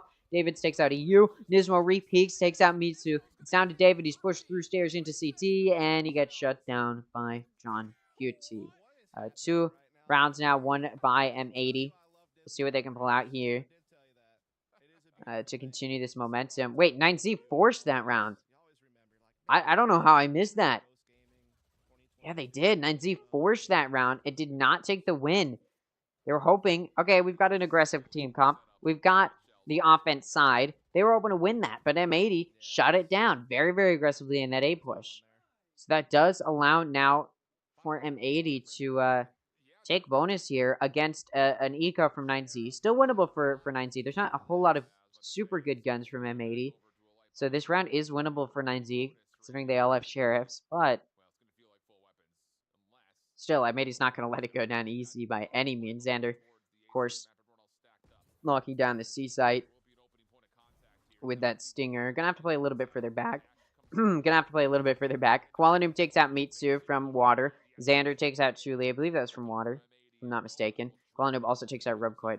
Now, you may be wondering, why is Qualinoob, the duelist player, on Omen? And quite frankly, I couldn't tell you why. They've just started putting Qualinoob on Lotus on this map, and it's worked out well for them. I guess he just decided one day, I'm going to play, hey, can I play Omen? And it worked out.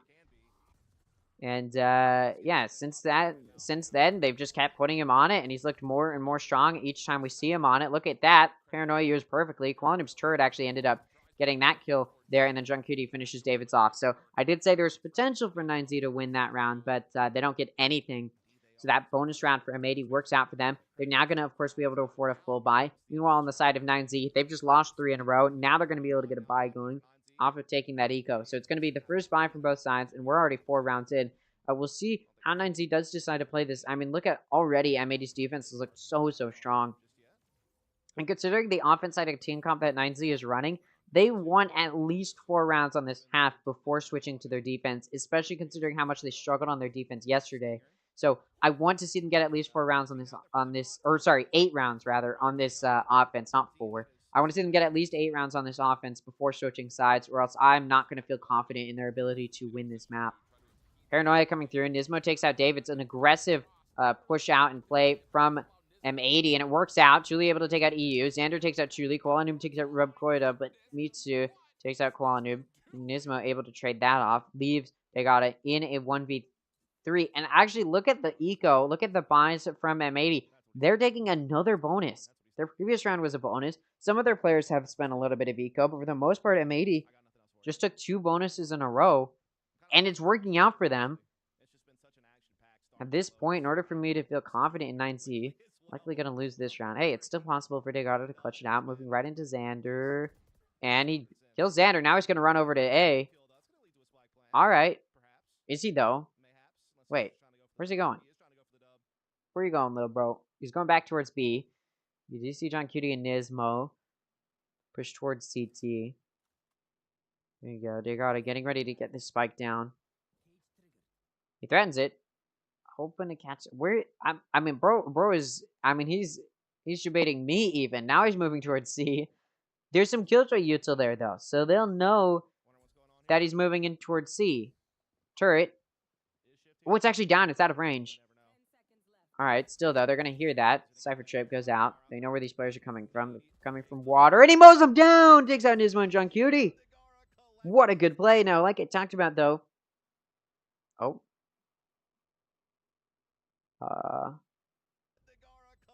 I don't know what that was. Hello? Is this on my end?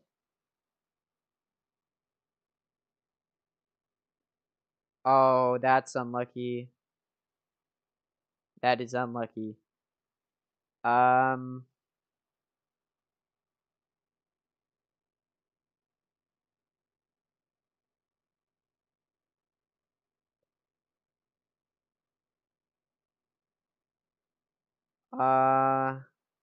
Well, Brazil, okay. Bro, what? They can't control if their internet goes down, but I don't know. Bro, what is happening? Oh.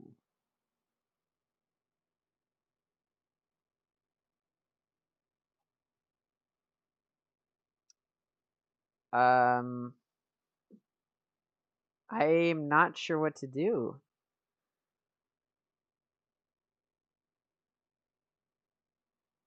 Alright, everybody's just gonna get racist in chat. Wonderful.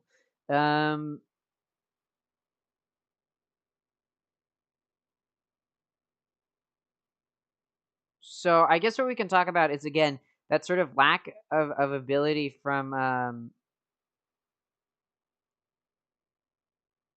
production is working on it. There's sort of that lack of ability from sorry, I'm trying to think about what to do here. Wait, is the Brazil stream running? Hold up. It's not over yet.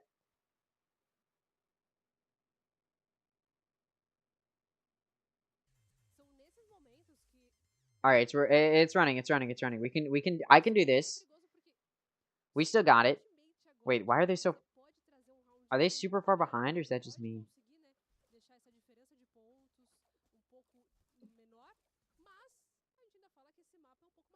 All right, we'll just go for this for now, and yeah, it is what it is. We'll switch later.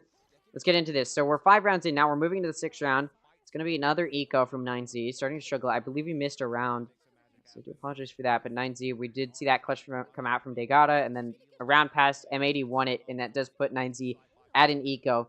What I was saying is 9Z is struggling to find some real good entry with these duelists, despite running double duelists. Again, at this point, I need to see them win the rest of the rounds in this half, or else I'm not confident they're going to be able to win this map. And of course, they do need to win this map, or else it's going to be a clean 2-0 from M80. Rubcoy takes out Koala Noob. Okay, I got scared there for a second. Rubcoy takes out Koala Noob. John Cutie takes out Rubcoy. It's going to make it a 5v3, or sorry, rather 4v3 at this point. Spike getting ready to go down. Defender lockdown in play. Nismo takes out Chuli. It's now going to be a 4v2. Mitsu takes out Nismo. Now it's a 3v2. Although, again, Defender Lockdown playing such a good role here in making sure nobody's going A, despite Spike being on B. From the Shadows available for Davids. We'll see What ends up happening here? They know both of these players are breakable. What on earth? They're not protecting the diffuser. M80 able to take out the EU. As Xander goes down, it's down to John Cutie. All he's got is Node in. It doesn't matter. He takes out 2, and the spike's been halved. So that spike will be diffused. And that's 5 rounds now. 5-1 the score. And at this point, I don't know if NZ is going to win this map. 9Z. Why am I saying NZ? If M80 takes 6 rounds in this half, I am entirely confident that, this map will go to M80. So unless 9Z is able to win the rest of the rounds in this half and take the lead, I don't believe they'll be winning this map. In fact, I think there's like a 7% chance that 9Z will be winning this map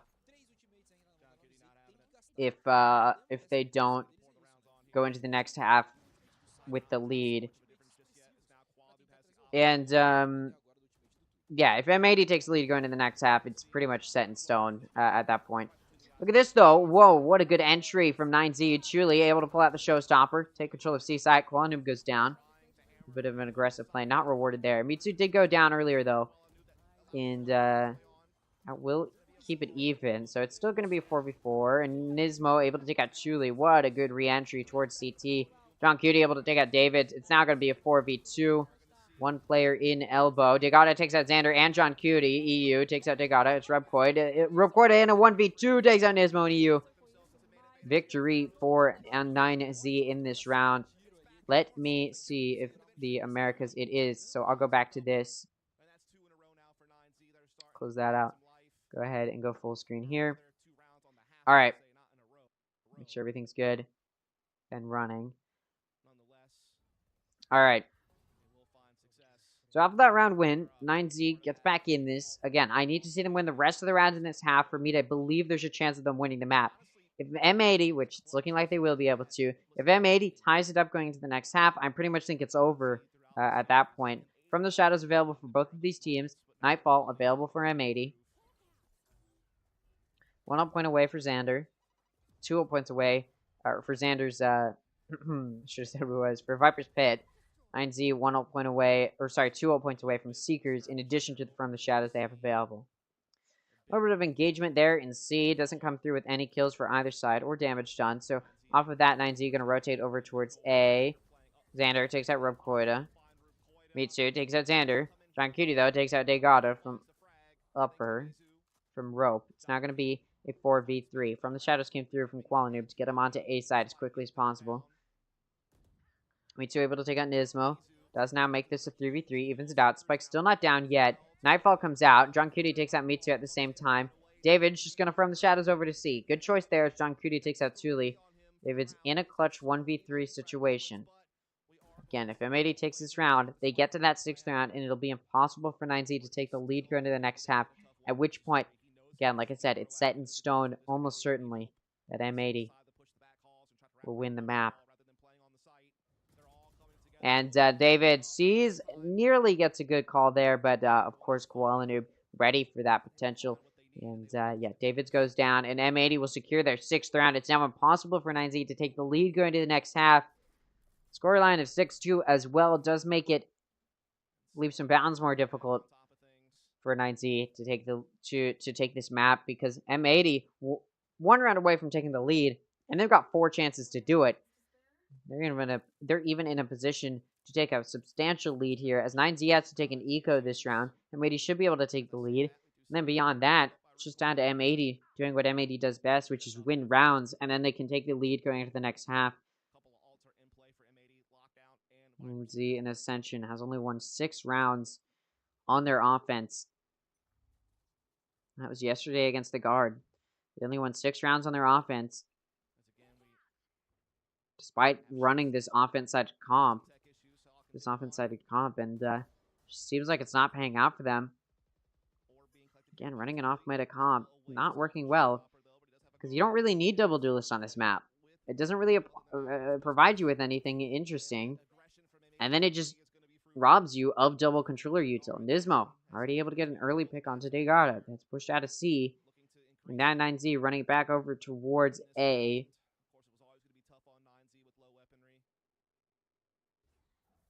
Ooh, Xander and Rubkoida meet each other. Rubkoida, I believe, gets a wallbang head tap onto Xander. Still no kill, though. Ooh, Chuli on top of box, able to take out John Cutie. One of the few cases where M80 doesn't clear all of their angles effectively. So this will be a 4v4. M80 gonna have to play retake from CT. Reminder, this was an eco from 9Z. They're doing decently well. Prowler comes through. Showstopper has come out from Nismo.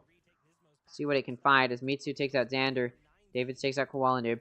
Nismo, Showstopper takes out Mitsu. EU able to take out Rubkoid and Davids. Thule takes out Nismo. It's now a 1v1. Thule, EU knows where Thule is, but he's down to 7 HP. Doesn't matter. He's still able to get the head tap. And Thule goes down. 3 kills for EU in the round.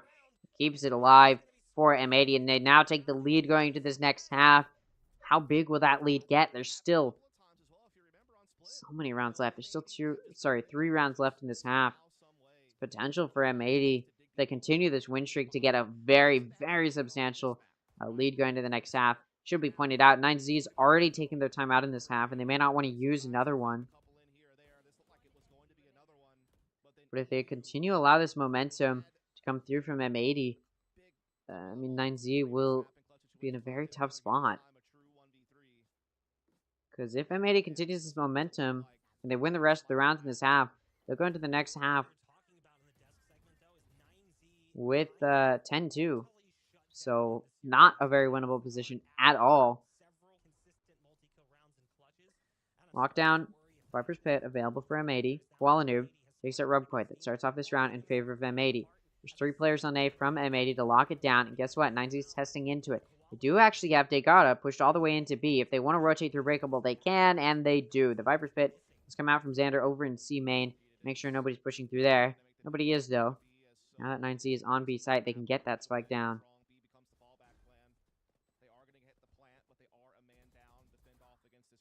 Degata takes out EU. Koala Noob able to trade it off, and then he takes out Davids as well. Potential ace if he plays his cards right. Oh, he meets Mitsu, but he does get blinded. Mitsu able to take him out. John Cutie able to trade it off in the end, though. Defender Lockdown does push Chuli through into Breakable. He's going to encounter John Cutie. What a shot. Getting flanked, though, by Nismo, and he goes down. Spike Diffusal can come through here. And M80 will now take their 8th round. They were in a little bit of a pattern of winning 2, letting 9Z win 1, and then winning 2, but they do put an end to that there as they win 3 in a row now. Looking for more. Like I said, if they continue this momentum, they can go 10-2 into the next half. I don't know if 9Z's Econ is in a good spot. They may have to take another Eco round.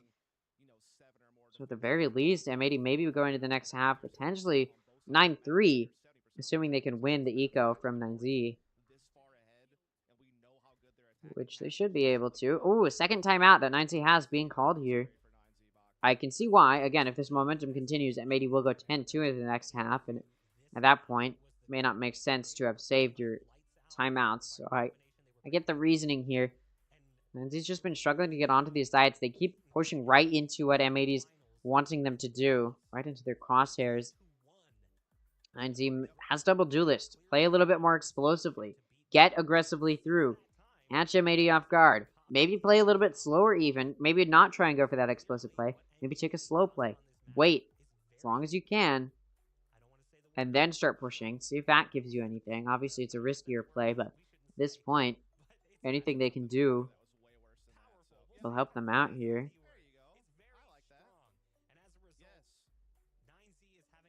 We'll see how they pull through. If they can at least prevent M80 from getting to 10-2, I mean, still not going to... At this point, I don't think 9Z's winning this map, but they can try. Neural Theft, Showstopper from the Shadows available for 9Z team. 1 ult point away from the Shadows for M80, and 2 ult points away from their Nightfall. So some ults nearly up for M80, but more ults in the hands of 9Z to try and secure this round with.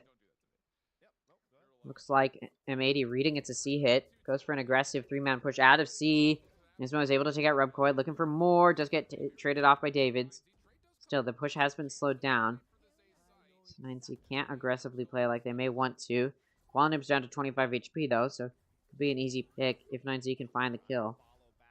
And there you go. Showstopper comes through. Qualinib goes down. You now left alone near the site to defend it in water. Not going to play too aggressively, so the spike will get allowed, or will be allowed to go down, rather.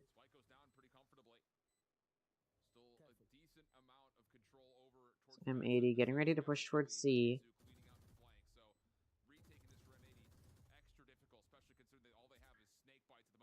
Cypher Cam taken out.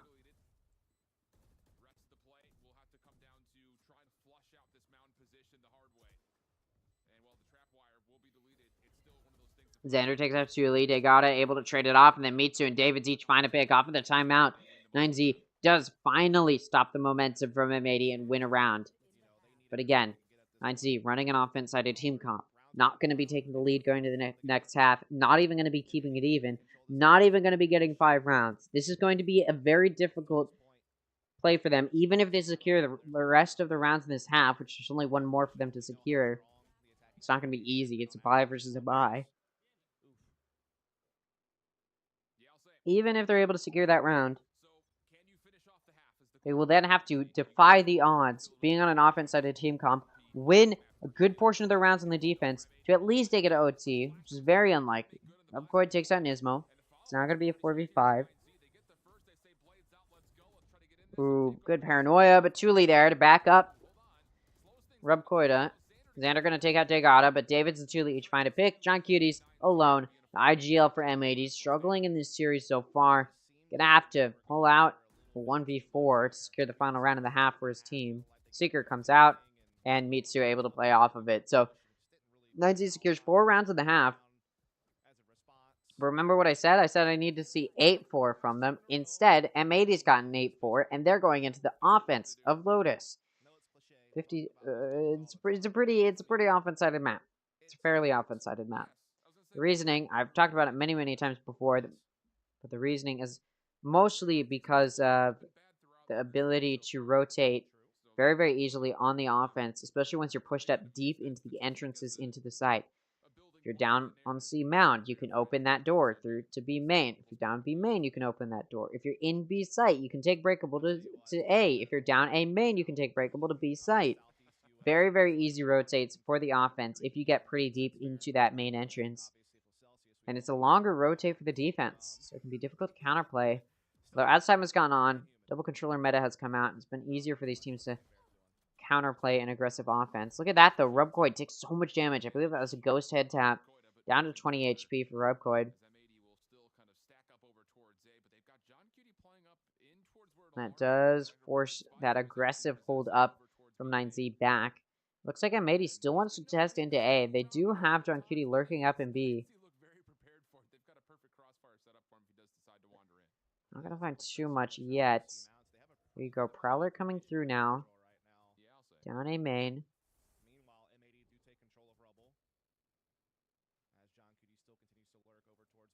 There you go. Viper Wall coming up to allow M80 to push up. Meanwhile, John Cutie pushed into B. Does good amount of damage to David. Does get taken out by Degarda. Now look. M80 was thinking about pushing into B. They breakable. Push in a little bit. Now they're pivoting back towards A. It's down to Rubcoida. Doesn't do anything. Koala Noob takes him out. It's going to be a 4v4. There it counts. Been evened up. Look at Nismo. Pushed up in rope. Backed up by Koala Noob as well. They're going to find 1, 2, and 3 of those pushers coming in through CT. It's now down to Mitsu coming in through breakable. Now pushing towards stairs. At this point, just trying to die to the spike most likely. Or at least get a few kills before they go down. So it's looking like the pistol round now can be won by 9Z as Koala Noob shuts it down. 4 kills for Koala Noob in this round. May not be on his prime role of duelist, but he is on Omen, and he's dominating on it, at least in that pistol round. If I'm 9Z, I'm forcing. I'm not going to lie, because you do not want M80 to get to that 10th round. But 9Z, knowing that they have an offense-sided team comp, knowing that they're on the defense, they know the odds are against them, just decide to take an eco. You know, they should give a pretty good lead to M80 to allow them to get to that 10th round. Try and make quick work of 9Z. Against the guard, 9Z got 6 rounds on their offense. This time, they only got 4.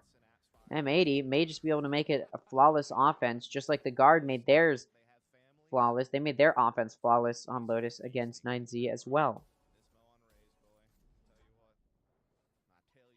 Look at this. Shankity down to 5 HP, but they already took out Degata. Ooh, Julie able to head tap Koala Noob. Good pick there. David's down to 5 HP, and Rubcoida's down to 16, so very, very low on HP, and Nismo takes David's out. Ooh, Rubcoida able to take out John Cutie. He was trying to hunt him down. Nismo able to take out Thule. John Cutie not having the best game so far, but of course the rest of his team making up for that. And John Cutie is on the IGL roll. So 3v2 here. As Ripquota gets ready to push through B-Link. Sorry, C-Link, my bad. Towards C.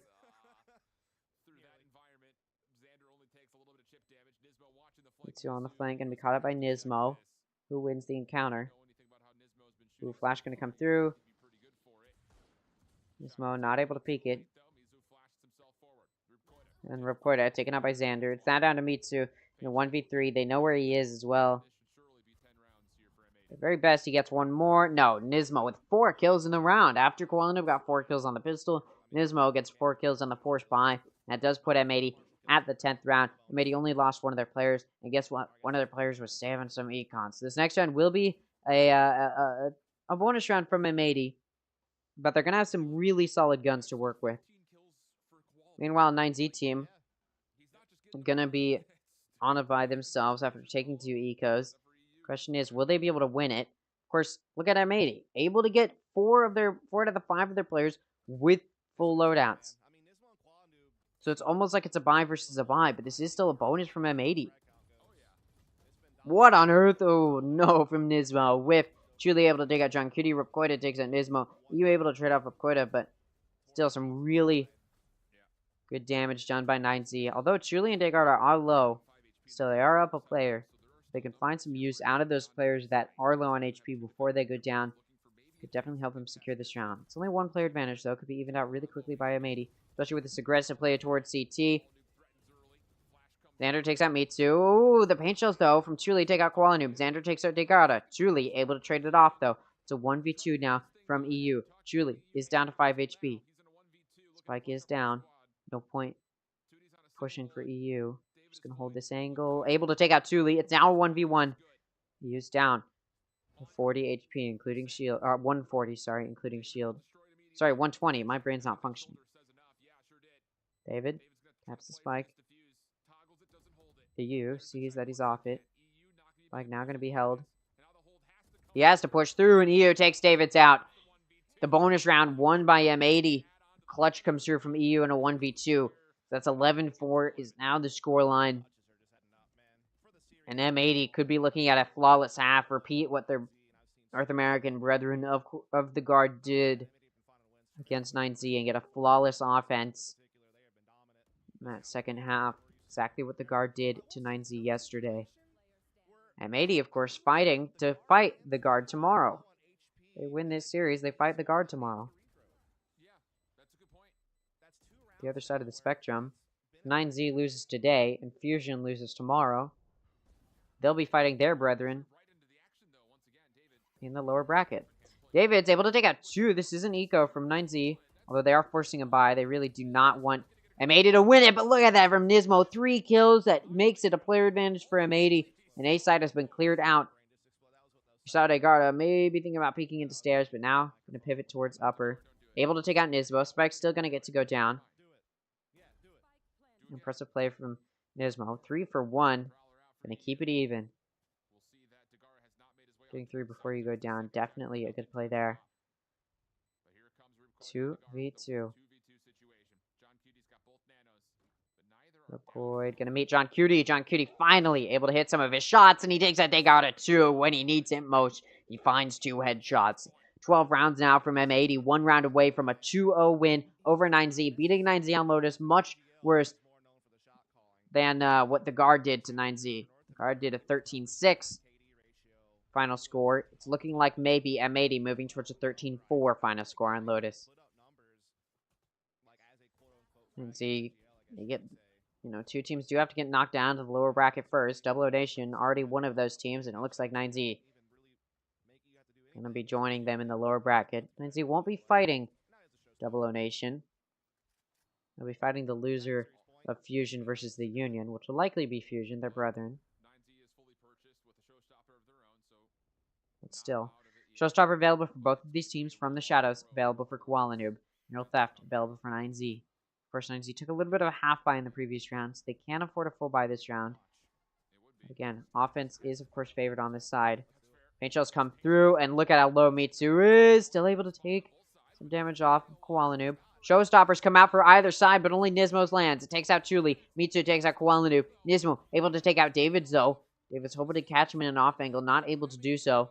It does leave player advantage in the hands of M80. Look at that. Xander's all the way in B site. Now he's breaking breakable, going to A site. Has to reload. Jump peeking out. And Rubcoid is there. Rubcoid is there. Stairs gets shut down by Nismo. Potential ace. Nismo can make an impact like he may be able to. Again, 9Z went for this very offense-sided team comp and was not able to find any good use for it on their offense. And now on their defense, they're struggling to do anything, and they may take a flawless... M80 may take a flawless offense.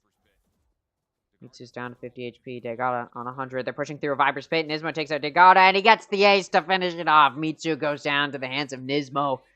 13-4 final score for M80 as they take a 2-0 victory over 9Z. They're going to go face the guard to continue the upper finals tomorrow. Not the upper finals, the upper bracket. Tomorrow, the upper semifinals take place. The Union will face Fusion. The guard will face M80. This is all for a spot in the upper final for a chance to win and get to the grand final. Of course, the winner, best of 5 grand final, gets a spot in next year's Champions Tour 2024 Americas region. Thank you guys so much for watching today's live stream. If you guys did enjoy, make sure to scroll down, see if you're subscribed. If you are, thank you so much. If you aren't, I hope you would consider it.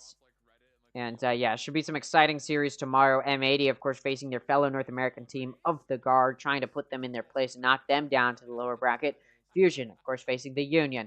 Fusion, very much so a difficult rematch. They faced Fusion during the group, or they faced the Union during the group stage, and the Union pretty much decimated Fusion. Fusion, of course, trying to get their revenge and knock the Union down to the lower bracket in a big upset. We'll see all of that tomorrow. Find out who will be facing each other in the lower bracket, as well as finding who will be facing each other in the upper final. All that tomorrow. Thank you guys so much for watching this live stream. I already said that part, so I'll see you guys tomorrow. Have a good one.